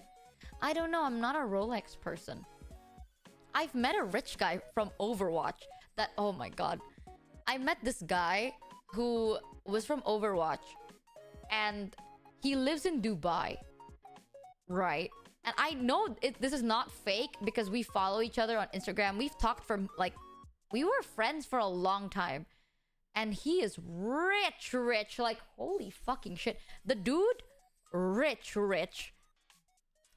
Flag number 1, he lives in Dubai. Flag number 2, oh my god. He was talking to me. He was like, which Rolex should I buy my girlfriend? And I'm like, are you on the waiting list? And he's like, oh yeah, my dad is always on the waiting list. The moment he said that, I was like... Sometimes when rich people try to pretend like they're not rich and they say the rich person thing, you laugh a little bit. Because they were like, please don't tell anyone, but I want to buy my girlfriend a Rolex watch, Michi. Which Rolex watch do you think would fit her the most? So I was like, which one are you thinking of? And they're like, I think at that time it was the Rolex Pearl. I was like, oh, these are the types that I'm looking at. And I know at that time it was not released. And it was gonna be released in like a month and a half for waiting list only. Oh yeah, the Oyster. That was also a thing. Oh Jesus, it's so fucking expensive. It was like $150,000. I shit you not. $150,000. And they're only selling it for waitlisted people. And I was like, oh, can you buy it? And he's like, oh yeah. And I was like, how about the wait list? And he's like, oh, don't worry. My dad is already on the wait list. And here's the thing.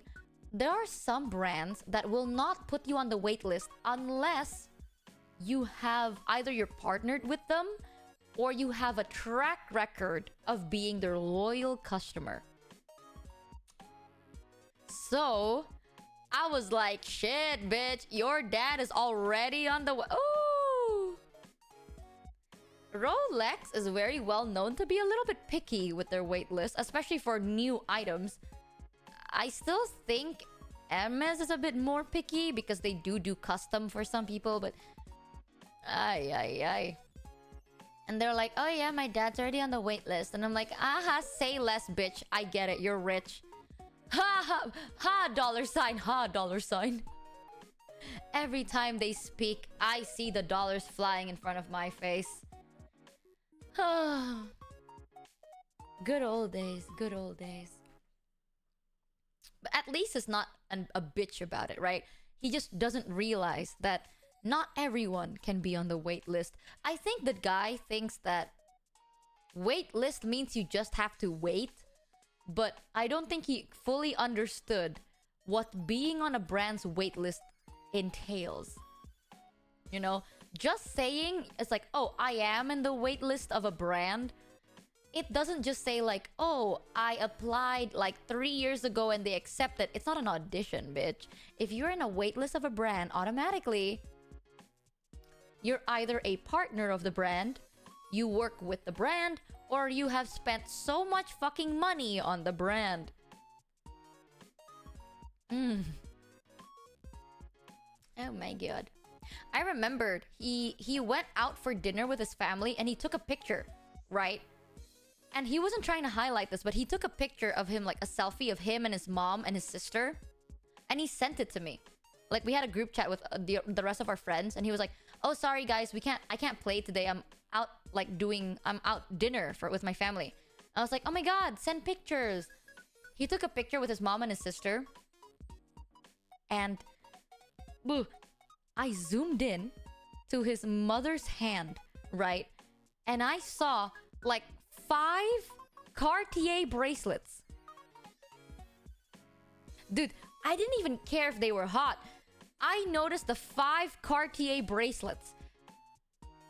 You know, a Cartier bracelet is around $5,000 to $50,000 depending on what you buy.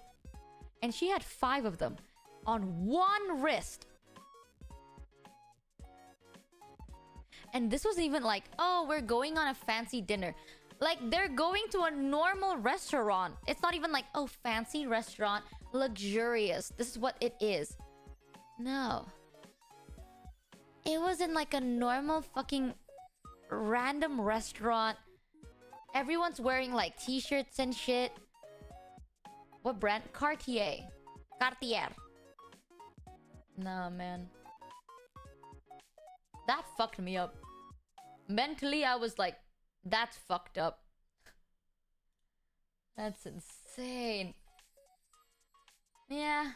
Rich people, man. No hate to them, you know? I don't hate you. I'm jealous of you. 2 different things. Oh. Googling who Cartier is and why this bracelet is so expensive. Well, I heard this, that some Cartier... Not bracelets, I heard pendants, I think. Some Cartier bracelets are made of pure gold, that it appreciates value over time. That's what I heard. Because Cartier is well known for using bricks and bricks of gold. So sometimes people say, oh, this is an investment. Flex's Cartier pendant. I'm not sure because I don't really follow jewelry as much. I follow fashion, but not in the jewelry section. So like Rolex, Cartier, Tiffany, not a big follower. I know diamond depreciates, even though so many people love diamonds. Ooh. When people are like, man, I stand against global warming. I stand against the abuse of human rights, and then they buy blood diamonds. I shit myself. I never have the balls to tell them. Like, here's the thing. The sad side, the dark, not even sad, the dark side of the diamond industry is very, very fucked up. I'm not gonna talk about it, but if you want to, feel free to Google it, right? But I will say this is not for the faint of heart. So if you're not very good with a lot of fucked up things, don't Google it. I will just give you a TLDR. Every side to luxury is not always good, right? There is the marketable, luxurious side, but behind the scenes, a lot of fucked up things happen. The thing is, when you work in the fashion industry sometimes, you know which one is ethically made and which one is not. Over time, you do know these things. Because some brands would be like, oh, this is ethical. And by ethical, they cramp like 75 people in like the same room with a fan or 2. But at least they pay the minimum wage. But, So, yeah, sometimes ethical can be kind of confusing. A lot of your products, if you notice, you will see made in Indonesia, right? So I have visited a lot of the factories. Would I say they're ethical? I don't know. Depending on how ethical truly is. It is what it is, you know? So sometimes I do know if some things are not the most ethically produced. I've had a friend that was like, she's vegan. My friend is vegan, and she's like, I fight with human rights, blah, blah, blah, blah, blah. And I never had the balls to tell her that the necklace she is wearing, which is a gift from her mom, is from a brand that is very notorious for making blood diamonds. Every time I see it, I'm like, I'm sorry. You don't know. It's not your fault. It was a gift. I understand why you'd like to wear it. I'm not gonna tell you, though. Jesus. But yeah, sometimes it's very sad. That's what I keep saying. People hate it when I say it, but the truth is ignorance is bliss. The more you know, the less happy you'll become. So, yeah, ignorance truly is bliss sometimes. And you know those things where it's like you are burdened with the knowledge? It makes sense. Theonal cheered X300, since Guantanamo Bay everyone should know that human rights is a very flexible term. Honestly, dude, I don't know what Guantanamo Bay is, but I agree with the human rights, very flexible term. When it comes to business, this is the sad truth. I'm so sorry. I am not the type to sugarcoat shit, but the sad truth is, chat, sometimes ethical means expensive. And some businesses cannot go with that. So, there's always a dark side to everything, isn't there? Here's the thing. Like, I know I'm not gonna sound like a good person, but at least I'm no liar. I'm not gonna sit here and tell you guys I'm a good person, okay? Yes, I have my flaws. But yes, I'd like to ignore them sometimes. So, one of the thing is, I know a lot about... When it comes to the fashion industry and all that good stuff, I do know a good amount of behind-the-scene practices. Not because I've worked with them, but I've worked with the production team. A lot of the times, people in the West or other developed countries, they choose to produce their goods here. So, sometimes you see behind your items, it's like, produced in Indonesia, right? Or produced in somewhere... Usually the production, even though it's like, oh, made in China or something like that, a lot of Chinese production, they do partner with Indonesian production as well. So I've seen it with my own two eyes. I've been there. And I'd say, yes, I've seen some shit. I've heard some shit. Is it good? No. It is not. But... if let's say they're like, oh, okay, well, because people don't want us to work in this unethical world, you are all laid off. Their life would definitely be hell, though. So it's like, it's a very confusing thing, you know? It's like, oh, don't abuse people. Yes, but sometimes it's so much more cheaper for companies to just cut off the workers than to increase their pay. Right? So if the companies do decide to cut off or let go of these workers instead of raising their money, these workers will suffer a fuck ton. So it's those things where it's like, shit, I can't do anything. You know, like, it's not my place really to do anything either. Next Coyotal cheered X300. The thing about ethics is that the ones that matter are they the ones you are willing to life with violating in one form or another. Yeah, the thing with ethics is that you can't really solve everything, you know? Like, you can't completely solve everyone's problem. And when I was younger, yes, I was very naive. I have the mentality of like, I will help as many people as I can. However, growing up, I realized the more I think about it, the more I find myself being very powerless. So now I have this mentality where, you know what? It's not my fight to fight. I'm so sorry. I'm gonna sound so selfish. But the truth is, in order for me to preserve my sanity, sometimes it's just not my fight to fight, you know? If they want to fight, I will support them. But am I going to do something? No, I can't. I'm gonna go insane if I do. Ignorance is truly bliss. Yeah, you can't save everyone. And I know that doesn't sound nice. Like, I hear a lot of, like, especially content creators and streamers, they're like, I'm gonna make the big change I want to see, which is great, right? They're like, there's a problem here. Let's do something to fix it. I'ma sit here and be 100% honest. I am very, like, in the in-between. If there is a problem and the people that are directly impacted want to fight, I will be by their side. Yes, but am I going to start the movement? No. And that's my honest truth. It is just... sometimes you think it's the best for them, but they don't want it. And then now it's just a clash in... is this actually the right thing? Right? Some people are like, oh, no, you should never work for people... like, you should never work with these companies that give, like, no pay, bad conditions, blah, blah, blah, blah. So then you fight against it. And then these workers get laid off. And now they're upset at you. Because you thought you knew the best. But they didn't want anything to change. What can you do about it? So... if you think it's broken, but they don't want it to be fixed, why fix it? I don't know. I'm very neutral about that. I feel like over time, after everything I've seen and experienced, people say like, dude, you lack the backbone, you know? People say like, oh, you're such a fence sitter. It's like, Michi, you don't have a backbone. You're such a, like, middleman. Like, you're not middleman as in for conflict. Like, you're just always standing not on yes, but not on no. X 300. Most luxury items you know of so far are in the market because they are made to do so. Diamonds, gold, etc. mostly because of their rarity, but also because there are organizations that made it so. Yeah, diamond in itself is not actually as rare as people think. It's just they market it to be.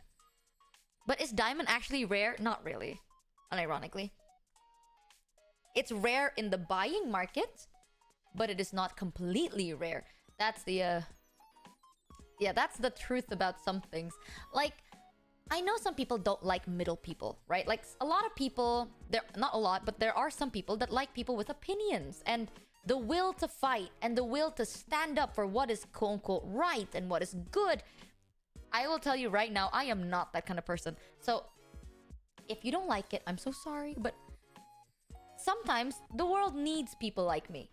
Because if everyone is very ambitious in changing the world, that's where confrontation happens, and that's where people clash. People like me stand in the in-between. So, if everyone was so ambitious, eventually you will find out that different ambitions will clash. You will meet someone who wants the exact opposite of you, that is equally as stubborn and ambitious as you. And that's where problems usually arise. People like me, we don't change anything, but at least we are not going to cause any problems. So yes, I'm a very neutral person. I know people say that's a bad thing. I like to think that it's a more completing thing. You know? People like me exist so you can stand out more. If everyone stands out, then no one stands out, right? So I exist so people that are more ambitious look more ambitious.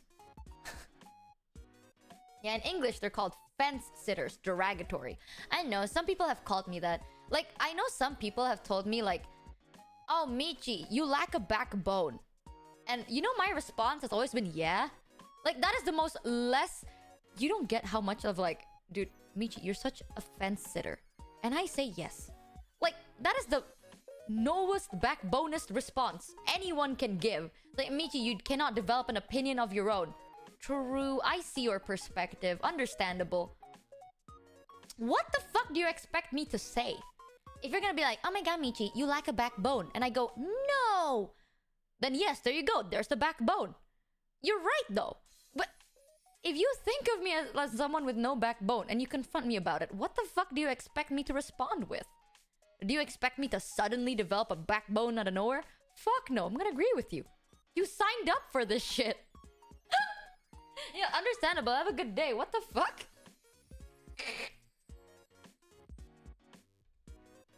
So yeah, I wouldn't, like, am I proud about it?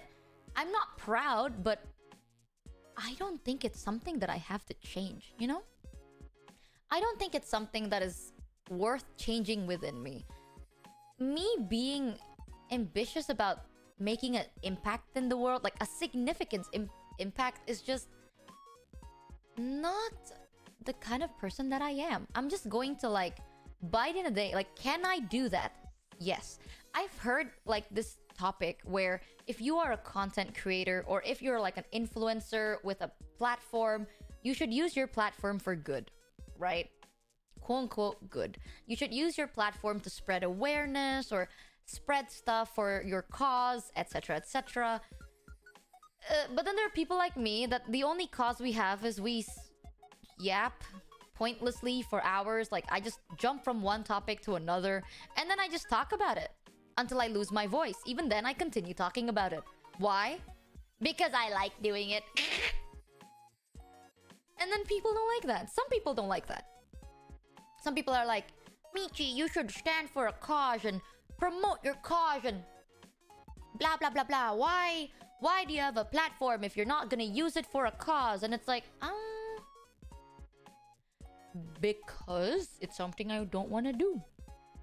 I can do it, but then I wouldn't be myself. It's always those things where it's like, do you prioritize me faking a cause? Or do you want me to be myself? Because me being myself, I am so backboneless. Yes, that is very true. I don't like standing with an opinion. Opinions are way too complicated. And then there's always good, but the good always has a bad side. Too much thought, too much worry. I just want to live my life, make butter, and then go tracking up a mountain. I don't know, man. It's too hard. Life is too short to overthink about it. So I just want to live in a small little cottage house, making butter, and then trading the butter with my neighbor. And then once in a while, I go traveling, going up a mountain with my backpack. Why butter?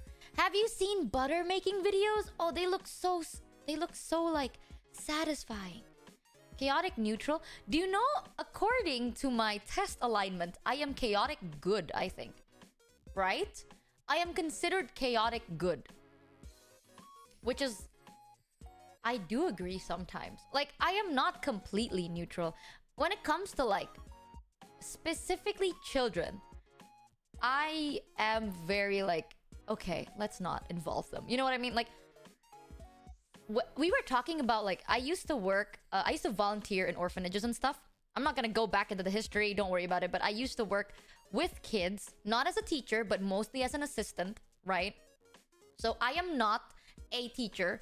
I don't have a certification in education, but I just assisted. Cheered Dex so 300, to clear that up. And then I take the butter and sell it to a company, get cash, and make sure to protect myself from being sued by you. No! Muhihi. You know, if someone did that, I would just be like, okay, at least, can I still make butter though? I like the making process. I don't want to think about the money process. That's my goal in life. My goal is I don't want to have to worry about money.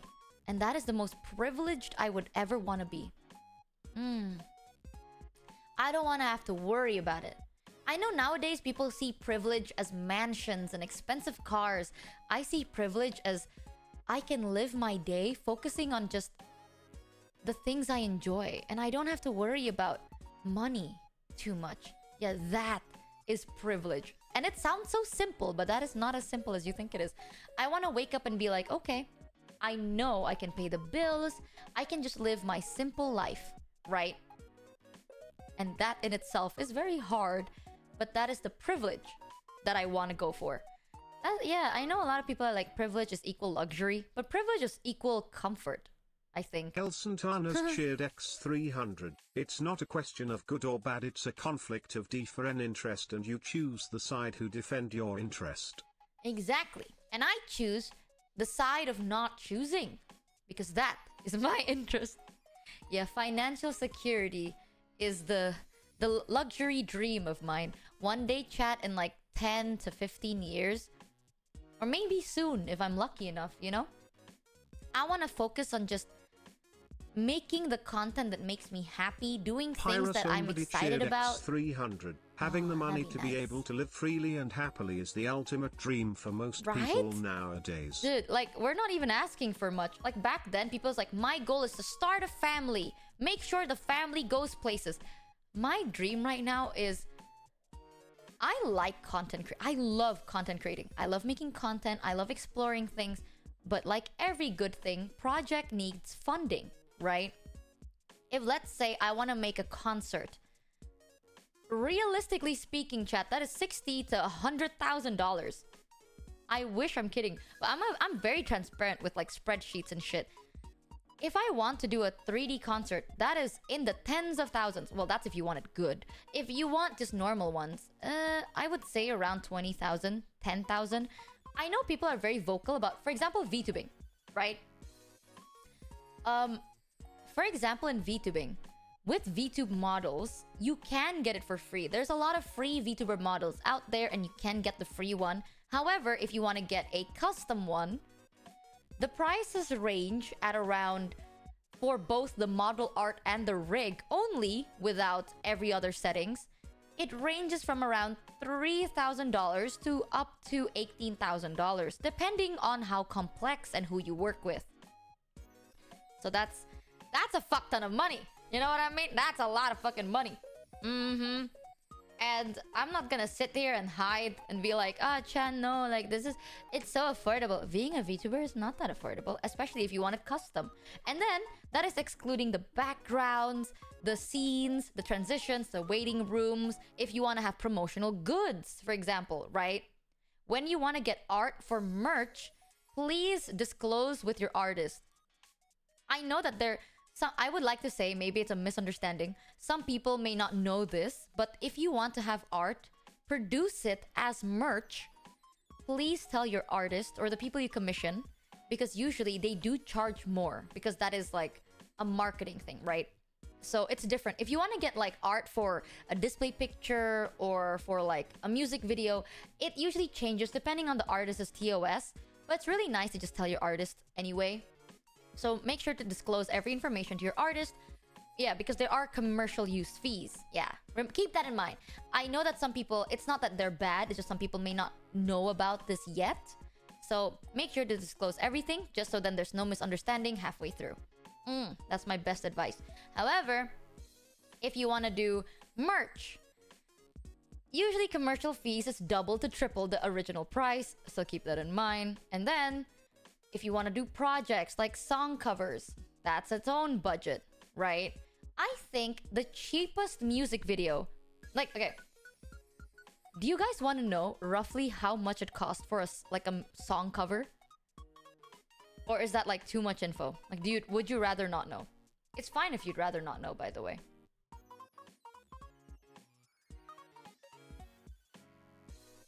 I don't want to make people uncomfortable. Please let us know. No, I am very curious. Curious! Okay. This is my honest truth, okay? At least this is from my experience. My cheapest song cover was around $150. Yes, it's not that expensive compared to everything else, but my cheapest song cover is $150 because I edited the video myself. I just commissioned art and mixing. That's not too bad.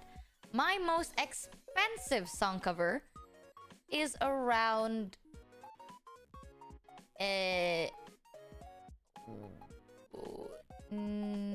say around $1,000. $1,050. That's my most expensive one. Because it had multiple people in the project. Usually they cost more... It costs more if there's more voices, right? To mix. And then more art. I know it's not that terrible. I have friends who have song covers that cost...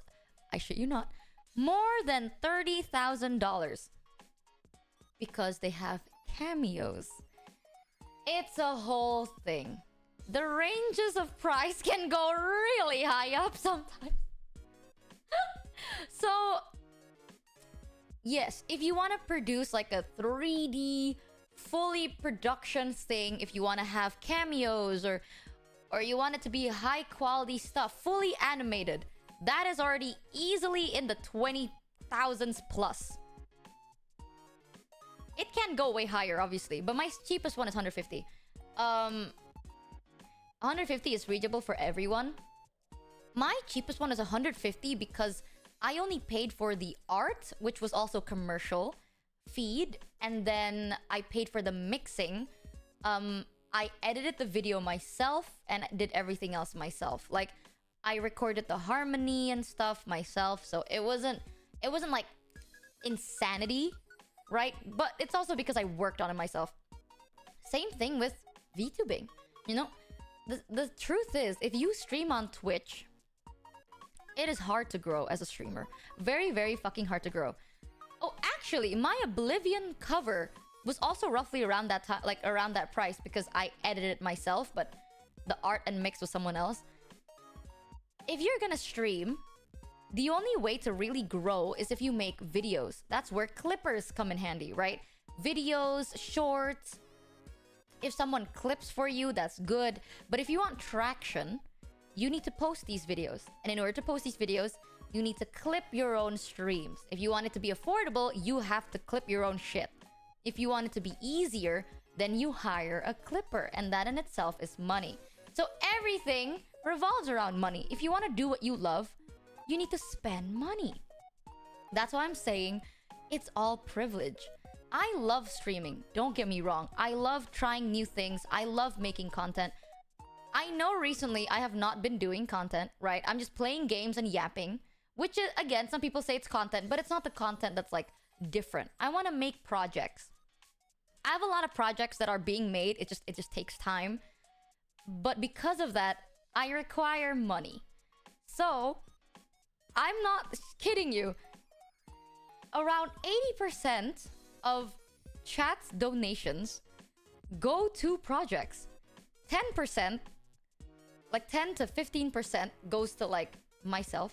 Thank you very much. It is for me to live off of, because I also need food and to pay bills, sadly, and all that sad stuff. And then the extra 5% is for emergencies. So when I say, chat, most of your money goes back to streaming, I really mean it. Like, a lot of the stuff I'm planning on doing is very much, it takes cash. And I need to plan that. So if you think it's like, oh, we give Michi money, why is she acting like she is so broke? I wouldn't say I'm broke, but I don't see the money as my own. I see it as like a reinvesting thing. So one day, if I could be privileged enough, I want to be able to just do the projects I want to do, but also live without worrying too much. Like, I don't have to, like, you know, break down my cash and be like, okay, this month I can only spend around $500. This month I can only spend around $600 if I want to do this project. Like, I just want to be like, okay, I can live comfortably and do this project. I don't have to worry. That's my privileged goal. And it's a very simple but complicated. It takes time to reach there, you know? And it's fine. I just started working like 4 months ago. So it's okay. I'm okay with waiting. The one thing I have is time, I think. Michi, you're part of those projects, so you need to take care of yourself too. Yeah, that's where the 15% comes into play, you know? I eat, and then like in 2 days, I'm going on a health break, right? Like, to make sure I don't die and shit. So don't worry about it. It's just like, I do, I will be honest, until today, I still do need to, you know, budget, right? I will be honest, I still need to budget a lot. It's not that I'm a slave to money. It's just, I still need to be careful because I am starting everything from the ground up, you know? If you know about my situation, you know what I'm talking about. But if you don't, TLDR, when I joined VShojo, I wouldn't say I was in debt, but I would say I was in debt. So, it wasn't a debt that was caused by me, which is what was very frustrating. It was like, oh, chat, before I joined VShojo, I used to gamble a lot. That's where my debt comes from. Not really. I have funny little debts everywhere else. So, basically, VShojo gave me like this nice little platform. And I still need to budget because, you know, my debt isn't fully gone yet, right? Like, it's like starting a new life. You know, right now we're building a base, building a nice little foundation, all that good stuff. The nice thing is, at least I'm already working towards the health foundation. That's really nice, right? I need to have a fallback. Oh, Bethany. Oh, Bethany dead. Bethany dead. So, yes, because of that, I still need to budget and think twice before spending too much. I know on stream, I'm like, haha, chat, look away. I'm gonna spend $100 on this game, blah, blah, blah, blah. Believe it or not, chat, it is still within budget, okay? Because it's stream related. Like, I budget things. I'm not going to spend more than what I can afford. It's a whole thing. But one day, my goal is hopefully maybe in a couple of years, right? Maybe after 10 years of being consistent and saving and properly budgeting, according to my spreadsheet, guys. According to my hypotheses. Hold on, where the fuck is my... According to my spreadsheet, Santana's cheered in at around 300. 9 Please to 10 don't die, years. that would compromise your project. Yes. If everything goes smoothly and consistently, in the course of 9 to 10 years, I may or may not be able to achieve this lifestyle with the amount of money I may or may not be able to save. Did Giga help you do your spreadsheets? Believe it or not, chat, I am fully capable of doing my own spreadsheets. I know I'm stupid, but I've always said this. I am stupid in everything else. But when it comes to fashion and money, no. I am very, very particular about money. Growing up, money was my only driving force, okay? So now that I have money, I'm not gonna be stupid about it. That's why me getting into debt pissed me the fuck off. It wasn't even because like, oh chat, this caught me off guard. Shocking face emoji. I'm not gonna talk about that again. Because it was a whole thing. It got clipped, it became an issue, and I don't want to start an issue. I don't want to make it hard for anyone. So I'm just gonna... if you want to know, it's somewhere in the internet. Okay? I've talked about it before. However, goddamn bitch! It's one of those little funny setbacks. I guess. You know, just be a bit more careful, I suppose, next time. But, yes. Oh, funny little thing. I mean, Giga would optimize them. That's literally your whole thing. I have talked to Giga about spreadsheets before. We were so fucking cringe about it. I've talked to Giga about, like, okay, what's your advice on this? What's your advice on that? And then I'm noting it down. And then I have talked to Giga a lot about it. It's okay. I do fine. It's just... I have a plan. According to my hypotheses, the only thing that I need for my plan to work is if everything goes consistently. And that's the shitty thing. Consistency is never really promised fully. The Giga spreadsheet maxing, dude. I really like talking about like numbers with Giga. It's always really nice. Yeah, that's my 10-year plan. It's like, what's your goal in 10 years? I just want to live comfortably. I want to live without worry, you know? Ever since I was in college, I have set like this foundation for myself. And I already set like, this is the plan, this is my fallback, blah, blah, blah, blah, blah. And then shit hits the fan and I'm like, fuck, now I have to redo it all over again. Oh. I'm sorry, Michi. I just imagine you angrily shaking your hand. Grrr! I do that. How the fuck do you know? The plan will work if everything goes to plan. Exactly. Right now, chat, no rush because we are currently building something together. At least, honestly, one thing that I'm very happy about, it's not as bad. You know? At least we're not starting from complete zero. And everyone is very nice. And I don't know, chat has been very, very nice. Everything is very smooth sailing, so all we need is just to relax. We threw the ball, now just let it roll. We just need to sit and watch it roll. Not bad. Not bad at all. Like what you said in the conversation with Mata, you're a planner. Yeah, that's also why when bad things happen, I am probably the worst. Like now you understand why. Like, to be fair, when I did get into some trouble, I could have like done something to fix it faster, but I am a panicker because I rely too much on my plans. If my plans don't fall through smoothly, I shit myself. Eh. Rushing is equal exhaustion and prone to disaster. Right? That's another thing. I know nowadays people, they have so much ambition but so little patience. Tush, tush, tush. Kids nowadays. The generation nowadays. Very eager. Too eager. The beauty of life. Like, oh. You know what my dad likes to tell me? I mean, both actually. My whole family has raised me with this mentality where it's like, life is like flying a kite. Sometimes you need to know when to pull, and sometimes you need to know when to kind of let go. If you keep pulling, then you're gonna break the line, and then you're done for, right? You have to start with a new kite. If you keep letting go, then you're gonna lose the kite. So, life is like flying a kite. You just have to know when to reel it in and let it go. Sometimes you might do it the wrong... Like, sometimes you might fuck up and not really know the timing, but... if you keep pulling, everything breaks, right? But if you let go, you lose everything. So, very nice. Yeah, it's like fishing. Exactly. I was always raised that way, so... I do realize kids nowadays are very ambitious, but very, very, like... Too impatient, you know? There is beauty in planning, executing, being consistent, and then watching it kind of fall into place on its own. It's very nice. You don't have to put so much pressure on yourself. I love your positivity. Am I positive?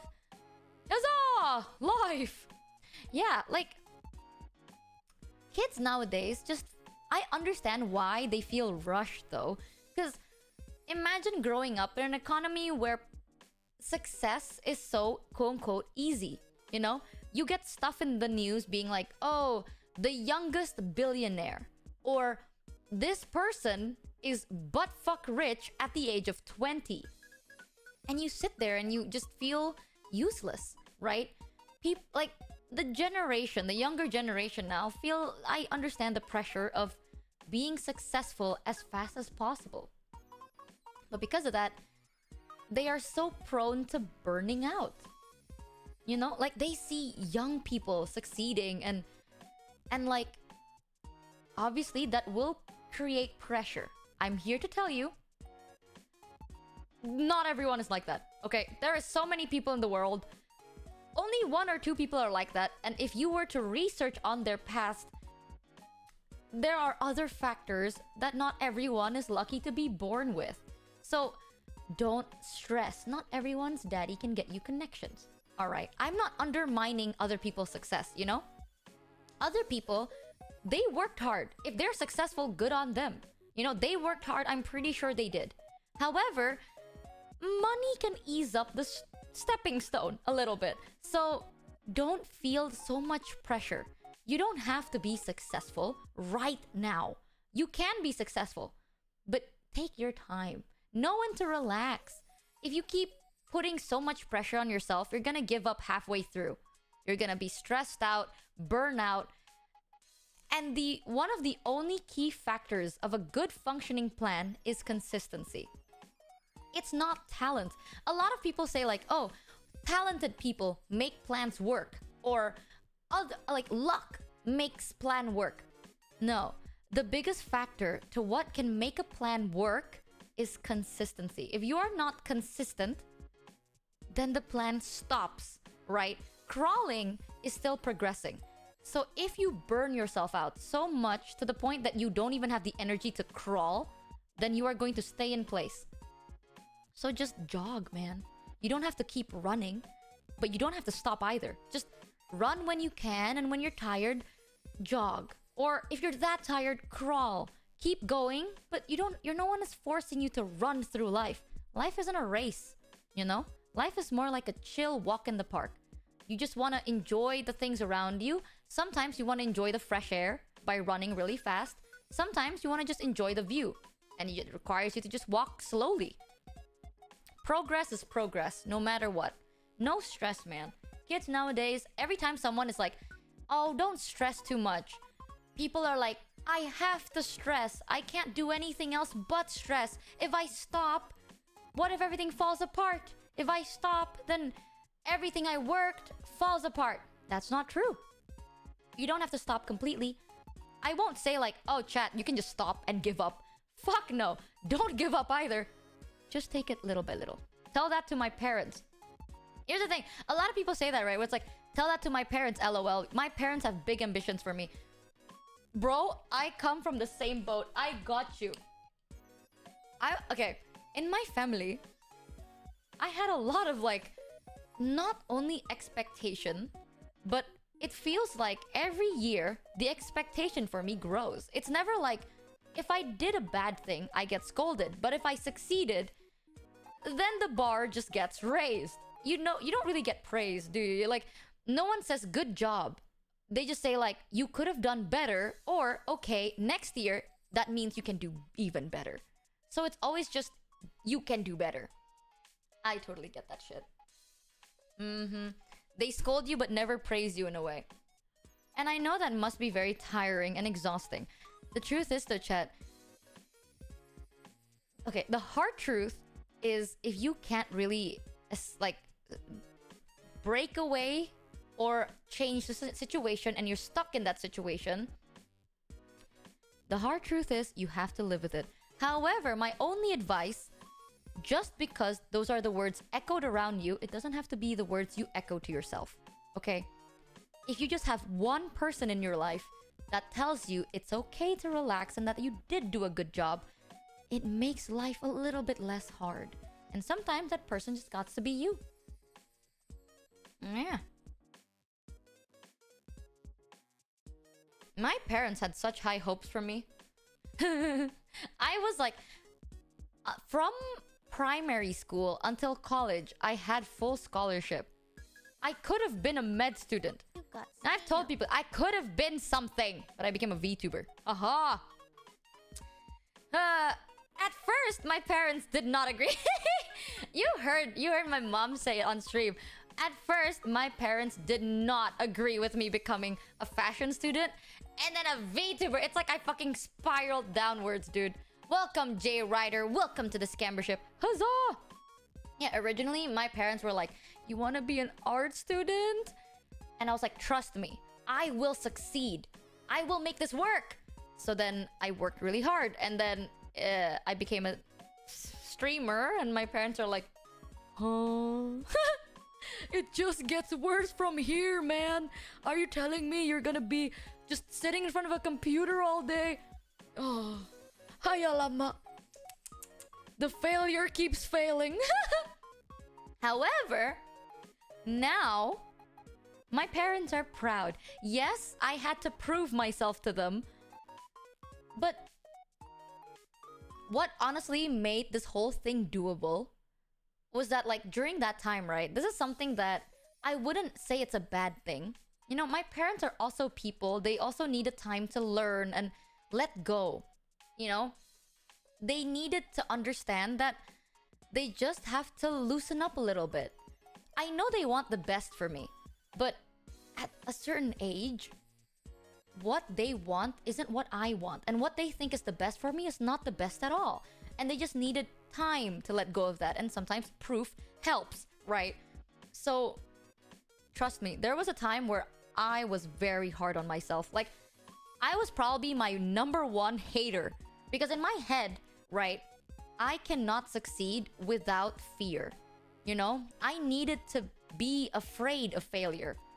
Like, when I was younger, I wanted to be successful. And at one point in my life, I just didn't want to be a failure. I don't know how to explain it. It's a big switch in mentality. You know, focusing on success and then focusing on not failing is two different things. And I was my own biggest hater. It was very fucking exhausting. So my best advice, dude, if you can't run away or if you can't, like, avoid an environment of pressure and expectation, the least you can do is be kinder to yourself. Because listen, man, you don't have to be hard on yourself, okay? You can go out there and talk to your parents and they will be hard on you for you. So just literally in one ear, out the other. You know? Take the good things, ignore the bad things. If you can't avoid it, then filter it the best you can. I know that sucks, but that's just the easier way out. If other people can't filter their words, filter it for them. My mom has said this too. Do you remember when my mom was on stream with me and she was like, I was like, what is your biggest thing? Like your biggest pet peeve about me, right? I asked my mom that. And she was like, one of the most annoying thing about you is sometimes it's like you're listening to me, but you're not. Yes, that is very, very accurate. It has its bad sides, obviously, but sometimes I need to do it, you know? My mom said on stream, she was like, you know, sometimes I'm talking to you, and then I see you like, you're looking at me, and you're like, I see, I understand. But then you don't understand. And I'm like, yeah, I'm sorry. But like, that was my coping mechanism. You know, sometimes back then, my parents were very, very vocal about their expectation. It wasn't even like they're silently hoping that I'm successful. No, my parents were like, Michi, one day we are going to die. And if you don't make it in life, what the fuck are you gonna be?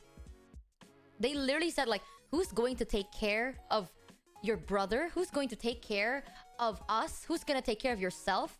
Like, when me and your dad pass away, what the fuck are you gonna be? Who the fuck's gonna take care of you? And they were very vocal about it. And if I thought about it too much, now that shit gets really stressful. So my coping mechanism is I go, makes sense. But all I think about is like, I don't know, some dancing cat, or if I was a superhero, what superhero would I rather be? It helps. Sometimes I'm like, if I could have a superpower, what superpower would I have? Ooh, if I could be like a professional, I don't know, if I could be a talented person in a certain language, what language would it be? Oh, very interesting stuff. And then after my mom is done talking, I go like, okay, time to work. Valabravosi cheered X300, everything in moderation though, praising a kid for being smart, when they are actually smart without providing more challenge can make the kid very lazy in some cases, especially when they are self-aware, until they are no longer relatively smart. Yeah, that's the thing, right?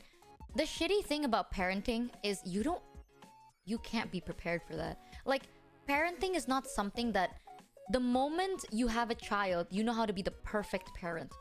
There is no such thing as the perfect parent. It's like a learn as you go. Just hope you don't fuck up too bad, kind of a thing. You can prepare as much as you can, but no one is gonna be a perfect parent. And it's okay as long as you try your best or something like that. Moderation is key. If you praise a child for being smart, if they are smart and you don't provide challenges like you said, they're gonna be lazy. True. Challenge the kid. This is how my brain works. I'm not saying this is the right thing, okay? Everything I say on stream, this is not always the right thing to do. This is just my opinion right now. Maybe in the future, my opinion will change. Who knows? So, this is just my opinion at the moment. Honestly, your job as a parent, at least for me, if I was a parent, right? Above all, it's to tell my kid that they are safe. You know?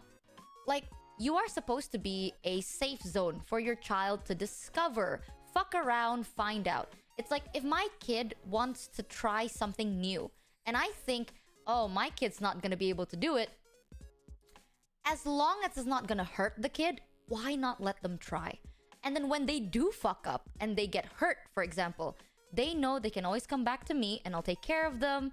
They learn something, they learn not to do it, and then grow their curiosity. Let them try new things, as long as it's not illegal and harmful to the point of regret, right? At a certain age, when your child is very, very young, you need to shield them more, you know? But children are not stupid. You know, if I'm like, if my 6-year-old kid is like, oh, I want to stay over at a boy's house. Like, if my 6-year-old daughter is like, I want to stay over at a boy's house, I will say no. Not because I'm like, what? I thought you said let them fuck around and find out. No. You need to protect them. You need to be like, oh, you can't, sweetie. Why? Because these are the things, you know? Sometimes it is just not safe. Sometimes it's not so secure. You're too young for this. Why not just invite him over, right? Have some fun, and then when it starts getting late, we can drop him back home, and then we can see him again tomorrow. It's the same, right? But you can just stay here. You don't have to stay there, but of course you can hang out with him if you'd like. Stuff like that. Providing options and a solution, but also shielding the kid. Because children are not stupid, but they're also very sensitive. They take everything like a sponge, you know? The bad becomes horrible. So you want to protect them. But then as they get older, they start realizing that they have more say in their life. And the older they get, the more you need to let go. Either way, as a parent, you're just a pit stop.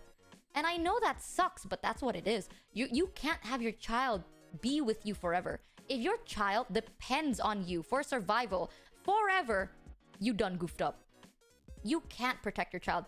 By the end of the day, usually you will expire before your child does. So your child needs to be able to be a functioning adult, but a happy one. So the level of fucking around and find out has to be more lenient as the child gets older and discover new things. But when they're very, very young, I personally as a parent would like to implement the idea that, you know what, I can be your home. You know what I mean? Like when you get older and you get yourself into some problem, right? I want them to call me. If they get into a problem or they're in a tight situation or they're really sad and hurt and they need someone to go to, I want them to know that I can be that person. A space that doesn't judge them or pressure them, just to exist. Because that's what parents are. We're a safety zone pit stop. Eventually, you gotta let go. And if you let go of them and they can't survive, then you didn't do a good job. But if you let go of them, like if they want to run away, you also fucked up. It's those things where you need to teach them that they can go out, but they can always come back whenever they want. Wouldn't it be worse to let a girl stay overnight at a boy's house when she's older? Yes. And no. Okay, this is my honest truth, right? When I was growing up, I know a lot of people fear the same thing where it's like, if she gets older, isn't it worse? If you raise your child properly ever since they're like younger, then they by themselves know not to do certain things. You know what I mean? Their curiosity is not gonna peak so much. Like, children should not be driven by fear, but they should be aware of the consequences. That's two different things, right? It's like saying like, oh, if you do this, you will go to hell.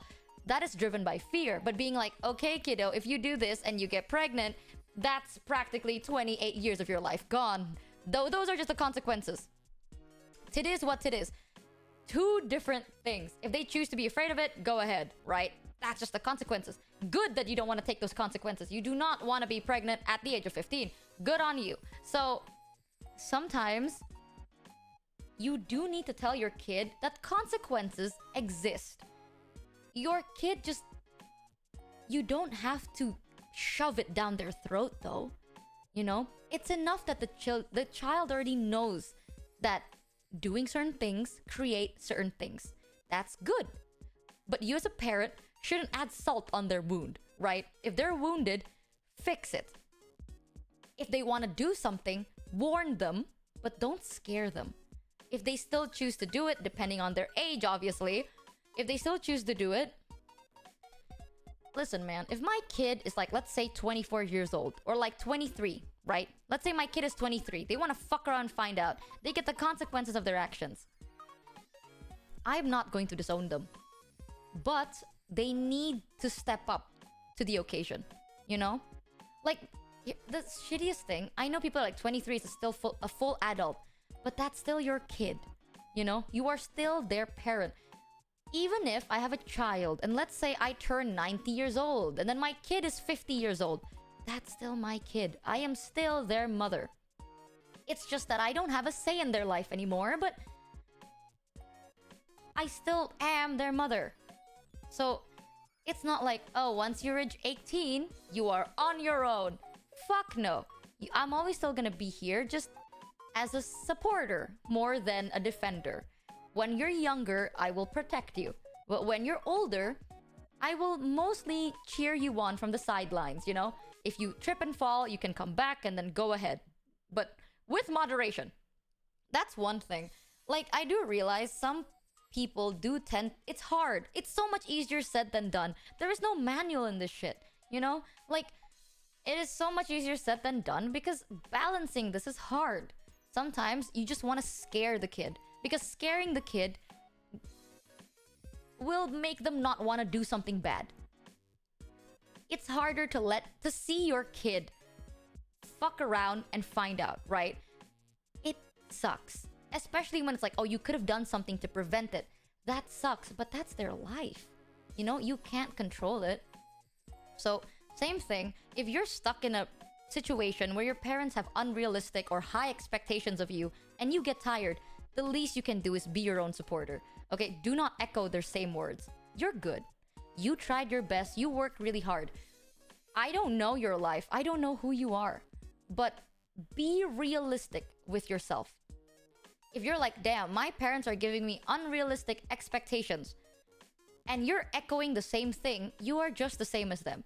So, be honest with yourself. If you have been lazy, then do something, right? Like, let's be real. If you're like, oh, you know what? I have been really lazy recently. I've been skipping a lot of things. I haven't done a lot of things. Then, girl, pick yourself back up. Let's snap yourself out of it. But if, let's say, you've been working really fucking hard, but everyone around you tells you that you haven't been doing enough, stop and just be honest with yourself. Have you been doing enough? In your opinion. If it's yes, then let yourself breathe. No one's gonna know. Go be alone, let yourself breathe for a second, appreciate yourself. Nothing good comes from just continuously adding load, you know? If you continue trying to...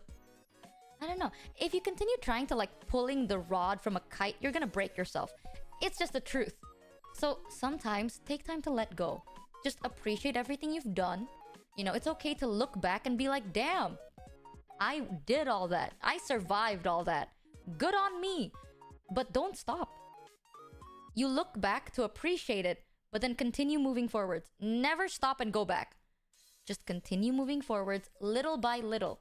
Little progress is still progress. No stress. If everyone's being unrealistic, be realistic.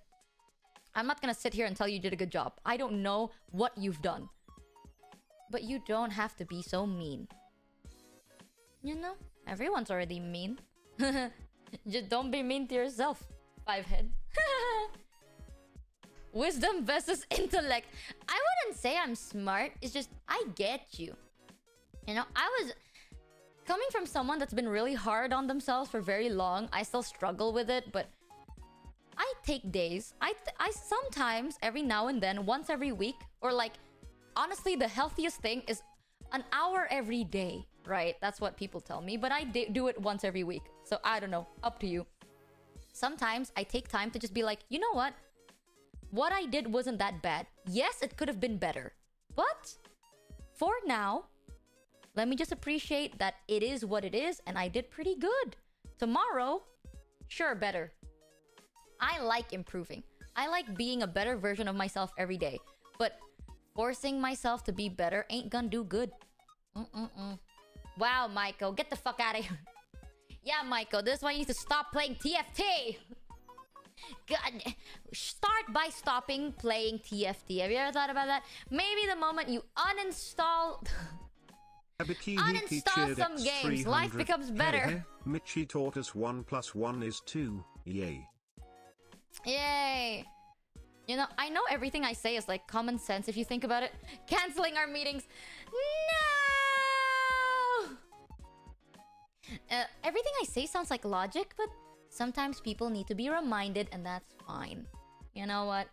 If you needed to hear this today, take it as a sign. Maybe it's a sign that you've been ignoring yourself for a bit too long. I like to take days where I'm like, okay, haha, I did good, pat head. And then tomorrow I'm like, okay, time to do better. You can't, man. It's those things. Actually, my roommate told me this. I am but a product of everyone else, okay? But I remembered I was talking about something random with my roomie. Like, this was a couple of years ago. And my roomie told me this randomly, where it's like, how do you expect to be a happier person when you're never telling happy things to yourself? And that stuck to me. That makes sense, man. If everything you allow, like, if you just let bad opinions and anger be filling your brain, you'll never be happy. Because, like, you don't even let happiness in. So, that makes no sense. And I was like, dude, that's so deep. Like, if you have a jar and you fill it with, like, liquor candy, you can't just magically hope that the jar is filled with, like, Haribo, right? Literally, that was what we were talking about, I think. I was like, yo, if you fill this jar with, like, liquor candy, you can't just expect this jar to be filled with, like, Haribo one day. And I was like, yo, that's so fucking deep, though. That's so real and true, though. Like, if you just let all the negative shit be inside of you and if you never let anything positive happen, then you'll never be a happy person. So deep. We weren't even talking about that. We were talking about Mentos. Because at that time, we had this mint candy and we're trying to put it in a small jar. And I was like, dude, I want to have Mentos candy because I want to pour, like, Coca-Cola in it. And my roomie's like, yo, what if we just put, like, the mint candy in this jar? And then we just wait. And I was like, dude, it will never turn into Mentos. And for some reason, I got a life motto from it. I was like, whoa. It's because I wanted Mentos, but all I had was mint candy. That's so deep. This has a deeper meaning, I swear. Sometimes, chat, meds can be a hell of a drug. I know, sometimes wisdom doesn't always come from wise people. Wisdom comes from everything around you, I think. 300. Or the drugs. Is when you're so far gone that you can't even realize that you tried when you didn't quite succeed. That is some quicksand level hole to climb out of despair. Sometimes, chat, it's never too late to start, okay? Sometimes, ignorance is truly bliss. You just gotta chill. You just gotta relax. Like, not all the time. If all you do is relax, then you just watch life slip from your hands, right? Take the opportunities when it comes to you. But then when you're just, like, walking, instead of focusing on how far you've walked or how more, like, I have to go so far, you know, there's still a journeys ahead of me. Just take some time and look around. Relax, appreciate the trees. They're there for a reason. Fuck, stare at them. I don't fucking know. You don't gotta be so stressed all the time. It's never too late to start. I know a lot of people say that. It's like, Michi, I'm actually 40 and it is too late to start. No. Never too late to start. Okay, the only time it's too late to start is when you're dead. So as long as you're still breathing, it's never too late to start something. No stress, you're good. People gotta hear it every now and then. Give less shits, man. TLDR, stop giving a shit. Genuinely. Life is so much easier when you stop giving that much of a shit. What if I got a year max? That's so sad. But, like, if you do, then that's a whole year to do something. Ding. Live your life without regrets, you know? Not to the fullest, just without regrets. And that's nice. One of my goals is when I'm really, really old and I'm about to die, chat, I'm gonna look back at my life and I'm like, damn, I did not regret a lot of things. Who knows? It is definitely easier to say than to do, but it's good to remember, at least, right? It is definitely really hard. So that's why I'm saying, take your time. No pressure. Because it is fucking hard. I'm saying all this, but do I do this all the time? Of course not. Some days I'm really fucking tough on myself. But, like, every now and then it's nice to be reminded that you just need to chill. You know? Just relax and chill. Not everything is a serious thing. Sometimes you just gotta laugh. if nothing good comes from it, then at least you got a good laugh. Yippee! Yeah, lately I've been accepting a lot of things about myself and my life that I've been fighting too hard against for years. Now I'm just going to go with the flow. Right? I mean, don't always go with the flow. You know? Balance it. Go with the flow to relax yourself. And sometimes, if you see a nice opening, go fight a little bit. Put in a bit of energy. Nudge. And then, relax again. Know when to relax, know when to fight. Sometimes, it's just not your fight to fight. Sometimes you gotta watch some streamers you enjoy. Yeah, that's why I like streaming because of it. Sometimes I realize, like, I saw a comment just now where it's like, Michi gives off, like, sober stoner vibes. You know what? I like that. Like, someone said, like, Michi is like a sober stoner. I like that shit. You know what? I take so much meds that it's, like, permanent damaging my brain. But if it makes you happier, hey, good things come from it, you know? I won't say I got here all by myself. I got here because of my friends, my family, and my meds. Ever since I got my meds, dude, holy shit. Like, that in itself is privilege, you know? I could get meds. That is very privileged of me. But prescribed medication, okay? I'm not saying, like, drugs. No, prescribed medication. I have, like, prescribed meds that tune some things off in my brain, right? That's one thing. Sometimes people are like, oh, you're not doing a good job because you struggle just waking up. And you know what? Sometimes you just gotta appreciate the fact that you were able to wake up that day. It's fucking hard, man. I get you. I had days where I couldn't even bring it, like, I just couldn't do anything. Like, I didn't have it in me to go out of bed. It's not even like, oh, my bed is so comfortable. No, bro, I was, like, depressed as fuck. Like, that's the hard, dark truth of depression. It's not sadness. It's absolutely nothing. Oh my god.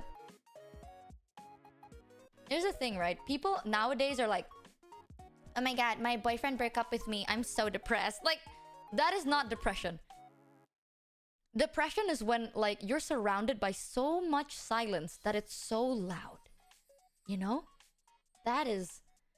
woof. Like, there's nothing going on. And because there's nothing, it's so loud Blobby to you. Derp cheered X300. Have PTSD from volunteer work with addicts. Michi is my exposure therapy back to stoner thoughts. No! God, working with addicts must... I mean, I'm glad that you have volunteered work with addicts. That must require a lot of stuff. You do good work. You do very good work, kind sir. Yeah, it's like... a lot of people say depression is sadness or stuff like that. As someone that is depressed, it is the lack of ability to do anything. Like, you know when they say an idle mind is the devil's playground? Depression is like... everything is the devil's playground, dude. Like, you can't even bring it in yourself to be sad. Nothing is sad. Like, nothing makes you sad, but nothing makes you happy. Everything is just nothing. And because you're just so surrounded by nothing, it's so deafeningly loud, right? So, yeah, dude, depression is like your mind is a devil's theme park. Like, holy hell. You're just laying there, you're thinking about everything and feeling nothing. And you know, you're like, oh my god, I'm letting everything slip by. Time is passing by. I must be disappointed, blah, blah. You know these things, but you can't feel anything. Yeah, you lack the will of anything. I get that. And some days, you just gotta be proud that you got out of bed. You know? You just gotta be like, you know what? I got out of bed today. Good on me. I snapped out of it. I know it took 8 hours, but I snapped out of it. Good job. Now, step by step, baby steps, right? I get you. I do have meds for it, because I wouldn't say I have clinical depression. I have BPD, and I have been very open about it. It's a different thing. It's not bipolar. BPD is borderline personality disorder, and because of that, BPD is like, let's have everything in one serving. It's like a buffet. I like to joke by saying BPD is the buffet of mental problems, because it is. Like, some days it do be hitting. Some days it don't be hitting, but other things be hitting. So it be confusing. It's very confusing sometimes. It's nice though, I guess. I don't know. But I do have meds for that. Ever since I've taken meds for it, I don't know. It's so quiet. And I'm just like, haha, you learn to laugh at it. You know, you learn to laugh at your mistakes. And sometimes during bad days, you just laugh at it too. You're like, wow, I am such a useless bitch today. Anyways, let's get out. Let's do something. Let's go for a walk. Anyways, yeah, I've even said this. Like, when I first went to a, like, therapist... Well, not therapist, psychiatrist, sorry. When I first went to a psychiatrist, I was misdiagnosed with schizophrenia for like 6 to 7 months. So I was on schizo meds for 6 to 7 months. All I can say is your body knows if something is wrong, okay? Your body do be knowing. If it ain't for you, it ain't for you.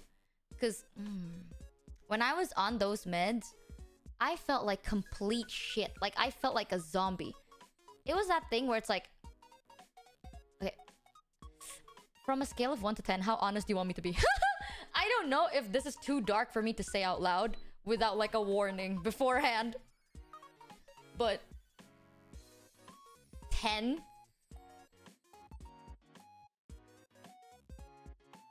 Eh, 10. But like, I'm sorry if this might be a bit too dark.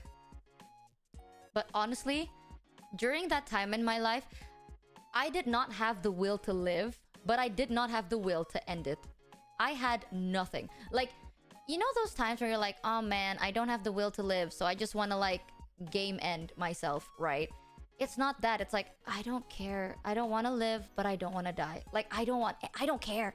It doesn't matter. I just want to let it happen. You know what I mean? Like, if I die, I die. I don't care. Like, I was a zombie, man. Like, I was just like doing things as I'm told, but nothing more than that. Yeah, it was like...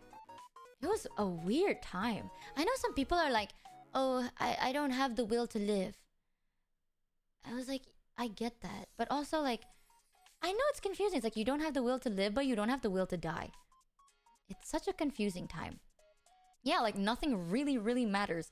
And you sit there and you never feel so powerless before. Like, you thought you felt powerless...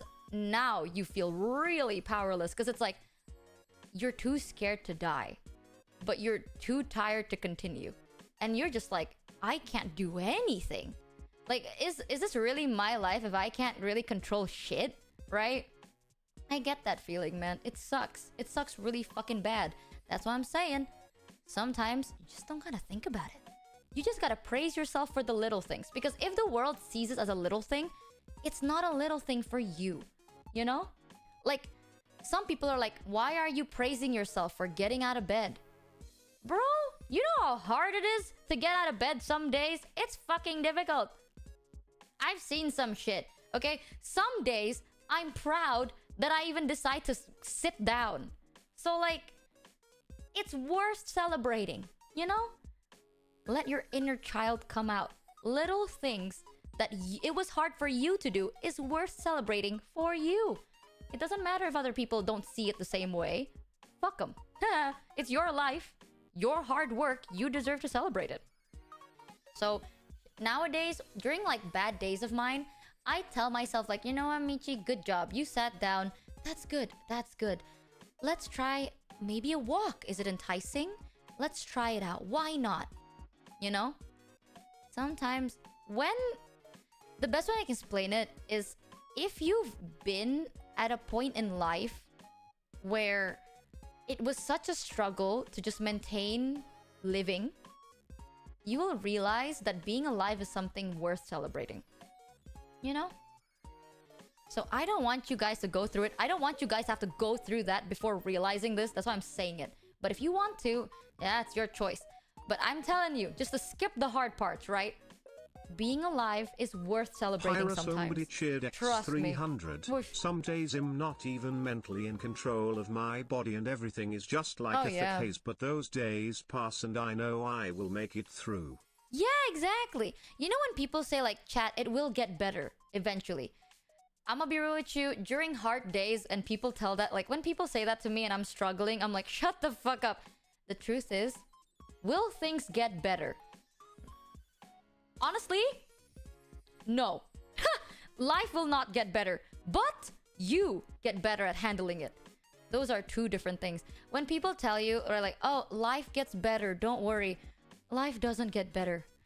I know this sucks to hear, and this is probably not the thing you want me to say. But you get better at handling it. And that's good enough. I mean, life did get better for me. I'm not gonna lie. Yes, sometimes life gets better. For me, life did get better. But for that hard period of time, it was like years and years of shit, right? During that time, life did not get better. If anything, life did get a little bit worse. But I got better at handling myself. So now that life is actually handing me opportunities and life is actually looking up for me now, I know how to handle myself. And that's where things start looking up. You know? Like, if you're waiting for life to give you a green pass, it might not happen, realistically. But over time, if you allow yourself, you get better at dealing with the bad days. And then when life does reward you, you get better at embracing it. And that in itself is a reward. That's my honest truth. I know that sucks though. Yeah, it's hard when people around you tell you like everything gets better, even though logically it doesn't. Ultralord Yeah, that's the thing. 2302 100%. cheered Dex300. Life is suffering. Just don't be a dick about it. A Buddhism quote, maybe. Maybe. Yeah. I know that, like, people like to say, oh, like, if the shittiest thing is when people say life gets better, but logically you know it won't for a very, very long time. That's exhausting. That's why I keep saying, life probably won't get better. Realistically, it probably won't. Life is suffering, but that doesn't mean you have to let yourself suffer all the time, right? You get better at handling it, and that's good enough. It's all about, like, it depends on how you see it. And I know this is a dark topic, but I feel like some people need to be reminded sometimes. Like, it's good to remind yourself, you know? You don't have to sit there and wait for life to reward you. Sometimes, you just gotta be able to go through it yourself. You got this, though. It's very doable. Logically, changing perspective is hard, and it is a hard thing to do, but you got it. It just becomes more doable. Just because life sucks doesn't mean you have to suck with it. Sometimes you just find the joy in it. Like Baldur's Gate 3! You know, sometimes you make your life turn into a good thing, or sometimes you log into Baldur's Gate 3 and then you decide to... Oh, come on! Come on! I keep telling people, delusion is the solution! People think I'm crazy. When I tell people, chat, it's okay to be delusional, people are like, boo. If you think I'm going to live my life in reality forever, every single day, I'm gonna lose my shit, bro. Some days, I need to be delusional, you know? Live in my own little bubble. And then be like, if I had a Stereon as my boyfriend, how am I gonna feel? And then rot in my little bubble for a little bit. Afterwards, life becomes new. Delusion is a good thing. In moderation, delusion is a good thing. If I have to be realistic with you, my coping mechanism 100% is escapism. If I can't retreat into my nice little safety bubble, I will lose my shit. Yippee! And then Baldur's Gate 3 hits me with the emotional feels. Oh, sometimes life gets worse. Baldur's Gate 3. Yeah, a lot of people say escapism is bad, delusion is bad. Says who, bitch? You got your pants on too tight, man. If people tell you don't ever be delusional, they're coping, man. They're coping. They gotta be stressed somehow. It's good to have your own little world. If you spend enough time in your delusional world, coming back into real life feels exciting again. And that's good enough for me. You gotta just take life as a fun little thing.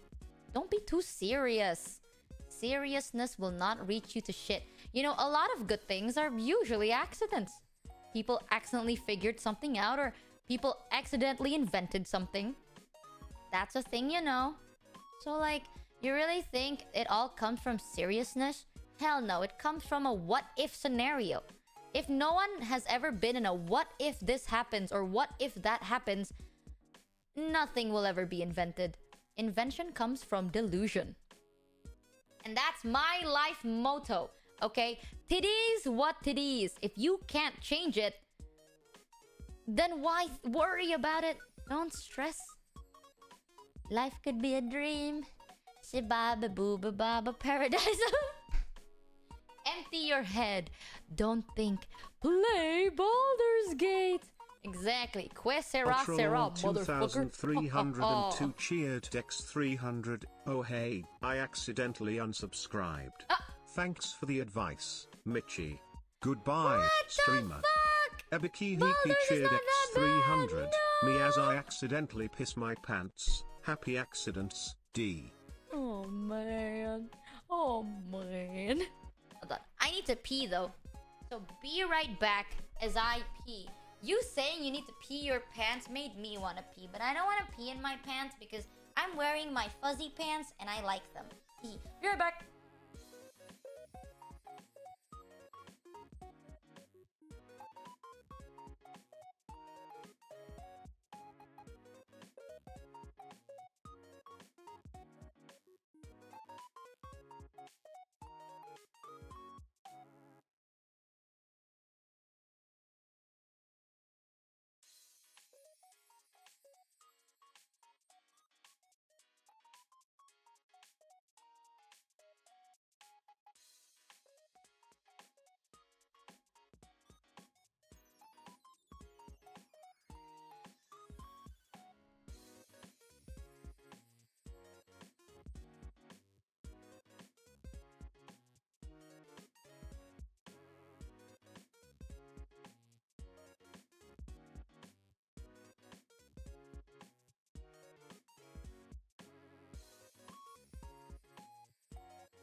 I am back.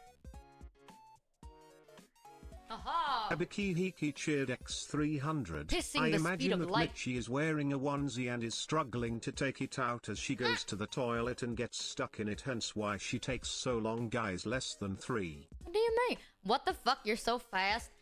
I love every time, like, when there's a new person in chat, and then I go like, okay guys, be right back, I'm gonna pee real quick. I love just having them be like, wait, why do you piss so fast? I've always pissed very fast, okay? I'm a very fast pisser. It's a talent of mine. It's called a hidden skill. Also, I piss often. So, like, it's not like I pee a lot. I pee little by little because I have to. Because if I don't, I get a UTI. So, haha, we're not the same. I pee every, like, 2 to 3 hours. Well, 1 to 2 hours, actually. Because if I don't pee, I get a UTI. Too much info. That happens in this chat as well. Sorry. At this point, dude, I shit you not, my chat knows more things about me than myself. It's kind of freaky. Like, a part of me is like, how do you guys know so much? And then chat's like, Michi, literally, you do this. Like, you tell us everything. How the fuck are we not supposed to know that much? So I wash my hands. I'm just fast. Yeah, I love it when people are like, damn, oh my god, there's an ant on the side of my monitor screen. Do I have ants inside my monitor? How do I know? Why are there ants inside my monitor screen? Uh-oh. Oh no. Hey chat, what happens if there's an ant inside my computer?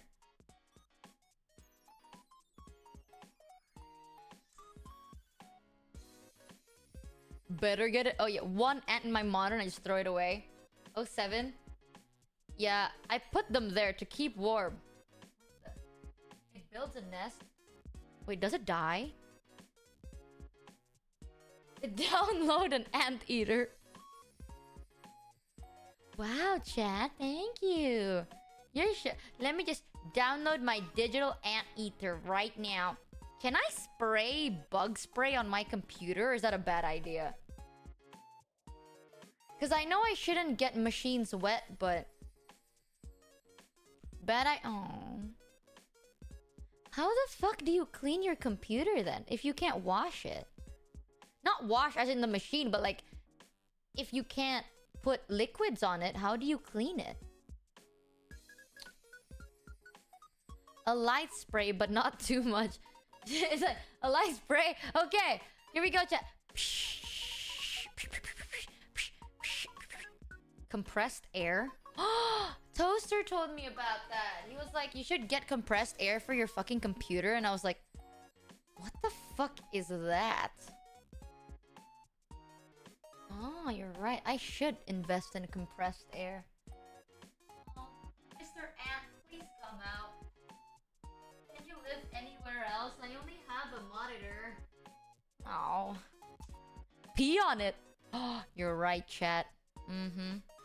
Disassemble it and use alcohol. You know, there's a phase in my life where I felt bad killing ants. Like, until today, I used to feel bad killing ants and mosquitoes and stuff. I don't know why.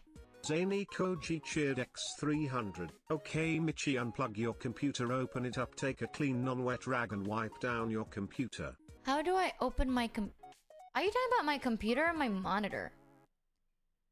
How do I open my monitor? Cause like, it's a square. Oh, like PC, big computer. But what if I broke it?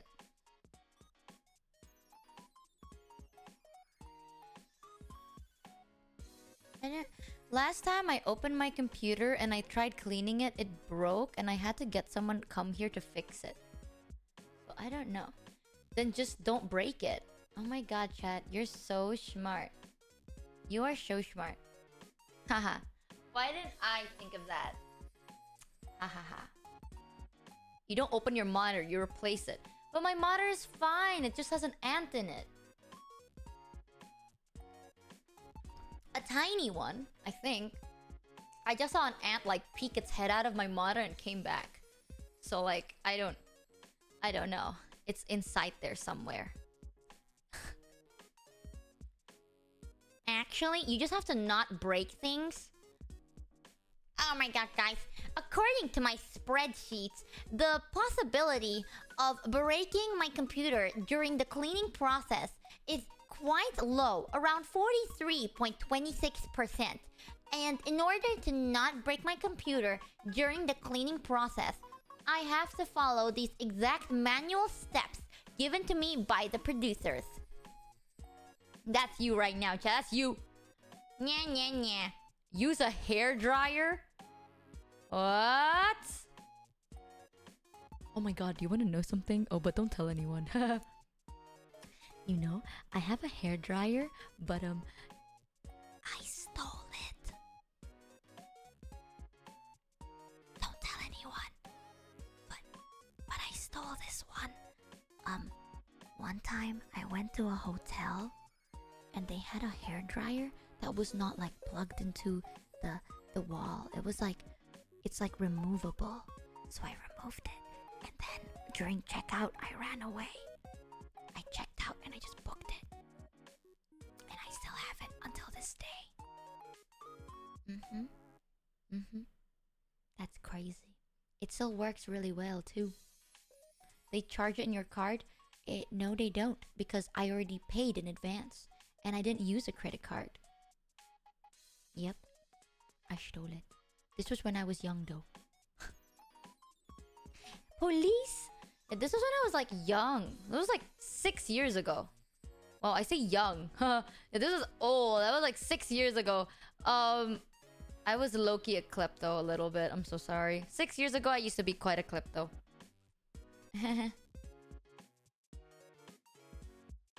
It's too late to return it now. Okay. I kind of forgot where I took it from. So, when you were 13... Oh, yes. This happened 6 years ago when I was 13. I stole a hairdryer from like a hotel. I was still quite young. Also, you're right. Quinn is 21. Did you fucking know that? I was talking to him. I was like, wait, dude, are you actually 21? He's like, yeah, wait, why? And I was like, what? What? Michi 5 minutes ago. It's never too late. Well, yeah, but like, I don't want to return it. It's my only hairdryer. Duh. I don't know. I don't... If it's not broken, why fix it? Is my mentality, okay? I don't know. I have a lot of contradictory facts. I like to live my life the way I live my life. Sometimes nothing makes sense, but I like it that way. Yeah, Quinn is 21. You want to see something? Holy shit.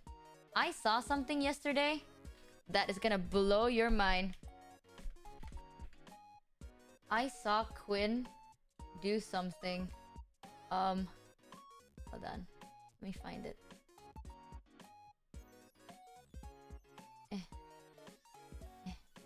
Okay.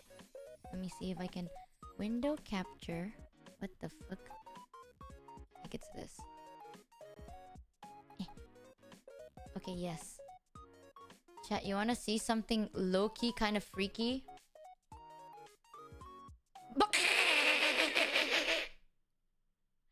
What the fuck is that, bro?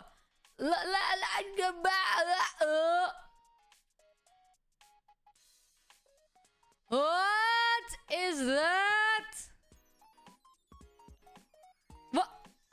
What?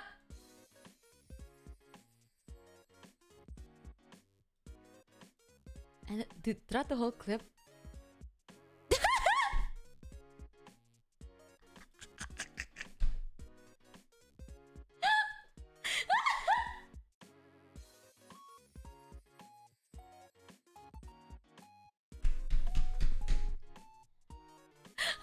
Someone please screenshot this. I'm gonna screenshot it. Guys, new emote alert. It's the Quinn Riz. What the hell is this? What is this? It looks like he's like trying... Me when I want to pop a pimple right now. Jeez, what is that? What is this? Why is his eyebrows doing the thing? Why did...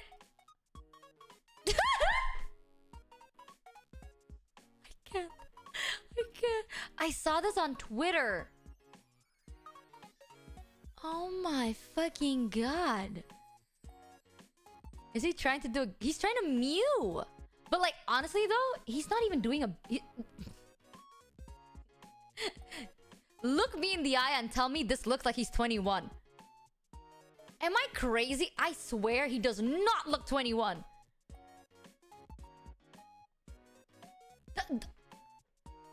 He does not look 21. What the fuck is this?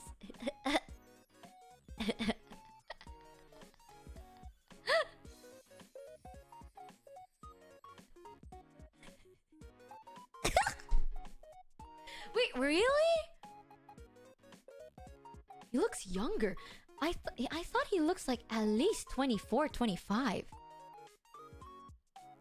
He looks 25 to me. I don't know why.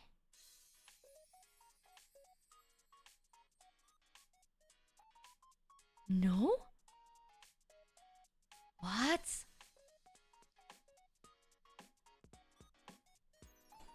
Bro has no facial hair? Dude, I don't know, man. At this point, I feel like my concept of age is just wrong. I don't know. Like, sometimes I see people, I'm like, oh, you look kind of older. And it's like...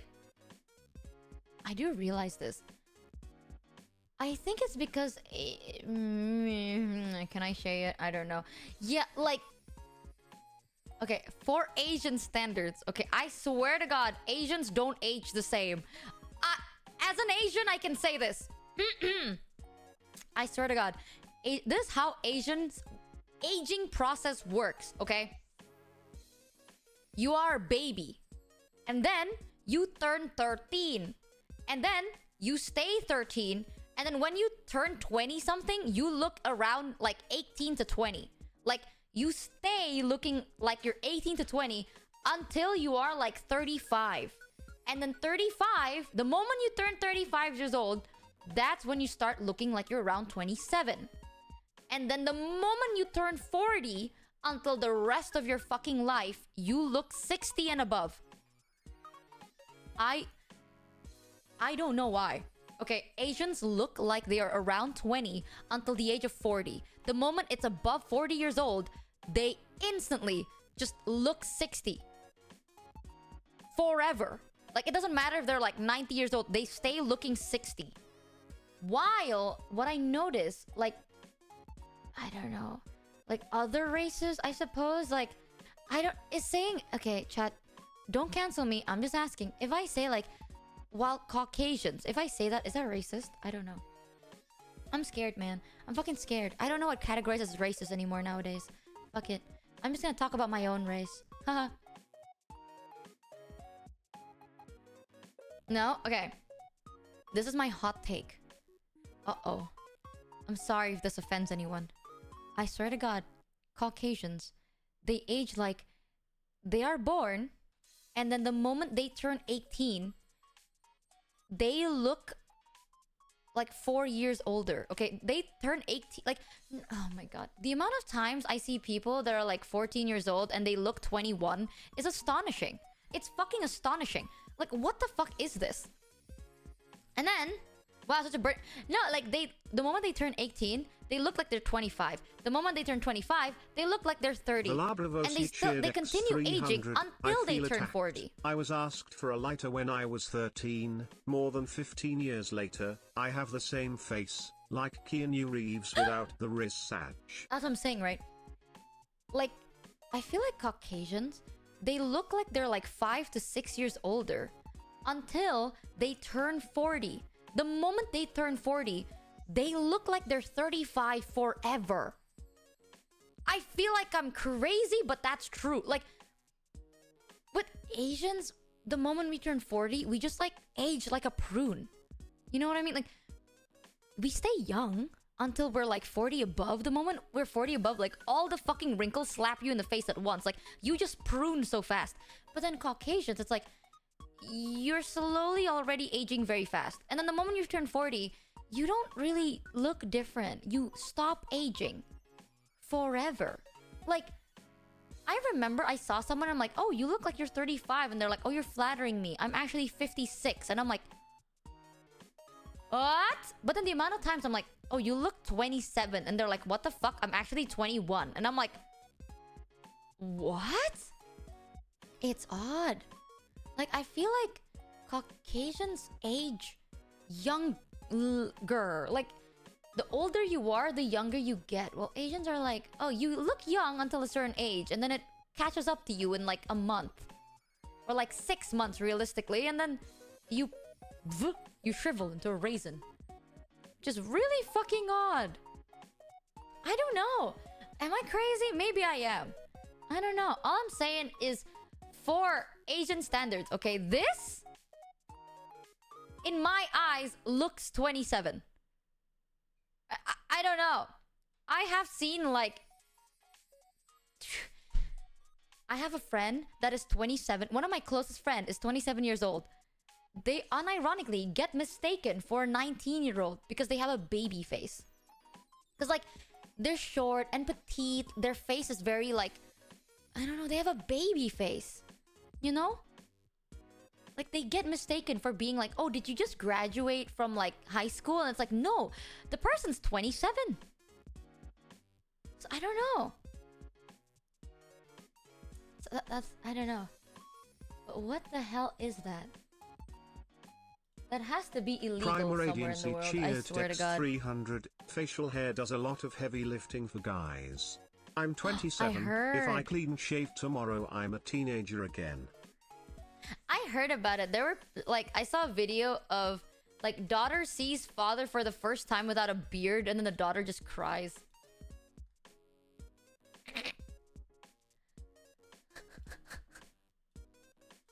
I want to have this as an emote. How do I use this as an emote?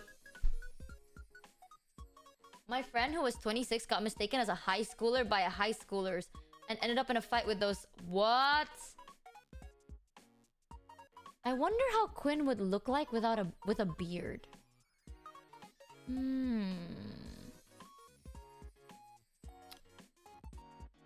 How would he look like with a beard?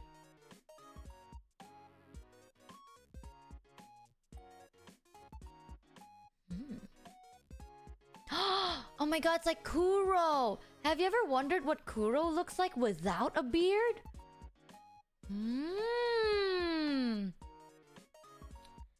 Think champing.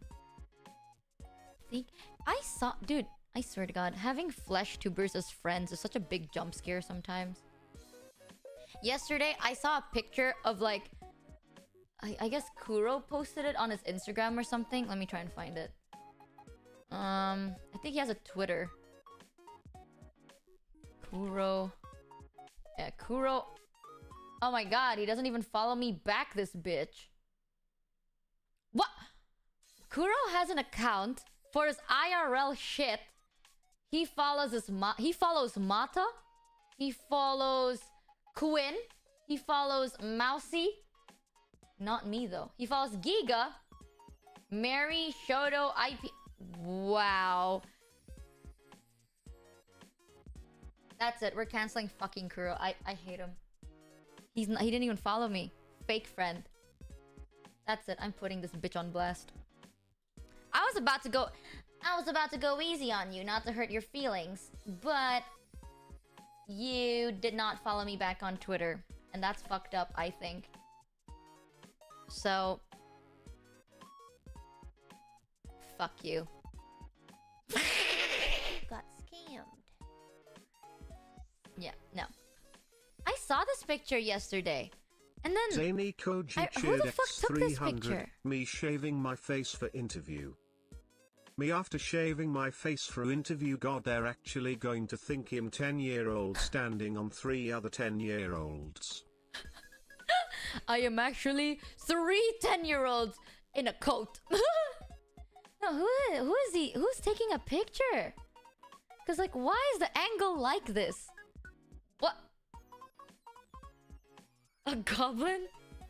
The poor guy had to be like down on his knees. That's fucked up. Is he contemplating life? Hold on. If I put him like this, it's like he's thinking. What is Kuro thinking about? Dun-dun-dun. And then it's just like this. He's holding his phone with his big toe. So I can't laugh. You're making my voice disappear. Who the fuck said he's holding his phone with his big toe? That's foul, dude.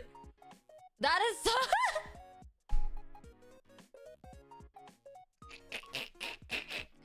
Look at the comments. Let me read. Yeah, I even commented. I was like, "Who the fuck took this picture?" Oh, he has an Instagram, dude. I deactivated my Instagram account. Jesus, I can't tolerate. Oh, I can't even open Instagram. Okay. Well, good to know. I uninstalled and deactivate my Instagram because I just can't. Too many of my friends are getting married and they're being happy and I don't want to see that. Honestly, fuck you. I don't know if you're happy, but I know you're married and I don't like you anymore. What are the comments on this post? My bigger concern is how did you take that pic? That's what I'm saying. Interesting post. Ancient _ Reese cheered X300. Smash. Next. Wait. Smash on which one? Wait a which one? Kuro?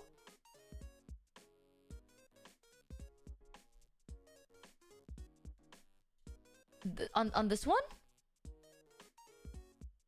Both, not you.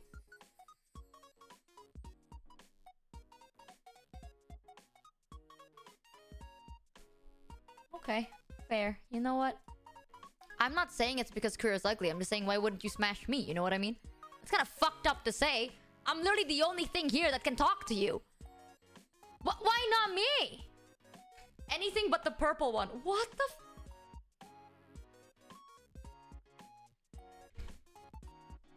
I saw that comment. Someone said, Kuro's kind of cute, not gonna lie. I wonder how he'd look like without a beard. Chat, do you think I can convince him to shave his beard? Oh, what if... Oh my god. What if... Why didn't you dye it? He dyed his hair. Why not dye his beard? No? Please, chat. Would you want to see Kuro without a mustache and a beard? Why not dye it too, though? Do guys usually... If you have like a full set of dyed hair, would you also dye your mustache or beard? It's like dyeing an eyebrow, I think.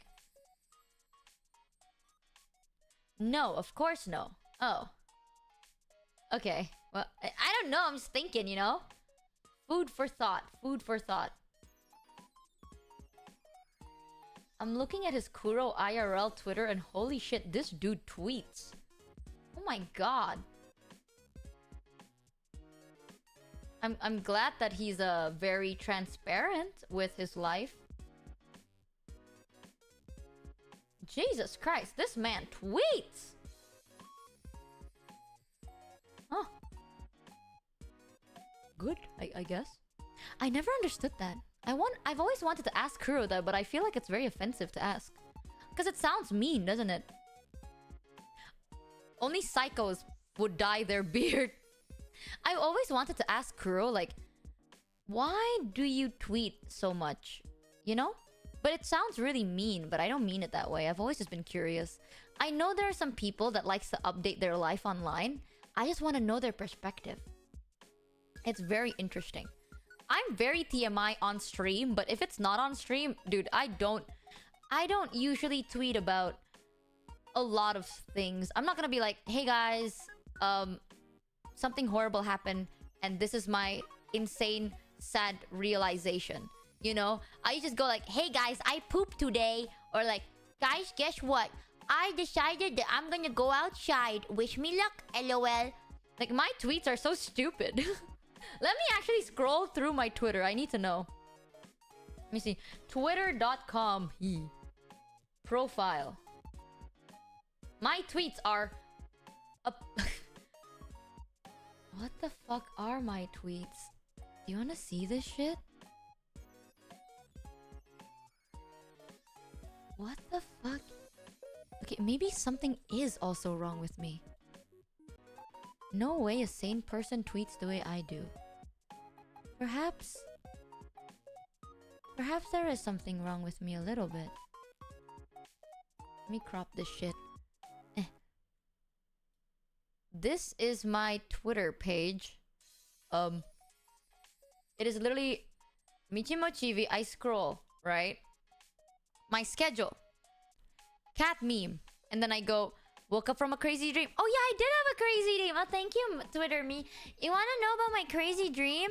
I dreamt that I was working in a nursery, and then there was a kid that was made of a plant, and he was green, but then he could turn himself into a tree. So then in my dream, I was taking care of the kid, and then I was like, wait, how the fuck do the kid live? So then I thought that instead of breast milk, the kid needs to eat like carbon dioxide.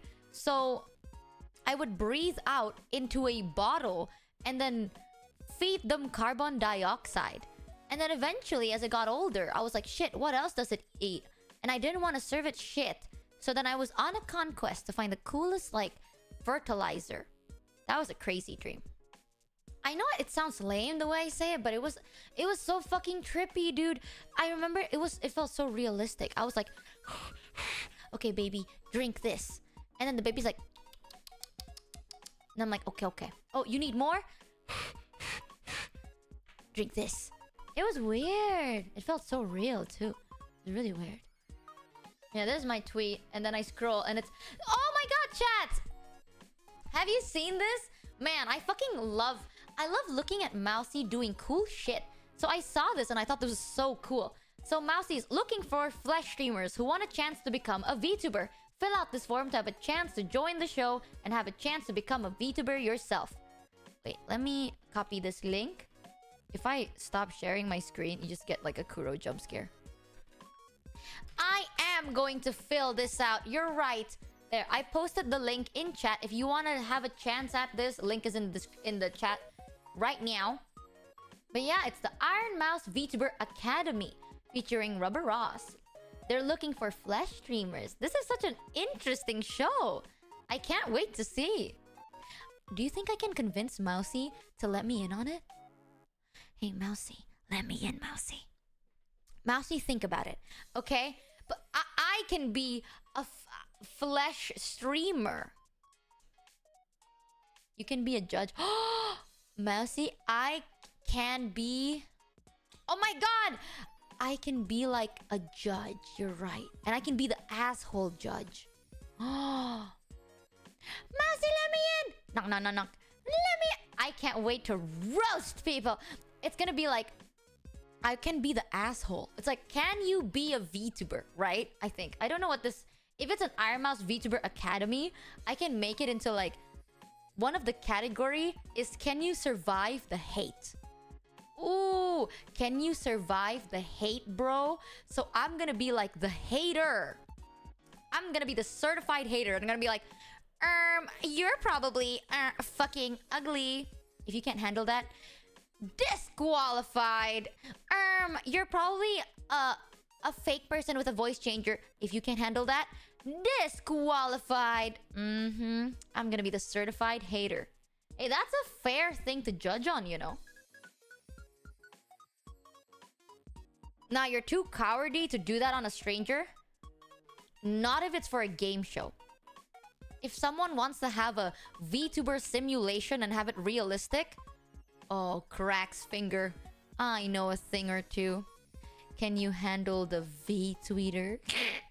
And apply to this. I'm so excited. This is so cool. Man, Mousy doing cool shit is such a blessing. And then... Oh, did you see this shit? Rio said, I already... Look, applications are officially closed. I already threw away Kuro, Mel's, Michi's, and Zen's. Dude, VShojo is so fucked up. Okay, like... They didn't even give me a chance. You know, I put my heart and soul into my audition video. I even put a hat on. You know? And I sent it to them. And then they just threw it away. Like... What the fuck? Yeah, they didn't even throw away Gigas. They specifically said Kuro, Mel, Michi, and Zen, but not Giga. That's fucked up. I'm calling it right now. Cancel VShojo. I am so offended. Fuck you, Rio. But Tue, Giga's in. Giga has a chance. No way. One of my alter ego. And then Honkai Y. And then there is Meme. I slept. Meme. A picture of me. Balls. Gada gadi gada gadayo. Meme. If I was one of the 7 deadly sins, I'd be sloth. This is how I sit on my computer, so my period blood won't stain my chair. And Mousy-versary. And then me telling you guys I don't feel good. And then period pain complaints. More period pain complaints. And then this cool little thing. And a clip of us on a Valorant collab. And then I say we hang out. And then I should not play Roblox. Memes.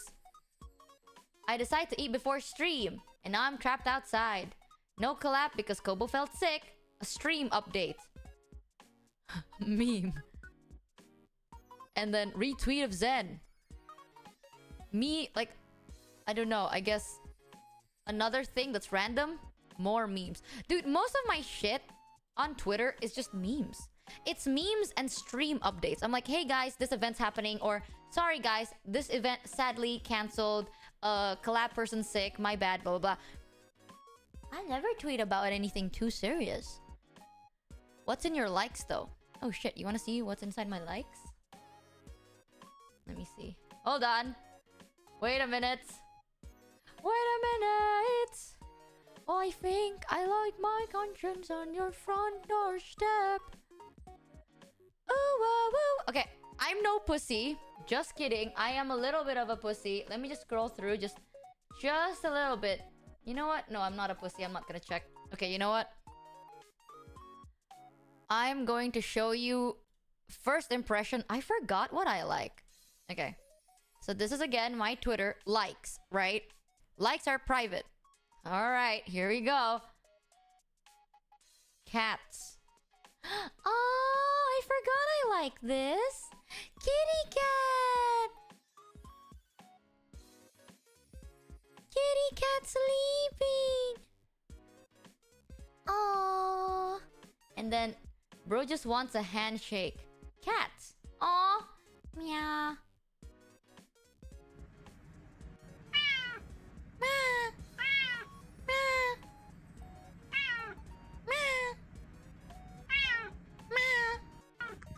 Aww. They just want a handshake. And then this, trying to do anything alone when you have a cat. What you do? What you do? What you do? What you do? What you do? Cute. And then okay, I don't know why I like this, but I thought this was so relatable. Little Miss Mysterious Bruises. I saw this and I thought, relatable, dude. I have this. I get mysterious bruises everywhere and I'm not sure why. I do have mysterious bruises on me. So, true. And then, cat with a bang! So cute! Like a Mimi? Dude, mine is like weird. I feel like an apple. Welcome, Deet Skeet and Urua Psycho. Welcome to the Scambership. Huzzah! Look, the cat has bangs. So cutie. And then look at this dog. Oh my god, the dog's nose is bleeding into its eye. It has the mark of a hunter. So adorable. And then... Oh, look! The doggy! The doggy's like, human. What the frick, human? Oh my goodness. The dog is like, please don't drop me. Please don't drop me, please. Oh my goodness. Oh, okay, okay. This is good. This is you. So cute. Ah! I love cute animals. Animals are my life. Okay, I am actually very stupid on Twitter. If you think it's like, wow, ha ha ha, Michi's likes those such face, I don't think you'll find anything. I think it's just animals thirst, or like thirst tweets sometimes, and then like, I guess random memes. Thank you, Uruha Psycho, for the 2 gifted. Thank you so much. And then, oh, behold the gluttonous foul creature. Oh, look at this. Oh, so cute. Nom, nom, nom, nom. Nom, nom, nom, nom. Yum, yum, yum, yum. Vouch. I went through the likes. It's safe as far as this month goes. What do you mean you went through the likes? Wait, Maiko, do you have access to my Twitter? You got scammed. Wait! Maiko? Don't look at the bookmarks! Don't look at the bookmarks! Don't... wait! Maiko, wait. If it's true, tweet something right now. Yeah, no. I'm calling you on the cap. Tweet something right now.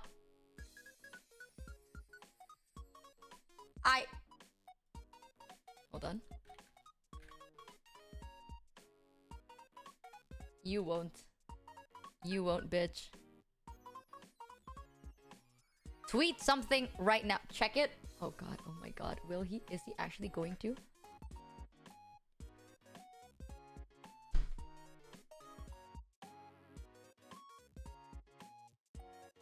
Don't check the bookmarks. Do not. Michael, please. Michael, don't check my bookmarks. Oh, fuck me. Michael, I'm sorry. I'm sorry. I think you're the best manager ever. I can't live without you. You're the smartest, coolest person in the world. I'm so stunned by your knowledge. Every time you play TFT, I'm just like, wow, this is... I am so amazed. I could never play TFT like Michael plays TFT. He is such a TFT pro. Any game he touches, he's a pro. Please never check my bookmarks.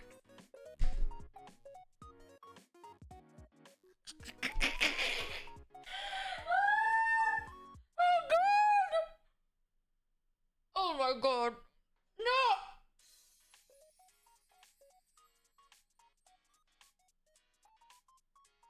Oh, I forgot. I do give Maiko everything. I'm gonna give Maiko my stream key. You have to understand, chat, by the way. Me and Maiko are, aside from him being my manager, we're good friends. So I like to give him random access to random things just for the fuck of it, because I think it's funny. I never check your account. I don't care enough unless asked. Do not check my bookmarks. Anything else, dude, go wild. Unless you want to see cock, then go like my... Okay, literally, Michael, I'm just saying this. Okay, I'm gonna be very transparent. I cannot show the stream my bookmarks. Unless you want to see really high quality Asterion cock art, like, do not check my book. Listen, man. Okay. You don't get it. It's not even like, haha, it's probably censored, right? It's no. If I showed it on stream, my channel, I'm going to be forced to take like a couple of months break. I'm talking about like girthy veins, blood vessel and all. You know what I mean? 90% cock, 10% face. Good shit, but like, don't check it.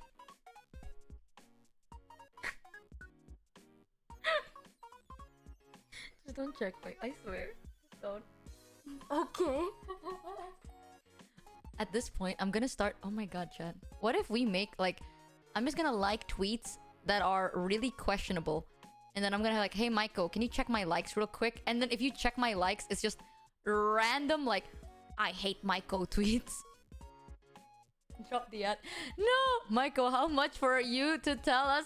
Dad! No.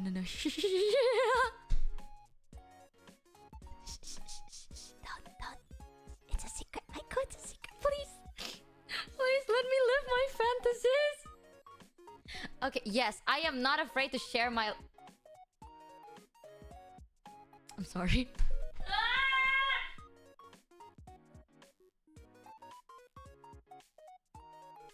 We're done. We're done here. We're done. No, we're done. We're done. We're done. No. I don't have a problem.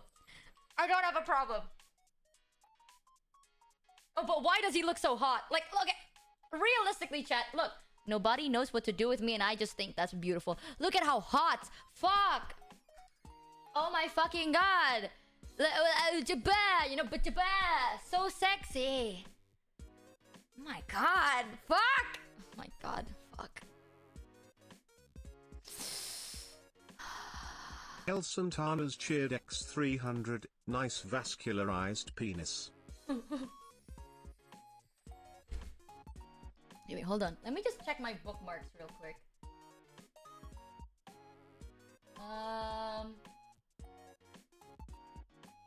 Okay, safe bookmark, Oh, okay, we are threading, not safe. Oh, okay. Okay. Okay, perhaps I've been a little bit too crazy. She's deleting the on bookmark. I literally, even if I want to, I can't. Okay, listen. Your girl needs things. Alright? I don't like it because I don't want the artist to know that I liked it. But that's not gonna stop me from bookmarking it. So like... Just shut the fuck up. Man, you're acting like you're innocent. At least I'm not fucking liking it on main. Live your life, girl. See? He gets it. Some of y'all do it too, you know. It's just you're like on main. Alright? I have an image to upkeep. Sometimes I want to bookmark armpits. It is what it is. It's not my fault that they drew boob armpit ratio so well. Have you seen side boob ratios? That shit's good. Like, so I do like some things, but like, you'll judge me for it, so I can't show it. Do it on main. If I did it on main chat, you will unironically just see tits and armpits and cock. Specifically, a Asterion cock. And then, like, mostly tits and side armpits. Remember that one? Did you guys know this? When I debuted in VShojo, I forgot... Why the fuck are these two faces still on my screen? I forgot that I made a new Twitter account. So, I think that was the first time I made my Twitter account public, right? I forgot I was scrolling through my main Twitter account. And the first thing I liked was a fan art of Shiori's armpit. Yes. I forgot that was on main. And someone called me out. They were like... I remember this, like, I know who this person is. Because the first post she did was a raccoon meme. And the first thing she liked was Shiori's armpit. This was during the time likes were still public. So they were like, really? The first like is Shiori armpit fan art. The first post is a raccoon meme. I have an assumption on this person. And I was like, wait, what the fuck? How did you know I like Shiori fan art? That was really an accident. Like, that was not intentional. I thought that was not on main, so I was like, oh, good. Fucking, I love this shit. I had it liked and bookmarked. And then someone called me out, and I was like, how the fuck did you know? And then I realized I did it on main. Oopsie daisy. My bad, dude. Alright. But, like, now I learned my lesson. Instead of liking it, I bookmark it. Get a personal account. I thought I liked it in my personal account. Ah! But apparently it wasn't. But yeah, good shit. Michi, why? I don't know, man. I don't know. You were dropping hints. Okay, the raccoon meme was supposed to be the only hint. Okay? The raccoon meme was supposed to be the most obvious hint ever. The Shiori armpit was an accident. I thought that was with another account. So, oops, my bad, bro. Alright, let's be so fucking realistic. I remember I told Maiko this. I was like, Maiko's like, oh, you should post something. I was like, what should I post? And he's like, anything you want. I was like, what if I post this raccoon meme?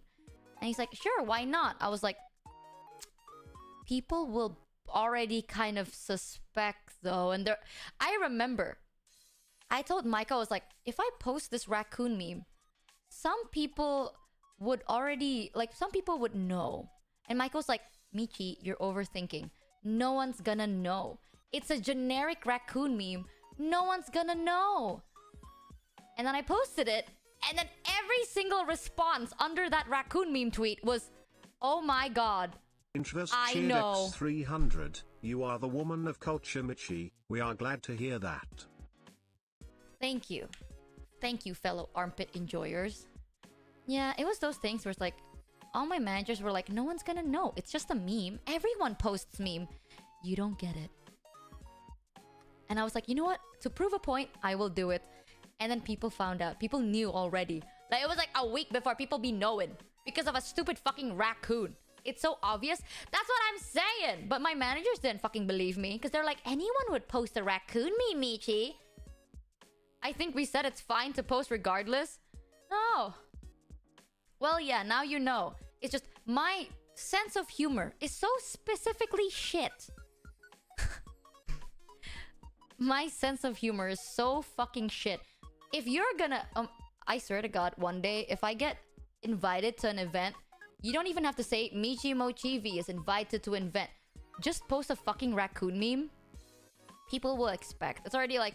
Instead of being like, we're announcing Michi Mochievee is like... You know, what is it? Gonna be attending this event. Just post a raccoon meme. What is this? I sent you 3 of your like tweaks. The first one, very Michi core. Wait!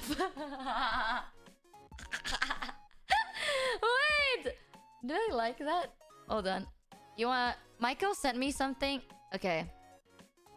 Michael said he found this in my like thing, so we're just gonna scroll and find it. Just ignore, okay? Me if loving Asterion was an Olympic sport. Me watching someone... This is my likes, by the way. So, yeah. Insider look of my likes. Me watching someone get cooked for an opinion I low-key agree with. I like this because of the fucking dog picture in the background. But this is true though. I'm not gonna lie. Sometimes I open Twitter and I saw someone get into deep shit and I'm like, oh no, what did they do? And then they made an opinion. I'm like, oh fuck, I low-key agree with that opinion. Chat, I've gone through her likes for the past 10 days. It's all the same. No, but it's true. Sometimes someone says an opinion. They just say it like wrong, but I low-key agree. Cats! They put the cat in the bucket so the cat can accompany them clean, and I thought that was the cutest thing ever. And then this dog with the heart for a nose. Adorable stuff. And then kitty cat with a kitty cat on its nose. It's a catception. Look at how cutie. And this mischievous smile. Look at that. The cat's like, hump. What is it up to? Absolutely no goodery. I like this cat. So evil. And then there's this. The cool giveaway. Fruit is going to be in V Expo. There's a collaboration with Noble Chairs, sponsored for the community meetup area. So if you want to get your own Noble Chairs X VShojo with a cool fruit print in the back, this is your chance. And then there's this. Oh, Kuro tweeted this. I just said thank you to my British Uber. Yeah, whatever. This is sick, okay? Look. This is so fucking sick. I don't know why it got recommended to me. Spider silk armor for my Asterion cosplay is finished after 9 months of hard work. I can't believe it. Fitting test is in the comments. Look at how fucking cool this is. Holy shit, dude. This shit was so impressive. I know it's Asterion, but this is the spider silk armor. And even I have spider silk armor on Asterion as well. So insanely detailed. I like this because I thought it was funny. Therapy is nice, but isolating myself from everyone who cares about me is a lot faster and cheaper. True though. I do this a lot. My bad. I tell all my friends though, I'm like, hey guys, I'm gonna be like AFK for a couple of days because, yeah, nah. True. And then, dog! I think my Uber driver is flirting with me. Look at this doggy. So cute. Adorable stuff. And then, when your body is ready but dinner is not ready. Look at this cat. Look at how the cat is like low-key offended. Okay? The cats get more and more like, this is shock. The 3 stages of grief. Shock, disappointment, and just anger. I fucking love it. And then this. My kitten likes to hide in this jar and it continues to confuses her brother. Force field, but force field. So cute. And then there's this. Bath time for Sphinx cat. Look. Let's hear this. I love Sphinx cats so much. They're like so cute. Look! They're taking a little baldy bath. They're taking a little bath time. No, I like my bath. The bath is comfy. And I like my bath. No. I want to stay in my bathtub. Is it? No. Okay, fine. And then it's dry. Clean! It is so cutie. I fucking love it. I think... What is... Oh, the weed was so good. I thought I was looking at a lake. Chat, I need you to look at this. What do you see? I feel like I'm crazy, but I also see a lake. Wall? What?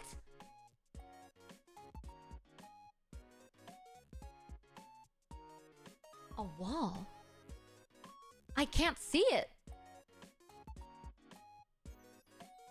That's a lake. A white wall.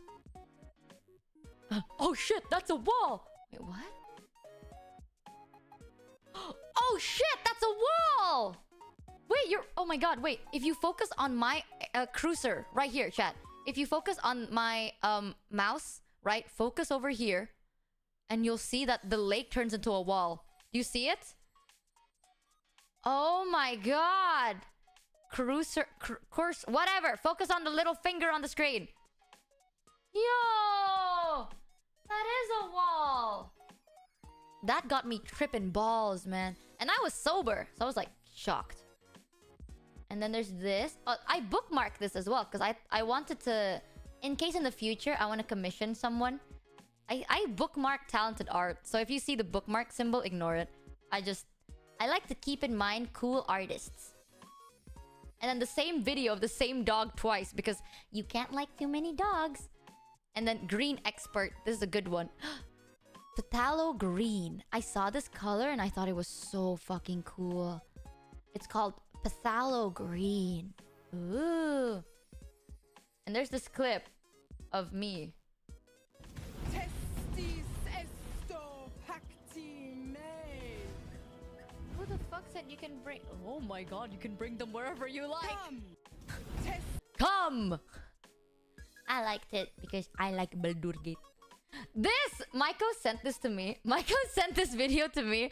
And Maiko's like, this is so Michi core. I want you to know, this was the link Maiko sent. And he said, this is so Michi core. You wanna see this? It's like bro fought with everything he had. To recognize, I mean, honestly, it was Cyril Gahn trying the leg lock that started this. To recognize, I mean, honestly, it was Cyril Gahn trying the leg lock that started this. Oh! His balls!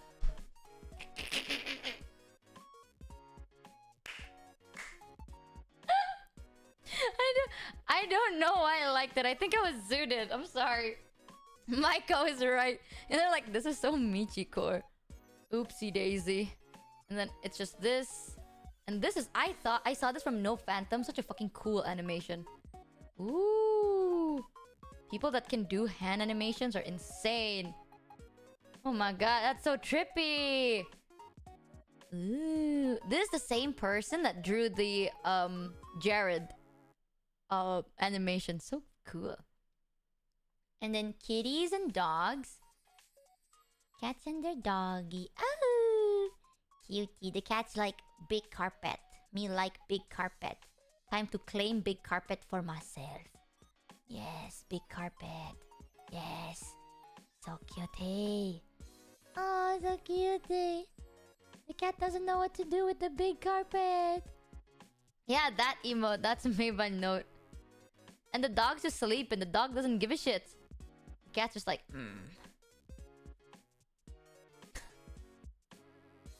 I like this because true though. Self-fulfillment needs, psychological needs, basic needs, listening to a nerdy girl yap about her nerdy little interest. True, I fucking love listening to people yap about their interest. It's so like fulfilling. Good shit. Good shit. And then this baby car wants a hug. Cutie. And then there's this. The Lego waffle maker lets you build a brick creation with your breakfast. That's cool as fuck. Right?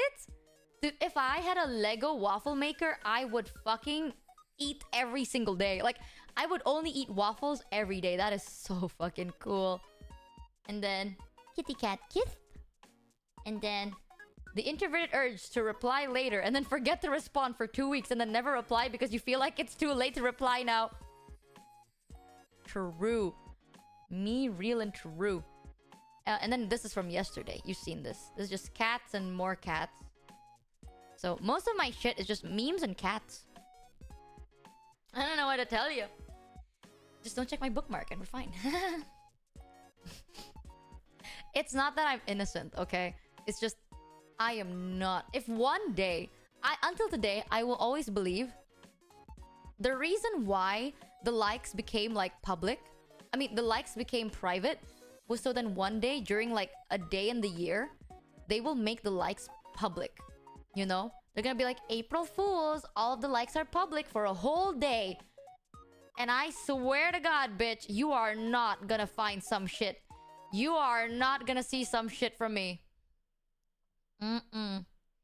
Unless they decide to publicize bookmarks, then like, honestly, your girl's cooked. Your girl's probably cancelled at that rate. The amount of horrendous down battery I've liked is just unhealthy to any human brain. Just own it, bestie. Let me just check my bookmarks real quick. Make sure the screen shares off. No. No. No. No. No.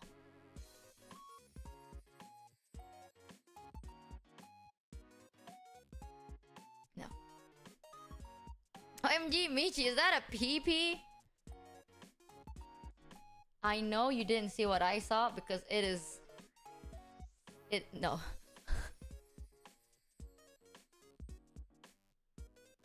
Don't even worry about it. Can we see bookmarks? It's not that I don't want to show you. It's just that if I did show you on twitch.com, I will be banned from twitch.com. You know what I mean? When I say like, chat. Yeah, you know, I noticed this. I think Mel, I have this image. Don't tell Mel. I know some of you came from Mel, but do not tell Mel. Mel has an image of me where I am very innocent and pure, and I would never like super spicy art and all that good stuff. Like, I would never ever do such a thing.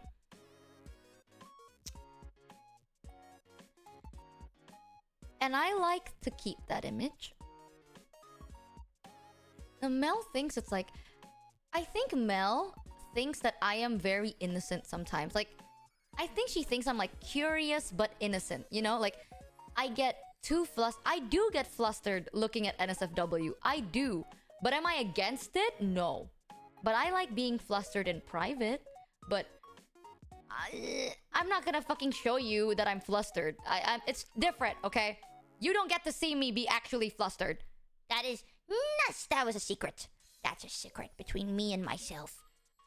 And Mel has this image where if she sends me anything too, like, graphically NSFW, she... Like, I might just freak out. I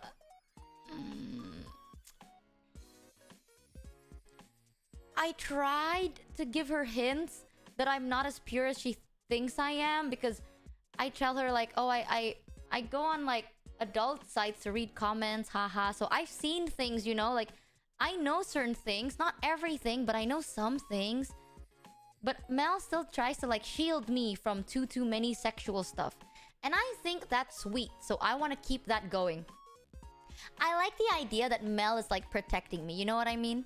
It's those things where it's like, purple is not actually my favorite color, but because my favorite person assumed that my favorite color was purple, ever since then, I liked purple a bit more. It's those things. So, like, I like the idea that Mel is trying to I don't know, shield me from adult stuff. I think it's sweet.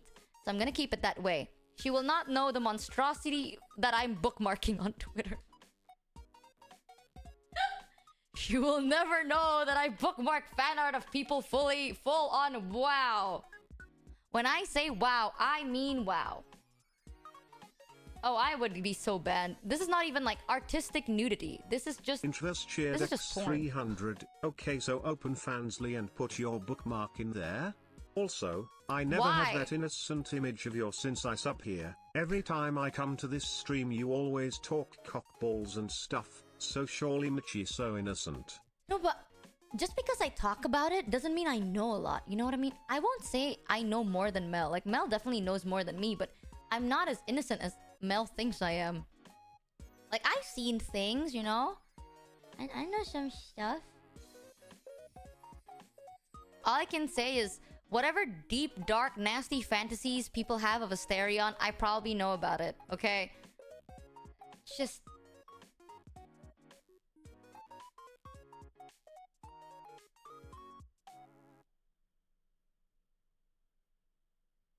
Michi, you're literally becoming Bao. No, the difference is, Bao is okay with showing that publicly. I am not. I talk about it, but you will never see me be like flustered and moaning. Those are two different things. You will never see me full on placebo jizz for a wolf. No. I like certain characters. But you will not catch me placebo jizzing for a fucking wolf. Okay? Difference.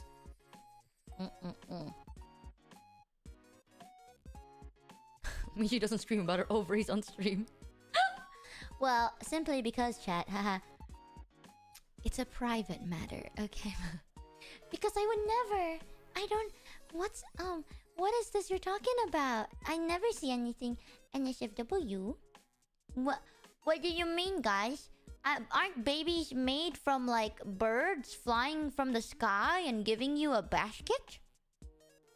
Ooh, oh, whoa. Rower? Stop that voice right now! I'm telling you, dude, it's... Meow. I like...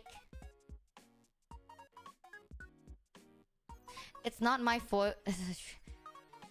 It's just blame the artists, okay? Sometimes, dude, Asterion is hot, but I swear to God, artists make him hotter. You know how impossible that is? Like, have you ever seen a character and you're like, wow, this character is so hot, and then you see a fan art and they're like, and you're just like, wow, how did you do that? How did you make him so hot? My God. God damn. I'm telling you, it's mexy as fuck. I know. You can't blame me, man. You can't blame. A girl's gotta do what a girl's gotta do. The VA in the art, and he just... My interest went by after one day. I am loyal. My interest stays until I choose for it to go away. We are two different people. Alright, chat. I will say though, tomorrow we're gonna be doing a longer stream because it's my last day here, I think.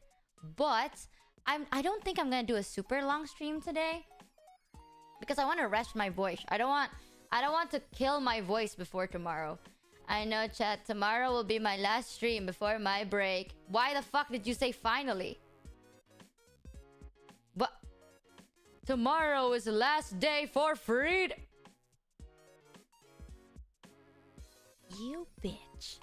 Last stream ever, 07. Whatever, chat. What fuck? How long is the break? I'm assuming like 3 weeks. So, yeah, sadly, I won't be able to see you guys until like September. I know. I know. So sad. I think I'm gonna be like... streaming on September? I'm pretty sure. So, yeah. We can steal the hairdryer back from her. No! It's about damn time. I am a little bit anxious about it though. I'm not gonna lie. A little bit. I do feel quite nervous just because... I don't know. I think everything will go fine. I really do. But there's like a chance that things might not go fine. And the chance is kind of shitting me a little bit. The little fear that something may or may not go wrong is something, alright. No more. Today is my last day to be able to play Baldur's Gate 3. Huzzah! Actually, guys, we count for 3 weeks. I have stuff I need to do before I go on a break, though. Dang it. I just hope that I do it on the right time. What is this? What is this?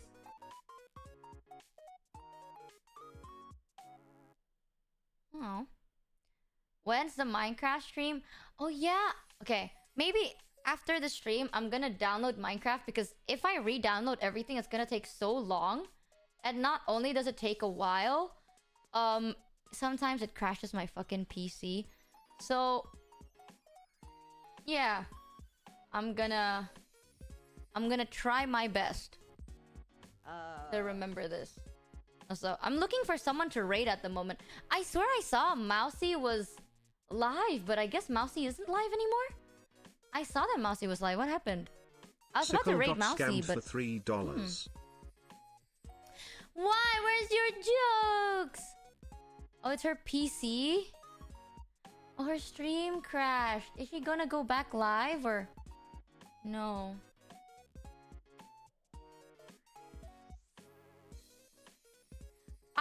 I'm seeing this person. I'm finding them kind of interesting, actually. Do you think... Okay, chat. Is it okay if we stream... if we raid a new person, or is that rude? I'm looking through the VTuber tag, and there's this person called Shio. SHIOHH. And they're doing an art stream. They're also doing a partner push. So I guess they're like... This is their journey to partner.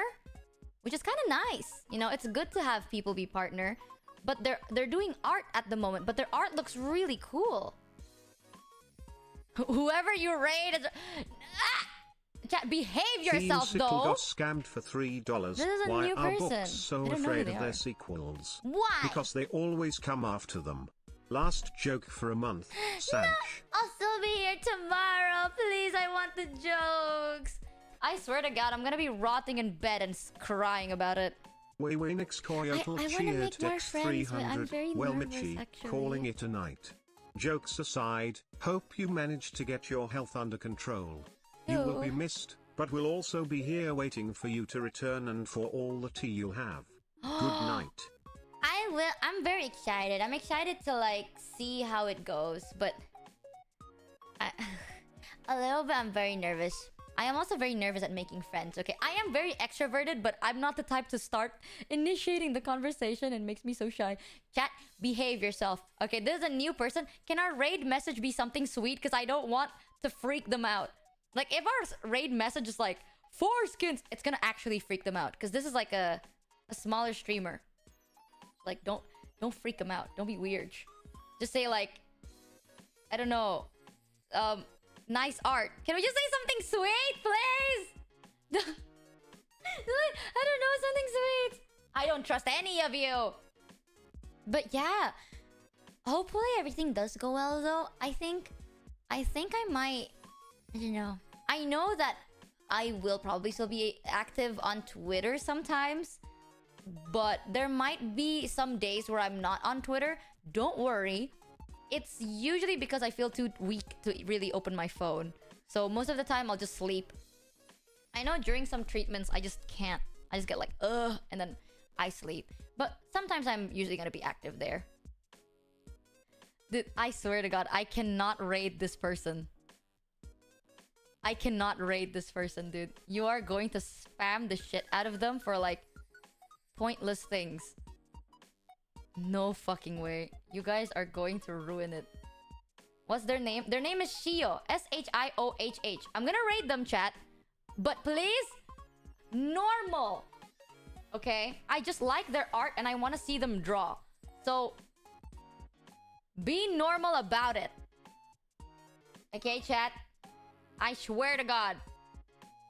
This is a new person. They're like a bean. They're doing a partner push. I like supporting people. I know how hard it is to get partners. So if we can support someone until they get partner, that'd be nice. But I swear to God, chat, just say nice art or Michi raid. Either one. Okay, don't freak them out. You're gonna like break their brains. A safe raid message. Don't freak out their mods. Okay, their mods are probably not ready for shit like that. All right, chat. There you go. This is our first impression. I'm so nervous. Okay. I think their art style is really fucking cute. Alright, chat. Anyways, anyone that says something wrong gets banned. True. Anyways, chat, I'm going to be heading out now. But, sorry for the somewhat shorter stream. I'm gonna see you at my normal time tomorrow, though.